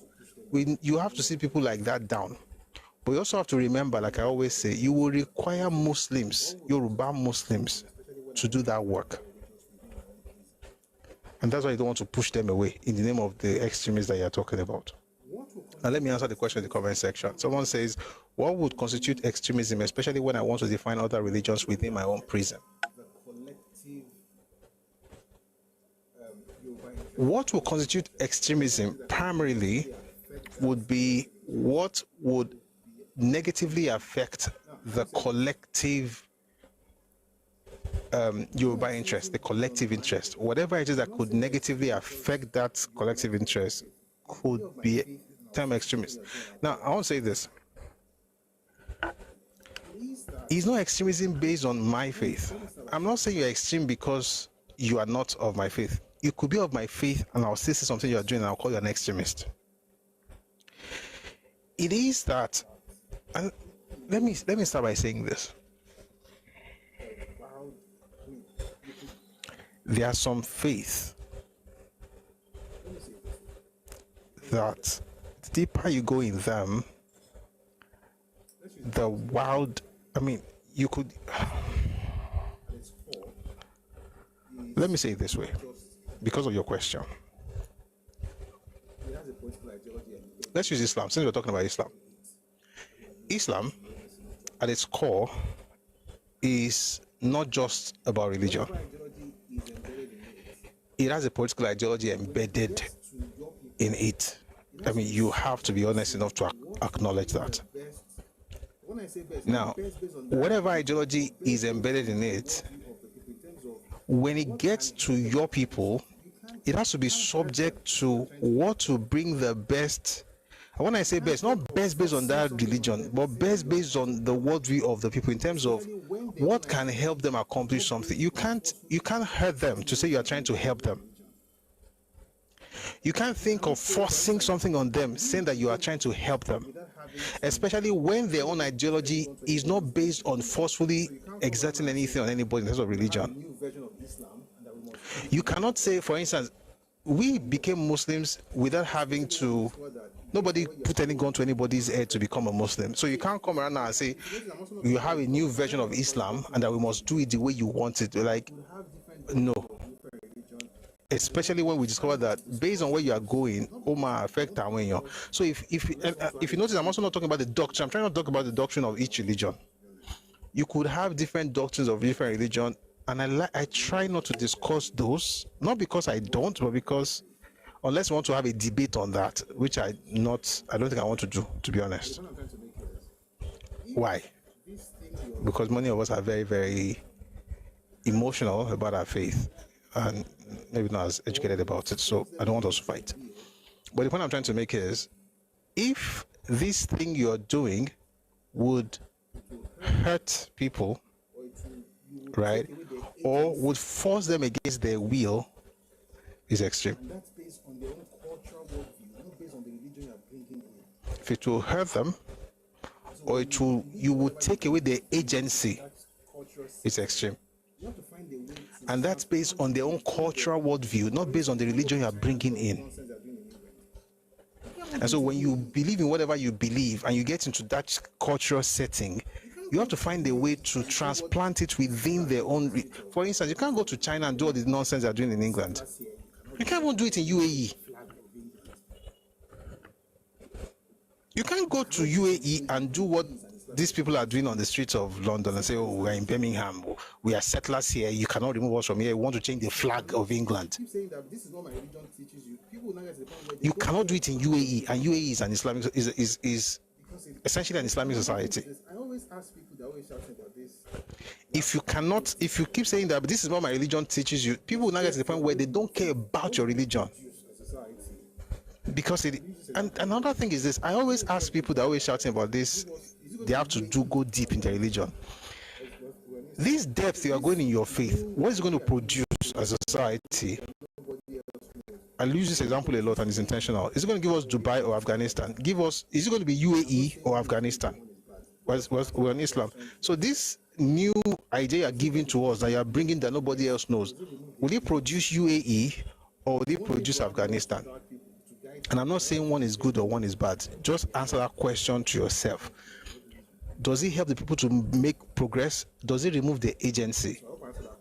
It's one thing to have laws to guide people. It's another thing to be telling them what to eat and what to wear and what to do and what to do. And you must not do things. If you do this, will kill you.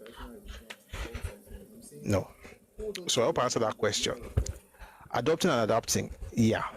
And when we say adapting, again, I'm not saying syncretize. I'm not saying merge your religion with a traditional religion to form something new. I'm saying hold on to your religion, but remember your culture.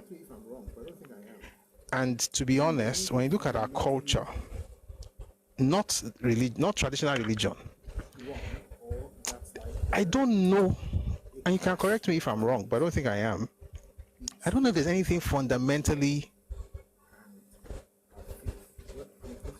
wrong or that's like a clash of values between our culture and our faith. Well, I'm a Christian.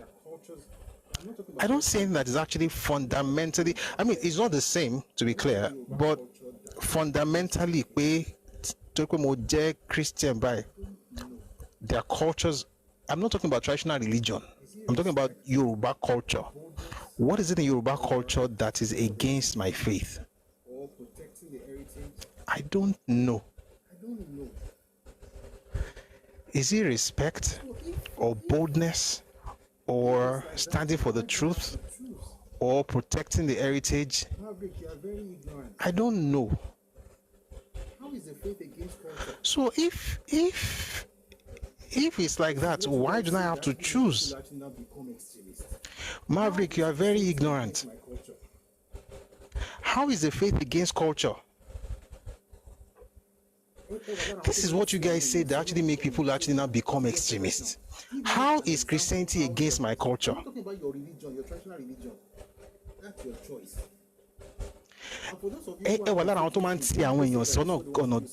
What you just said right now, give me an example how the Christian. I'm not talking about your religion, your traditional religion.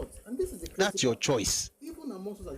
And for those of you who are conflating things, when people say that this is what they want to do, you say that according to Kiniko, and what you're really talking about is not cultural. What you're talking about is spiritual.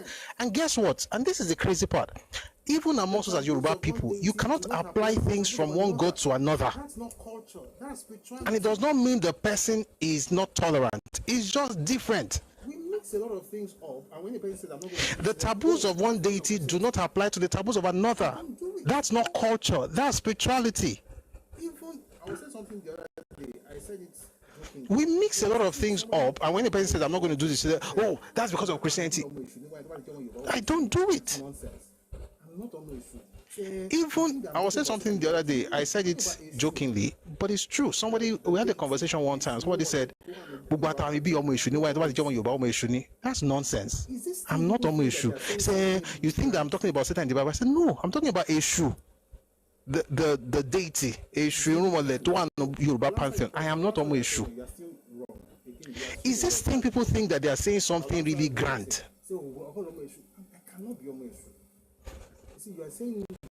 It's really grand, like, oh, I'll answer your question, I'll answer what you're saying. No, you are still wrong. Again, you assume a lot, that's the problem. I'll answer what you're saying. So, I cannot be Omo Eshu. You see, you are saying you're not Muslim because you think I'm talking about Satan. I'm like, what makes you think you know what I'm thinking? If you call me Omo Dudua, like I will say yes. Omo Romiyo, yes. Omo Ogun, yes. Omo Ishu, I can't be. So if I now go against and say, issue in our own community is descriptive. Is team born having one. So if I now go against and say, oh, you're against Yoruba culture, you are not serious. You think that I have to acknowledge I have to take everything you are saying because I want to prove to you. I don't have anything to prove to anybody. When I say I'm Omo Ogun, somebody says, but you're a Christian. Does that mean I have no heritage? Does that mean I have no parents? Do I not know where I come from? Let me answer the question. Does that mean I'm worshiping? And by the way, Omo Ogun is not spiritual. For me, his lineage, his genealogy, his heritage, that's culture. The first set of people that... Now let me answer the question in the comment section. Again, you guys, I don't know if you know me, but you say it's not the church that will say that Ifa is witchcraft, and how can you separate Ifa from church? The first set of people that made Ifa popular were Christians. People talked about it. The first set of people that documented Ifa were Christians, and they did it late 19th to early 20th century. Many of the things that you guys are talking about right now, people talked about it 120, 150 years ago. You think you have this fantastic new idea that nobody has talked about before. You are beginners. And I've said before, when you read the works of our elders, you will be humble. What you just wrote right now, how does it make sense? I cannot tell you, I cannot show you my library, I can't show you the Ifa books, I can't tell you what I've learned, and I don't have to prove anything. But what you just said right now, how can you create a total, how can you make a statement based on a false premise? These folks don't know anything about it. I was here on Wednesday. Did I not read from was it Rameji? And you know the crazy part? Here's the funny part. These folks don't know anything about Ifa. I don't like this thing that we do. You don't even know. Ask him to tell you 5 odus, not to quote the SFO, just the name of 5 odus. They will not be able to. You are again. I don't like this thing that we do. You don't even know what you are supposedly guarding. You're in the comment section right now. I can't remember your name, but type 5 odus out of the 16. Type 5. Make it 4. Just type 2. I don't know because I'm a Christian. Meanwhile, the thing you are guarding and you're saying, is it not Christian that said that you don't know this thing? Oh yeah, tell me what that thing is. You don't know. But you assumed that I don't know because I'm a Christian. Meanwhile, I've taught Ifa here before. And I'm a Christian. I am proudly Christian. And I do not meddle in Ifa based on spirituality. I'm a Christian.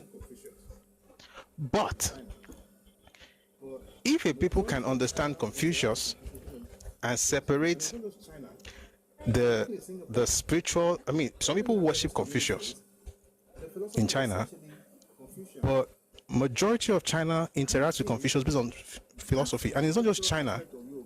Even in Singapore, wherever you have Chinese communities, the philosophy is essentially Confucian. I think that's the cultural aspect of Yoruba. It's just like Aristotle is Greek, Orunmila is Yoruba. You will not believe that because for you that has to be spiritual. We model things up. Religion is a subset, is a tiny subset of a culture. To build your identity around the religion is to tell us that you are small-minded. And that's the reason we are fighting like this. So every other thing that makes you a Yoruba person will carry it and throw it away. We'll now be shouting, so do you believe in this thing? And by the way, do you notice what I just said right now? Do you believe? In other words, our conversation is not about knowledge. Our conversation is not about science. Our conversation is not about testing anything. It's only about belief. And we're not trying to make the person believe. We're not proselytizing. We are telling that person that because they don't believe what we believe, they are stupid. And you know the funny thing? You assume in your weird mind that after saying that, I will now become what you want me to become. Because you are who?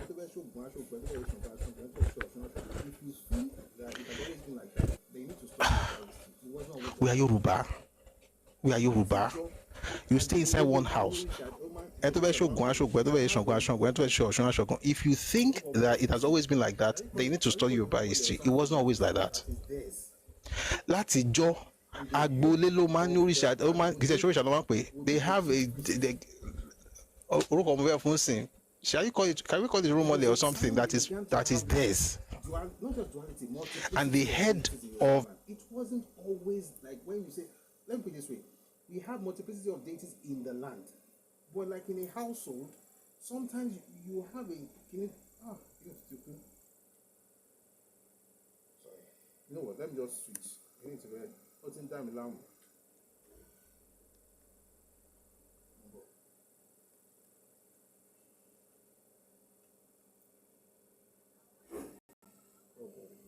What's in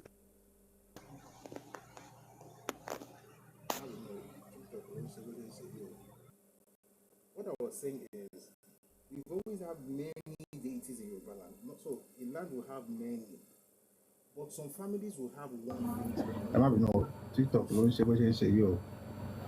What I was saying is, we've always had many deities in Yoruba land. Not so, a land will have many, but some families will have one thing that Tombo or Tonshi. And you can attest to that. But over time, within that family, some other faiths could, and in many cases, would begin to emerge. And the land I become, right? And I said earlier, a warning yato. See, let me tell you a story about my mentor. The Christian, his father was a priest. He had a friend, he still has that friend, who is Muslim. He is Christian. And he told me a story of being with, they were working on a particular project and they were in the same house. He was in his friend's house. He's a Muslim, the wife Muslim. He, my own mentor, Christian.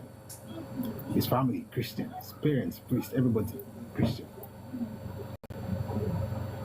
The woman would wake up in the morning and make, during Ramadan, Omar Shesari, and I make for him as well. Much later, he now changed his schedule and began to wake up early so he could eat with everybody during Sari, even though he's a Christian. But here's the lesson. What will make a woman cook Sari, not cook for you again? She must be a good woman.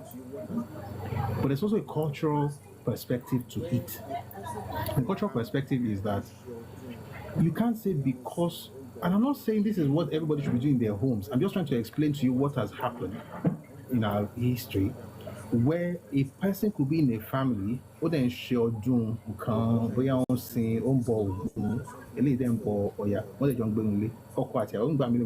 my own grandparents, my maternal grandparents had different deities down below. But what I noticed these days is somebody will just look for something like Kidoya or like criticize or Amy or Shumo, we are only Joshua Mombo, Aboba. My criticize or so that's why she, I can't dale. Mokoto, she said, you now criticize that one. That will now ask you a question about Oshun. You don't know, you now begin to shake with him. Oh yeah, bro. That's what you're doing. It doesn't make sense. Like what the person just wrote the other time. I think the person probably doesn't know me, but let's be careful to stay on what brings us together, which is actually the cultural identity, not religion. Again, for the uptime time, religion is a subset. Think of a pie, or think of pie on. Yeah, that piece of the pie. Religion is important. Make no mistakes. It's very, very important, but it's not the totality of who you are as a person, as a Yoruba person at least. And that totality in there come also. But thank God, there's a lot of ways. Christian, they mean Christian. I'll preach to you. I'll preach Christianity to you, right? But that's not what we're doing right now. But I'm a Christian. I'm proud to be a Christian. I would want the whole world to be Christian. Why? It's life. But so what happens if the world doesn't become Christian? Would I say my family members who are Muslims should go to hell? Or I'm not going to do anything with them? Or what does that mean? So all of them, they don't like you, therefore I'm against them. So what am I going to gain from that? It's the same thing. If you want everybody to do your religion and they say you're not going to do, what are you not going to do? What I said right now is intentional. You can use it for Islam, you can use it for traditional worship. I want everybody to be like me. Okay, good. That's good. So if they choose not to be like you, what will you now do? Are you going to force them? Are you going to kill them? Are you going to, what's the word?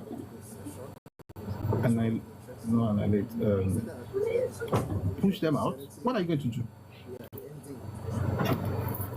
Let us answer that question on our own. But thank you very much for being part of today's session. This week has been interesting. We started discussing evolution of Christianity. We are ending with Islam in Yoruba land. But like I said, it's not really a religious conversation, it is a cultural conversation. Gbogbo and Yoruba. Ilẹ̀ Yorùbá dẹ̀ ní bàjẹ́ lágbára Ọlọ́run. Ṣé bóyá ń ṣẹlẹ̀ yìí, ó ti ṣẹlẹ̀ bẹ́ẹ̀ rí. The Bible says there's nothing new under the sun. And I say, if anything is new under the sun to you, it's because you are new under the sun. So if something has happened before under the sun, wisdom demands that we check what happened and what our forebears did to stem the tide, or even if they made mistakes, let's see what they did. And then we can learn from it and not repeat their mistakes. And if they did well, we can copy it and apply it in our own circumstance, and then we can go that way. That's the reason for all of this. No religion is being butchered or demeaned, but I hope we can grow in our conversations and focus on what it means to be over. I want to thank everybody who was part of this conversation. Everybody in the comment section, liking, tapping, sharing, every single thing. You know. 1 second, please. Typing and sharing and tapping and liking. Thank you very much. Thank you for typing and sharing and tapping and liking. Thank you very much. For those who have given gifts, I noticed some of your gifts. I saw the hearts and the roses. I really do appreciate your generosity. God bless you. Thank you very much. And for those who are using bank details as well, send the money. God bless you. Thank you very much. Someone says, quick question. Did we always have H in Yoruba?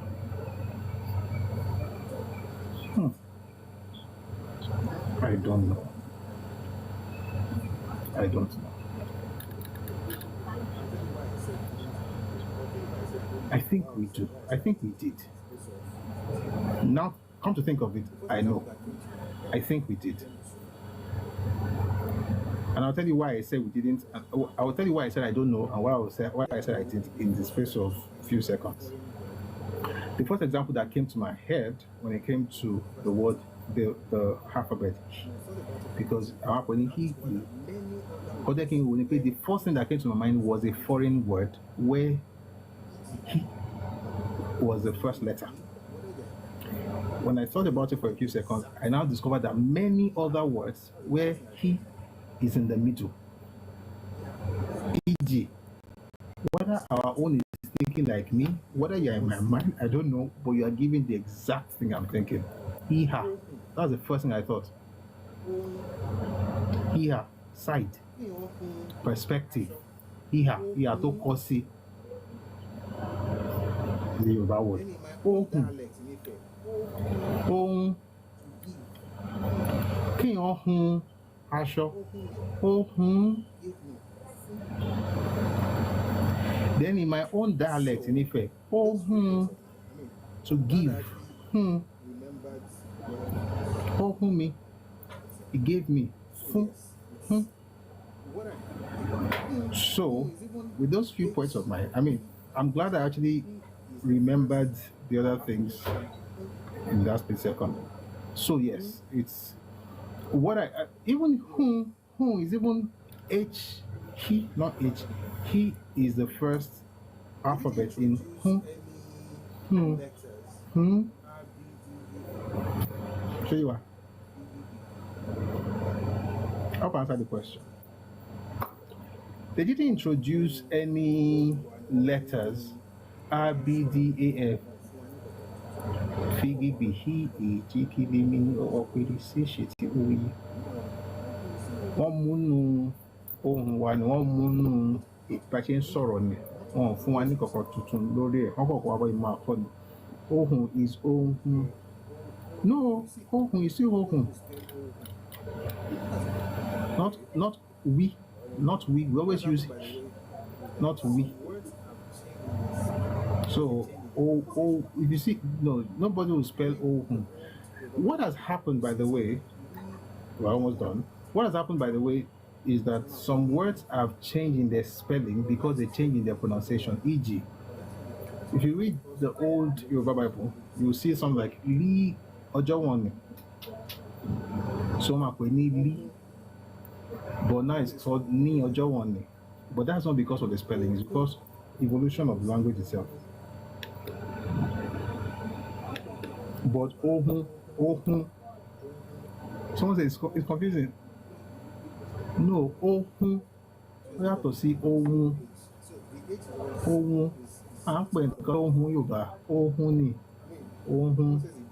O, he, uni, ohun. So it's not W, it's still H. So the H is always it's part of our.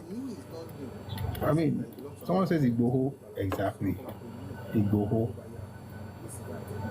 And also some words also mean different things. Sorry, some like Lini. The Ni is not new, it's just that it belongs to another dialect of Yoruba language. So I'll come up with Ni, I'll come up with Ni, Ngobaya, Ni Simbaya, Ni Number and say, Wrong Egba, Man's or Ligan, Ni that alone say, Oboa, Ni Yoruba Jimon. I'm talking the Lily Malo, Toman saw ohun tí wọn like their own dialect. But tó bá ti jẹ́ Ajimolo, everybody can learn new singing. So that's about it. I hope your dad is a Yoruba teacher, really. Don't worry, it is well. T Majek on YouTube, thank you very much for the gift. Thank you. Thank you. I'll just read some things very quickly. Jabata Dodo, Jabata Dodomi, Dodomi, Jabata. We all use Li when abbreviated from Ni Aye, but about Sony. Come on, so láti jọ. They won't say Laye Laye, it will be Li Aye, Li. But we still use it, but at a paro eje. Now if I break it down, we'll see how to say Ni Aye. You get the point? But Ni láwọn apá kan, Li normal straight. Irú Lai. You are right. You lie. Is Li Aye, Li Aye. I think that's probably the work of Ajay Crowder. I can't confirm that right now, Sha. All right, I see some things on YouTube. T Majek, thank you so much for the gift. I really do appreciate it. God bless you. YouTube also gives gifts now, so that's good. Smile Edge Studio says Jabata. Thank you. Diagbole Jabata is in New York now. And ṣe àwọn tó bá jẹ́ àwọn tó bá wà ńbẹ̀ náà tó bá ti lọ sí ibi tán lọ sí wọ́n máa they'll reallocate certain places to them because the families probably still migrated along. Someone says if I say system and mathematical, it is well. It is. Someone says, my family is an Ifa family. Okay, our surname usually tells what type of religion we had in our lineage. That's true. Timajek says, you want the whole world to become Christian, whether it's by force or passively. That idea makes one a fundamentalist or ideologue. Maybe you didn't hear what I was saying. I said you could have a desire to be that, but you can't force it on people. If you have something that is so good that works, wouldn't you want everybody to have it? So when you say either by force or passively, you cannot remove a desire from a person. Anybody who says doesn't have that passive desire to let other people share in the goodness that they have is selfish. So it's not so much a religious thing, but something of a desire. That's the reason we proselytize. That's the reason we preach. I come and take this thing because I've tasted it. The Bible says, "Taste and see that the Lord is good." I've tasted this thing; it's so beautiful. Come and taste it. But you can persuade, you can ask people, but you can't force. But to say that if a person has that passive feeling, that person is a fundamentalist. The word fundamentalism in that sense would not be a bad thing, as far as it doesn't mean extremist or radical. I hope you get the point. So it's one thing to desire something, and that desire, if you don't have that desire to want the world to turn to Christ, why would I preach to people about Jesus? What makes it a problem in society is when it becomes forced or enforced on people. And it has happened in history, by the way, in Europe especially, when it was forced on people. But thankfully in Yoruba land, we've never had to experience that thing where it was forced on people.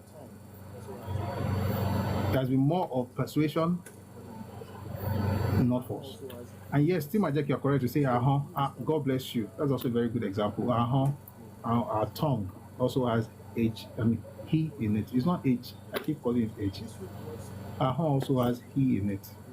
So he is part of Yoruba lexicon, Yoruba alphabet. It has always been there apparently. We thought this was just with these few words of ours, we will be able to convince you. And you can't even spell Oho without an H. Oho. Which is what we call Owo. Or Agofen, which is called Awofen. But let me also end by saying this. The confusion you have, I think it's present, Oman Shelebe, but usually it happens when there is a he sound, not a he sound. Like if you have Ogo, you will call it Owo. So for instance, Owo became Oni, Owo Ni. Now, if you read the history of Yoruba by Samuel Johnson, he used Owoni. Oni, Owoni. But it's from Owoni, Oni, Ogo, Owo. But it's with the GH sound, not with the H sound.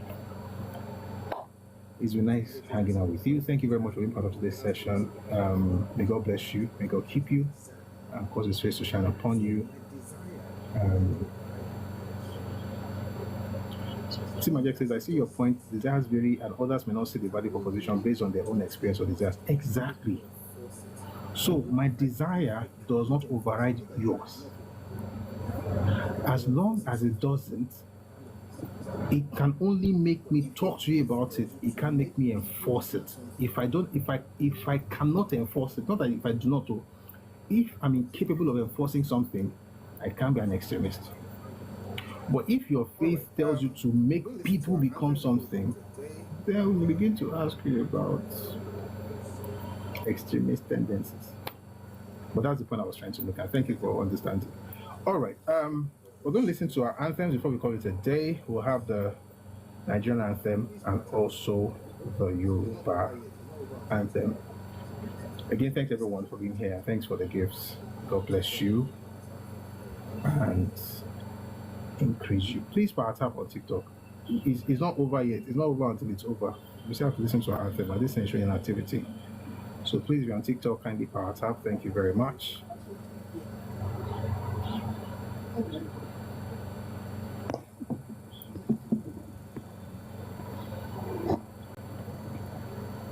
Well, just a little issue here. Beautiful. Beautiful is your name. Wonderful is who you are to me. It's you I see in my dreams. Natasha, anthem. Take a listen to Nigerian anthem.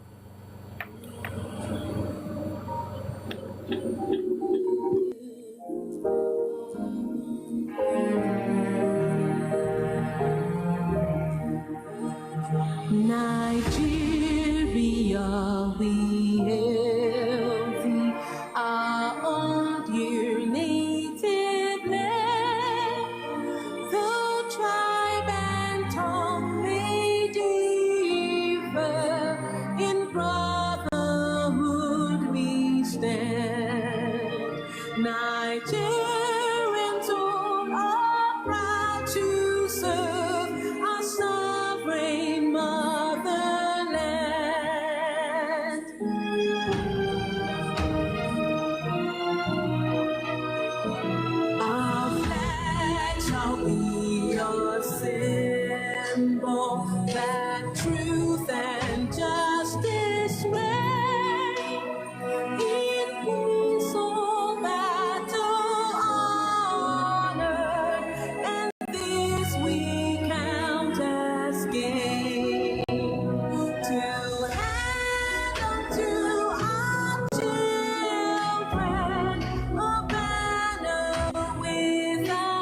ìmọ́lẹ̀ ògo adúláwọ̀ ìmọ́lẹ̀ wọ̀ ní wọ́kùn lágbára ọlọ́run ilẹ̀ yorùbá ò ní bàjẹ́ nàìjíríà náà ò ní bàjẹ́ ilé wa ọ̀nà wa kò ní bàjẹ́ a ní rí ogun ńlẹ̀ wa o agbára ọlọ́run gbogbo àwọn ìròyìn táwọn fi ti gbọ́ fi sọ àwọn àfi gbọ́ oníṣẹ̀lẹ̀ nítòsí wa ọlọ́run á dáàbò ẹ̀bù wa o àwọn tó já síwájú wa ọgbọ́n ìmọ̀ àtòyè tí wọ́n nílò láti lè túkọ̀ ìṣàkóso ilẹ̀ yorùbá àti ìṣàkóso ilẹ̀ nàìjíríà ọlọ́run fún wọn gbogbo àwọn tó wá ń ronú ibi sí ilẹ̀ wa wọ́n máa ronú kò ní ṣẹlẹ̀ wọ́n dàbí atẹ́gùn ní ọ̀nà àbíbí lágbára ọlọ́run.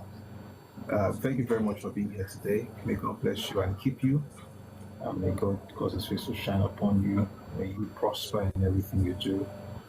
And may you have testimonies. I'll see you on Monday at 4 p.m. if your time West African time. Agomeri Akokofe Lojo Aje. Our party will be talking more about Islam in Yoruba land and try to understand how to react to radical tendencies or extremist tendencies that we're seeing in Yoruba land today. What can we learn from the past? And I pray that our land will survive and we will be followers. In Jesus' name. Thank you for being here. Do have a lovely, lovely evening and wonderful weekend ahead. I'll see you on Monday. And please subscribe to our channel on YouTube and also follow the page on TikTok and on Facebook. You will be able to see some of the beats from this live sessions and you can watch again and share with